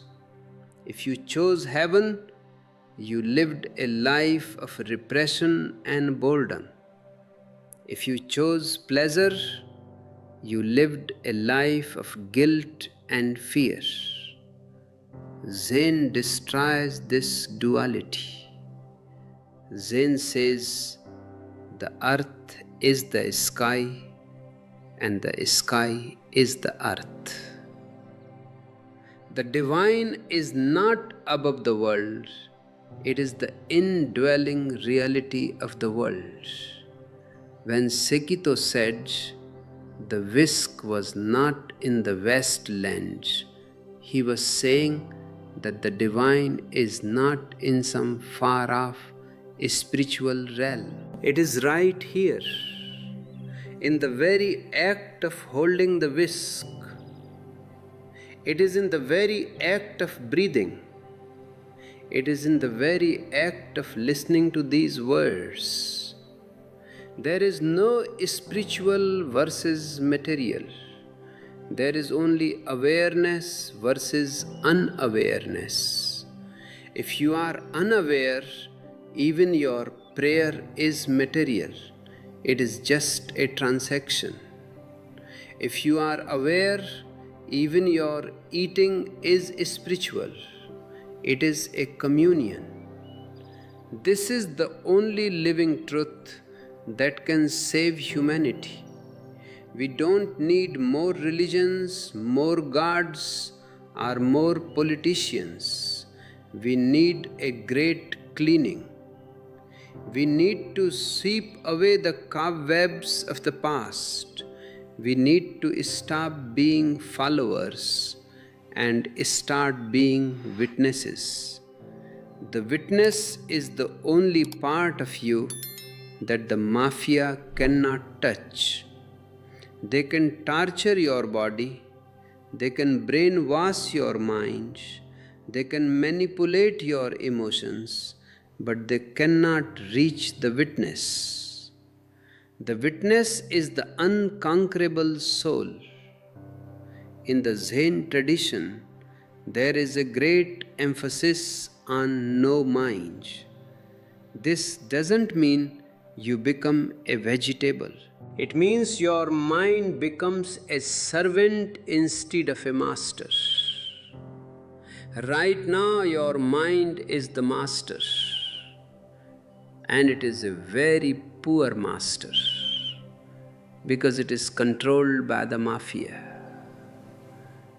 It repeats their slogans, it feels their fears, it pursues their goals. No mind means you have stepped out of the mafia's thought stream. You are standing on the bank of the river, watching the thoughts go by. You are no longer identified with them. In this state of no mind, you see the world as it is, not as you have been told it is. You see that the mafia of the soul is just a group of frightened, greedy people trying to control other frightened, greedy people. You see that their power is an illusion that depends on your cooperation. The moment you withdraw your cooperation, their power vanishes. The moment you say, I don't believe in your gods, I don't fear your hell, and I don't want your heaven, you are free. This freedom is not from something, it is a freedom to be. It is the freedom to be your own unique, unrepeatable self. The mafia wants standardization. They want everyone to be a good Christian or a loyal citizen. But existence loves variety. No two leaves are the same. No two fingerprints are the same. And no two souls are the same. Your uniqueness is your greatest treasure. Don't sacrifice it for the sake of belonging to a herd. The only living truth is a pathless land. You cannot reach it by following someone else's footprints. You have to create your own path by walking. And the beauty is that the path and the destination are one. Every step taken in awareness is the destination. Every moment lived in totality is the wasteland. You don't have to reach anywhere because you are already there. You just have to wake up and realize it. The mafia of the soul will try to tell you that this is too difficult, that you need a priest to guide you, that you need a system to follow. They want to make truth into a destination so that they can sell you the map. But the map is not the territory. And the map makers are the ones who are the most lost. Trust your own feet. Trust your own eyes. Trust your own heart. We are living in a time of great transition. The old God is dead, and the new godliness is emerging. The mafia of the soul is making a lot of noise because they know their end is near. They are trying to distract you with new wars, new crises, and new ideologies. But don't be distracted. Go within. Find the silent center where the only living truth resides. That is the only place of safety in this changing world. And remember, the revolution begins with you. Not with the society, not with the government, but with the individual. If you change your consciousness, you have changed the world. Because you are the world. When a single candle is lit, the darkness is pushed back. When a single soul wakes up, the mafia of the soul loses its grip on the whole humanity, Let us be those candles. Let us be those awakened souls. Let us live the only living truth with such intensity that the whole existence starts dancing with us. The time of the mafia is over. The time of the Buddha has begun. And the Buddha is not a person. It is a state of awareness that is available to everyone, right here, right now. The silence is calling. The truth is waiting. The vast land is under your very feet.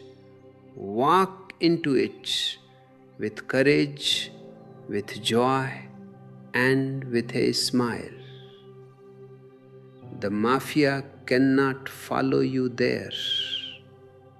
In that space, you are truly, finally, and eternally free. The mafia of the soul is not only a conspiracy between the priest and the politician. It is a conspiracy against your very intelligence. Intelligence is the capacity to see things as they are. It is the ability to perceive the truth without the interference of the past. But the mafia wants you to be intellectual, not intelligent. An intellectual is a person who is decorated with words, with theories, with borrowed knowledge. He is like a Christmas tree. The decorations are all from the outside. They are not his own. Intelligence, on the other hand, is like a living tree. It grows from the inside. It has roots in the earth and branches in the sky. It is alive. The priest and the politician have turned the whole world into a graveyard of dead ideas. They give you a holy book and tell you that all the answers are there. They give you a political manifesto and tell you that the future of humanity depends on it. Both are asking you to close your eyes and follow. But I tell you, a man with open eyes cannot follow. He walks, he explores, he discovers. And this is the danger for the mafia. If you discover your own path, you don't need their maps. If you find your own light, you don't need their candles. Look at the psychological structure of your misery. It is almost always a result of your division. You are divided between what you are and what you should be. This should be is the trap. It is the ideal, the goal, the virtue that the priest has planted in your mind. Because you can never be the ideal, you are always in a state of self-condemnation. You feel like a failure. You feel like a sinner. This feeling of being a failure is the food of the mafia.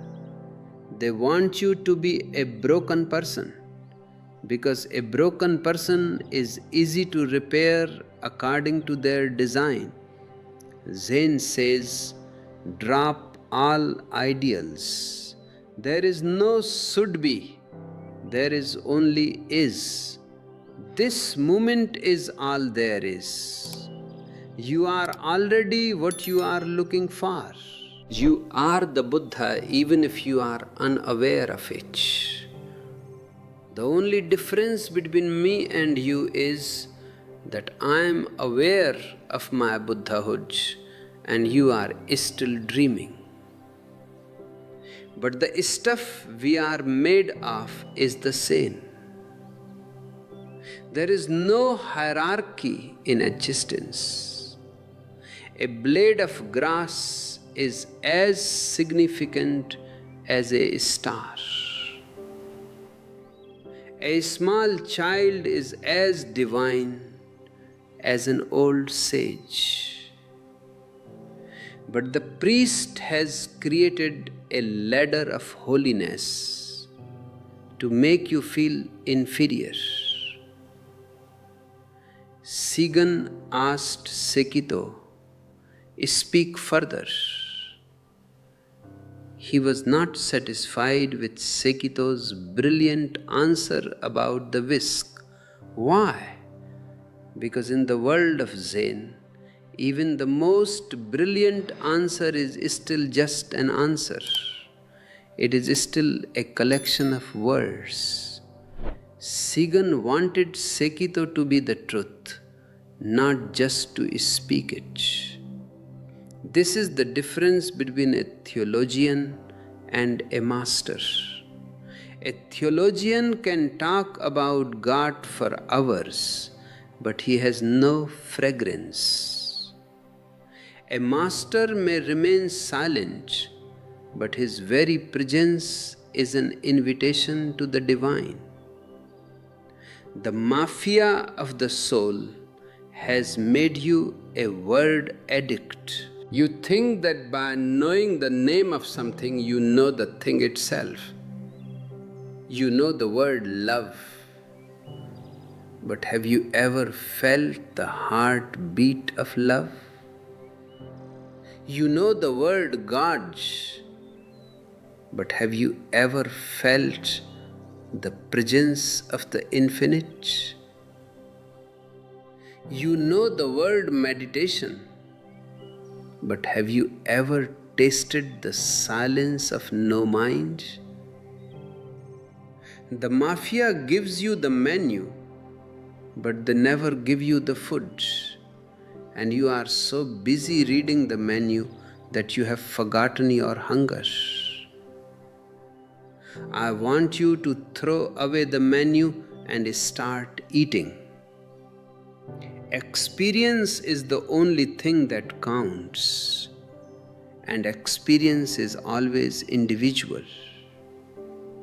You cannot have a collective enlightenment. You cannot be saved as a group. The crowd can only lead you to a church or a political rally. It can never lead you to your own center. Your center is the only place where the mafia cannot enter.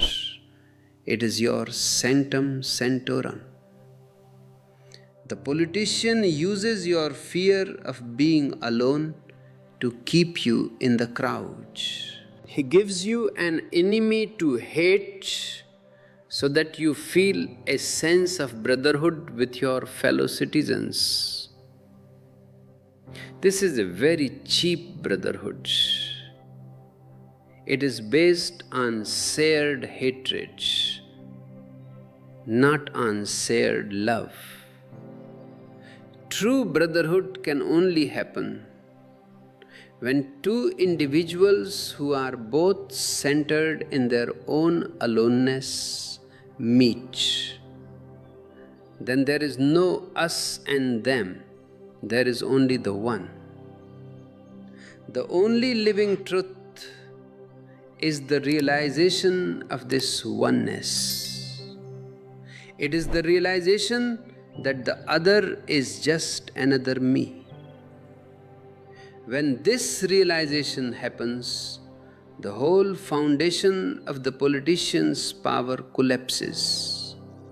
You cannot be tricked into a war if you see yourself in the enemy.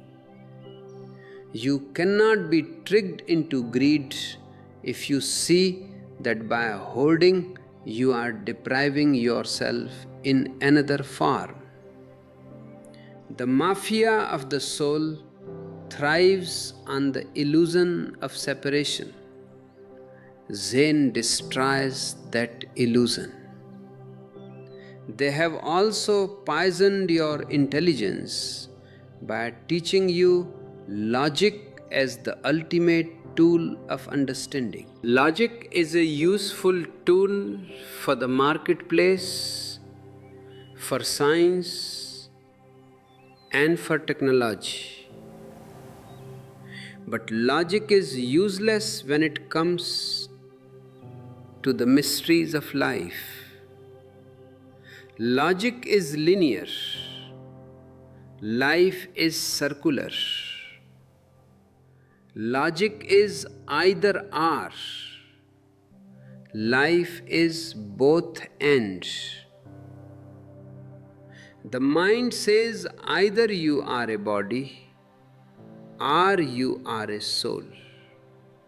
Zen says you are a body-soul. The mind says either God exists or He doesn't. Zen says godliness is the very fabric of existence. It is not a person to exist or not exist. This is the absurdity of Zen that the mafia hates. They want everything to be clear, defined, and logical so that it can be managed.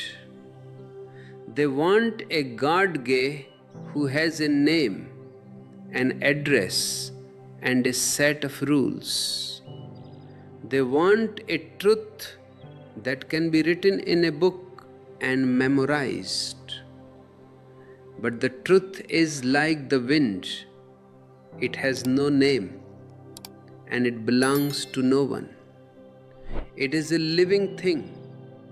The moment you capture it, it dies.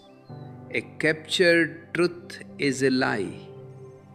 The priest is the taxidermist of the soul. He takes the living truth of a master, a Buddha, a Jesus, a Lao Tzu, and he stuffs it with dogmas and rituals. He puts it in a museum called a church and tells you to worship it. But a stuffed bird cannot fly, and a stuffed truth cannot set you free. I am here to help you burn the museum. I am here to help you release the living bird of your own consciousness. The mafia of the soul has made you a respectable person. And respectability is the most subtle form of slavery. To be respectable means you are living according to the expectations of others. You are wearing a mask that the society has approved. You are a good citizen, a good father, a good believer. But under the mask, you are suffocating. You are crying. You are empty. I say, be disreputable in the eyes of the mafia. Be mad in the eyes of the crowd.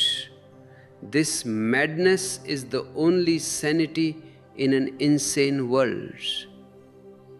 When Sekito said to Segun, you should also speak from your side. How is it you urge only me? He was showing his disreputability. He was challenging the master. He was saying, Don't just hide behind your whisk and your silence. Come out into the open. Let our fires meet. This is the beauty of the Zen relationship.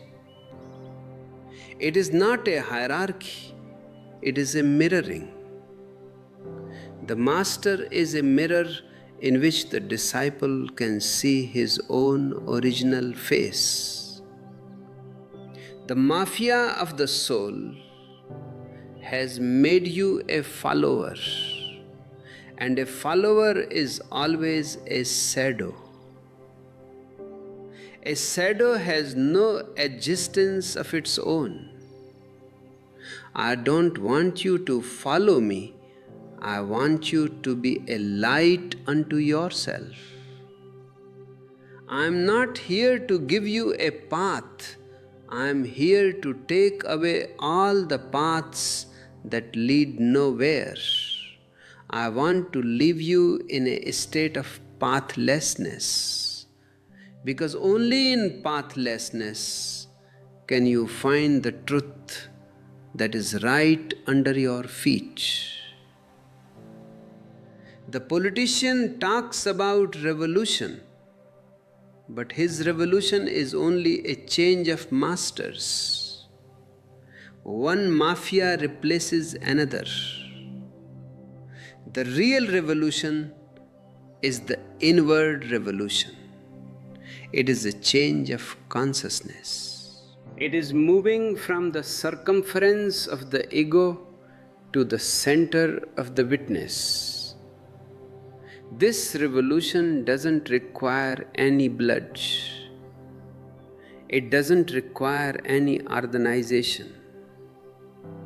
It only requires a certain intensity of search. The only living truth is the fruit of this intensity. It is not something you can get through merit or good deeds.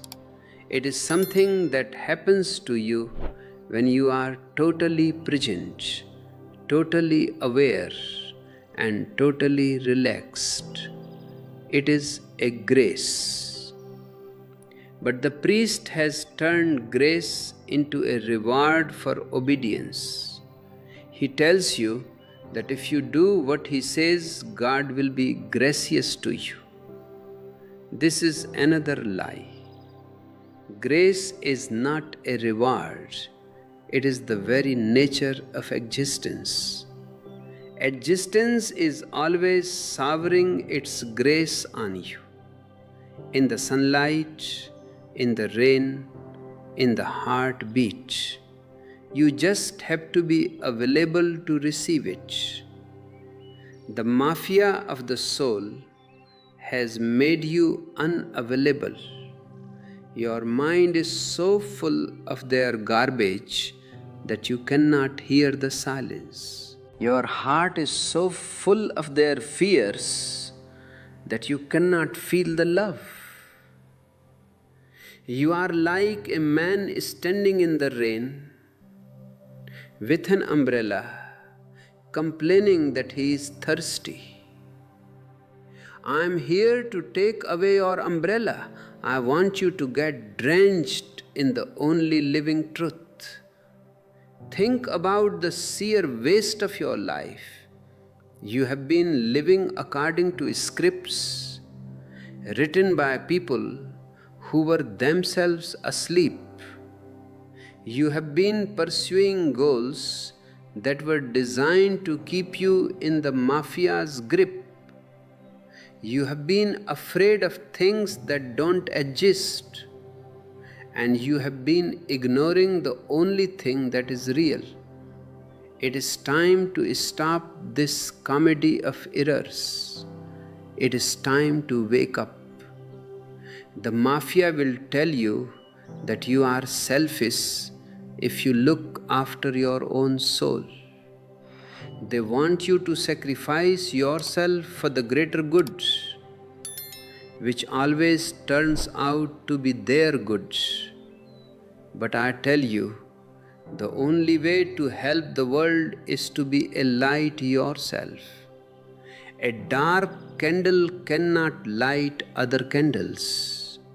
Only a person who has found his own joy can share joy with others. Only a person who is at peace can create a peaceful world. Your selfishness is the only selflessness. The only living truth is a selfish path in this sense. It is a path of individual liberation.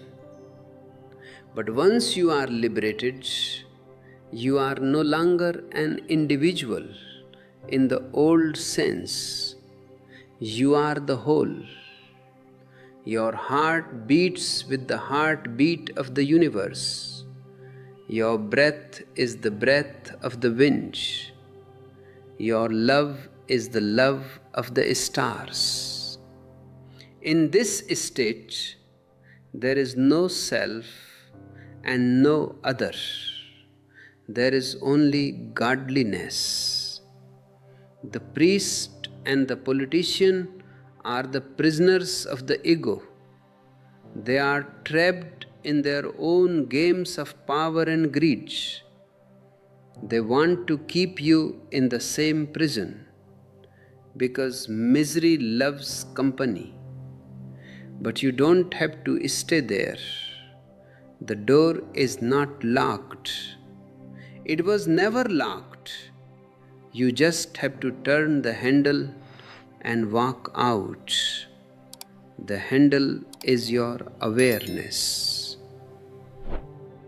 This is the message of Zen, and this is why it is the only living truth. It is a call to freedom. It is a call to intelligence. It is a call to love. It is a call to be a Zorba the Buddha, a whole human being who is at home in the earth and at home in the sky. The mafia of the soul has had its time. Their 5,000 years of dominance are coming to an end. A new humanity is struggling to be born. A humanity that is meditation oriented, not religion oriented. A humanity that is intelligence oriented, not politics oriented. You are the pioneers of this new world. You are the seeds of this new consciousness. Don't be afraid of the chaos around you. It is the death rattle of the old world. Let it die. Don't try to save it. Focus on your own flowering. Focus on your own inner Zen.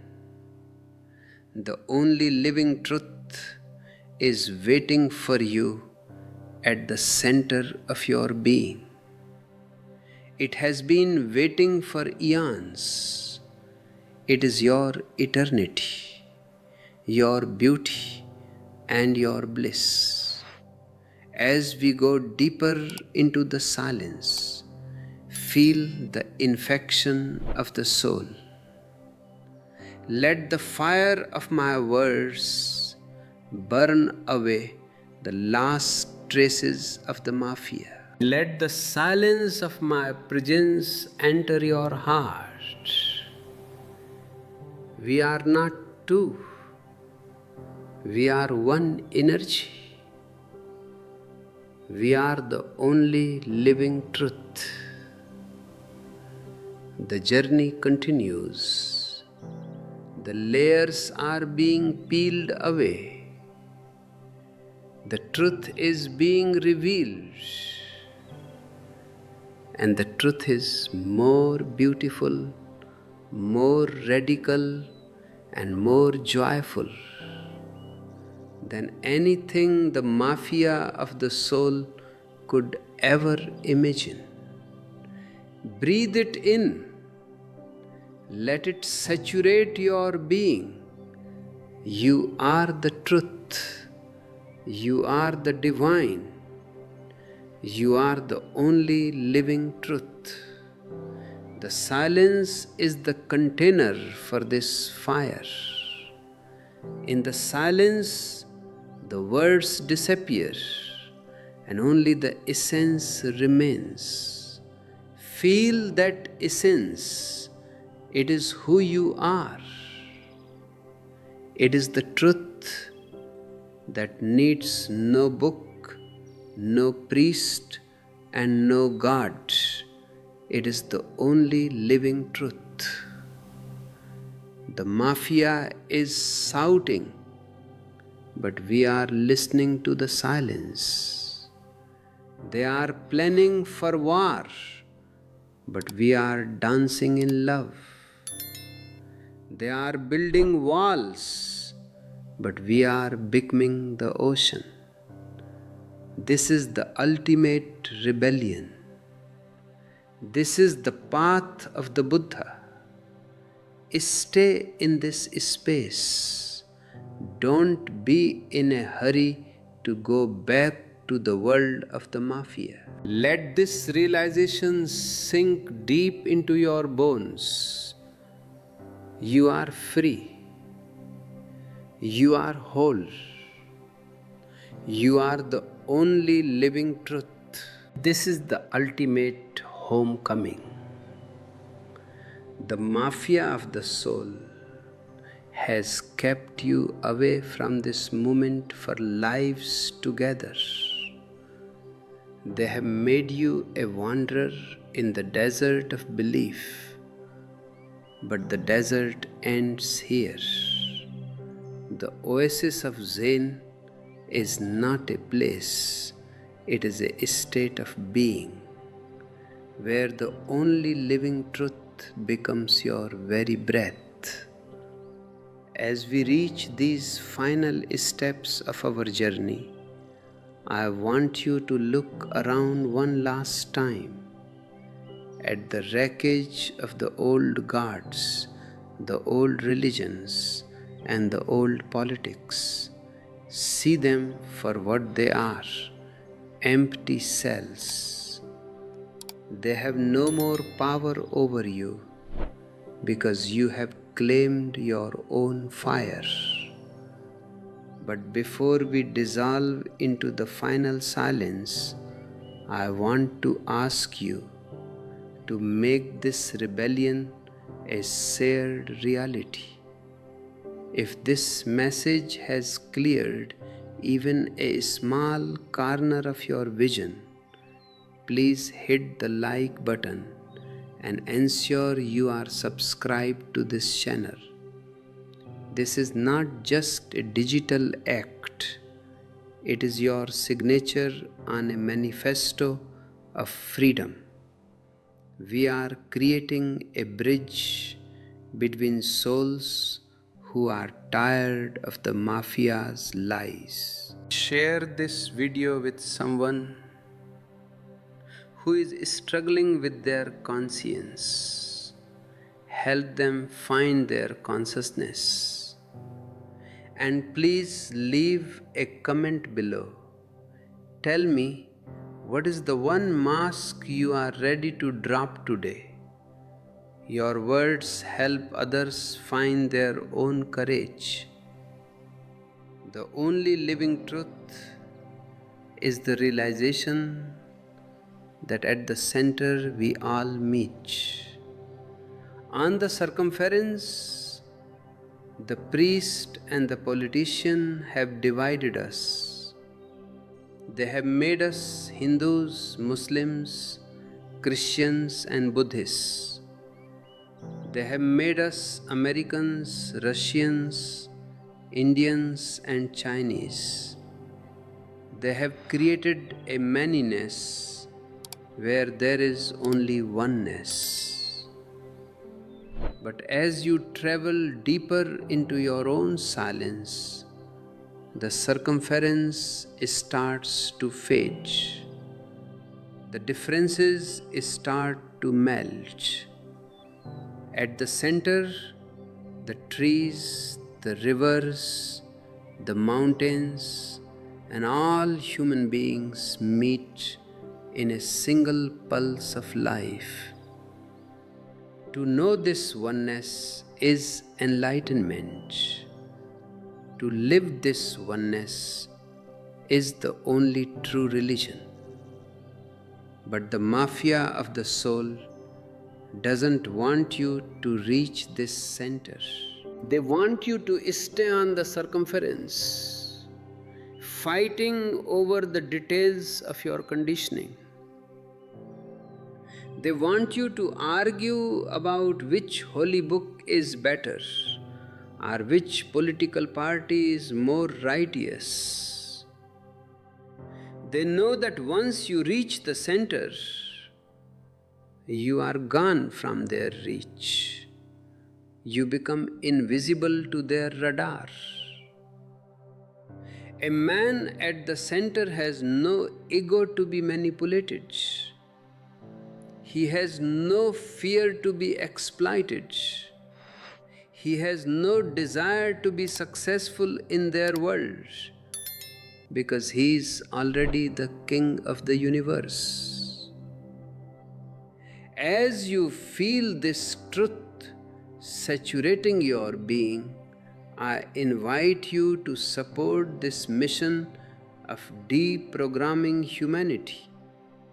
You can do this by clicking the join button to become a member of our growing commune, or by expressing your gratitude through the super thanks feature. Your contributions are not just financial support, they are a direct strike against the monopoly of the mafia.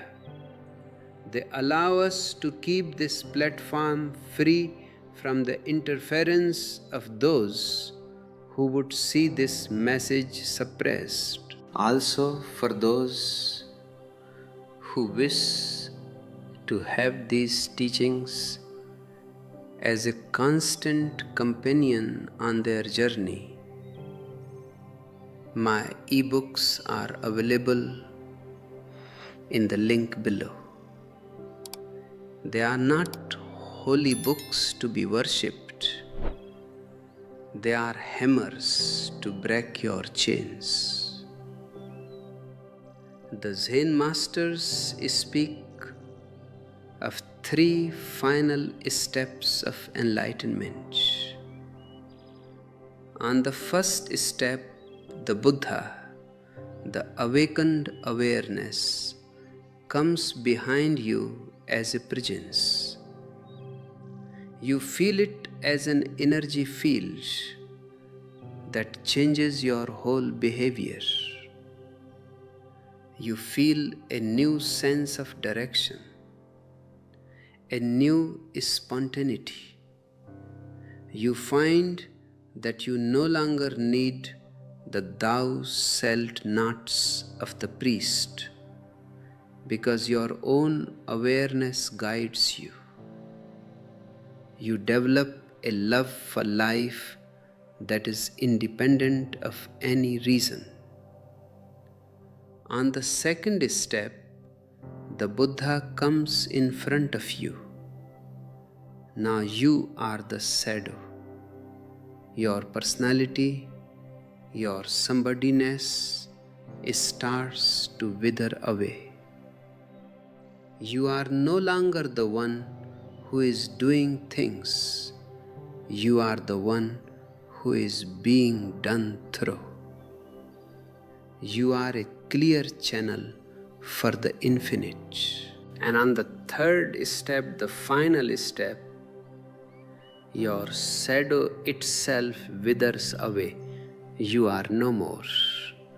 Only the Buddha remains. This is not a death in the way the mafia has taught you to fear. This is the ultimate birth. It is the moment when the drop becomes the ocean. The priest will call this annihilation. And it is an annihilation of the false, of the small, of the limited. But for the true, it is an infinite expansion. This is the only living truth. It is living because it is not a destination you reach after you die. It is a reality you experience right here and right now. It is the end of the god of the puppeteers and the beginning of the godliness of the heart. The politician and the priest are still out there trying to build their empires. They are still planning their wars and their crusades. But they are living in a graveyard. They are ghosts of a past that is already gone.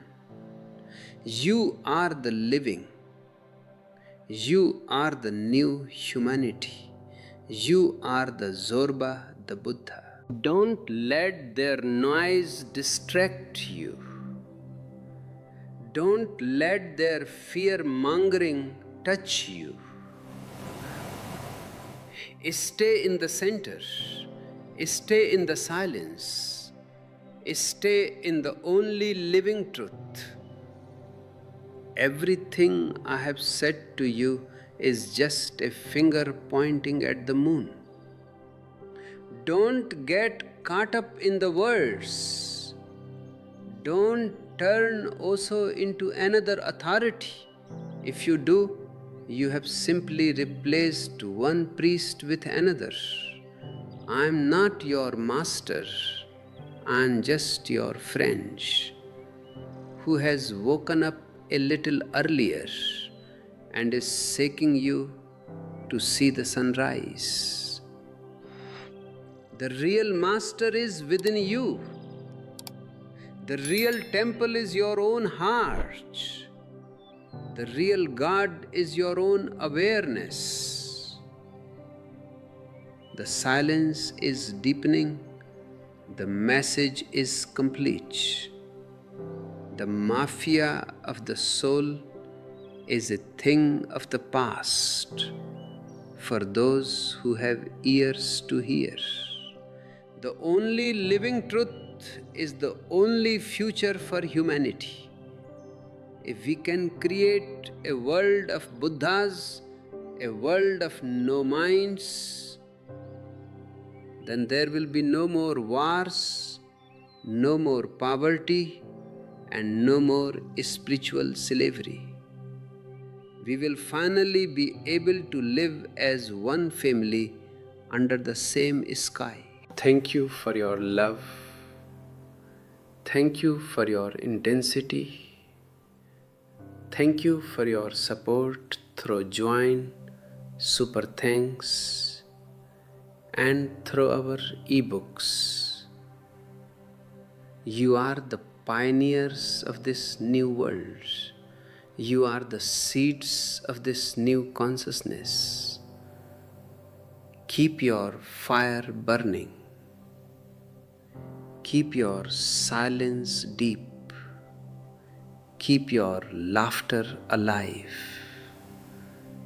The journey continues, but the traveler has arrived. The Westland is here. Soke is here. You are here. And in this here, there is only the divine. There is only the celebration. There is only the only living truth. Goodbye to the old you. Goodbye to the slave. Goodbye to the believer. And a grand hello to the Buddha within. A grand hello to your own eternal life. Goodbye, and remember, don't just follow me, subscribe to your own intelligence. Be aware.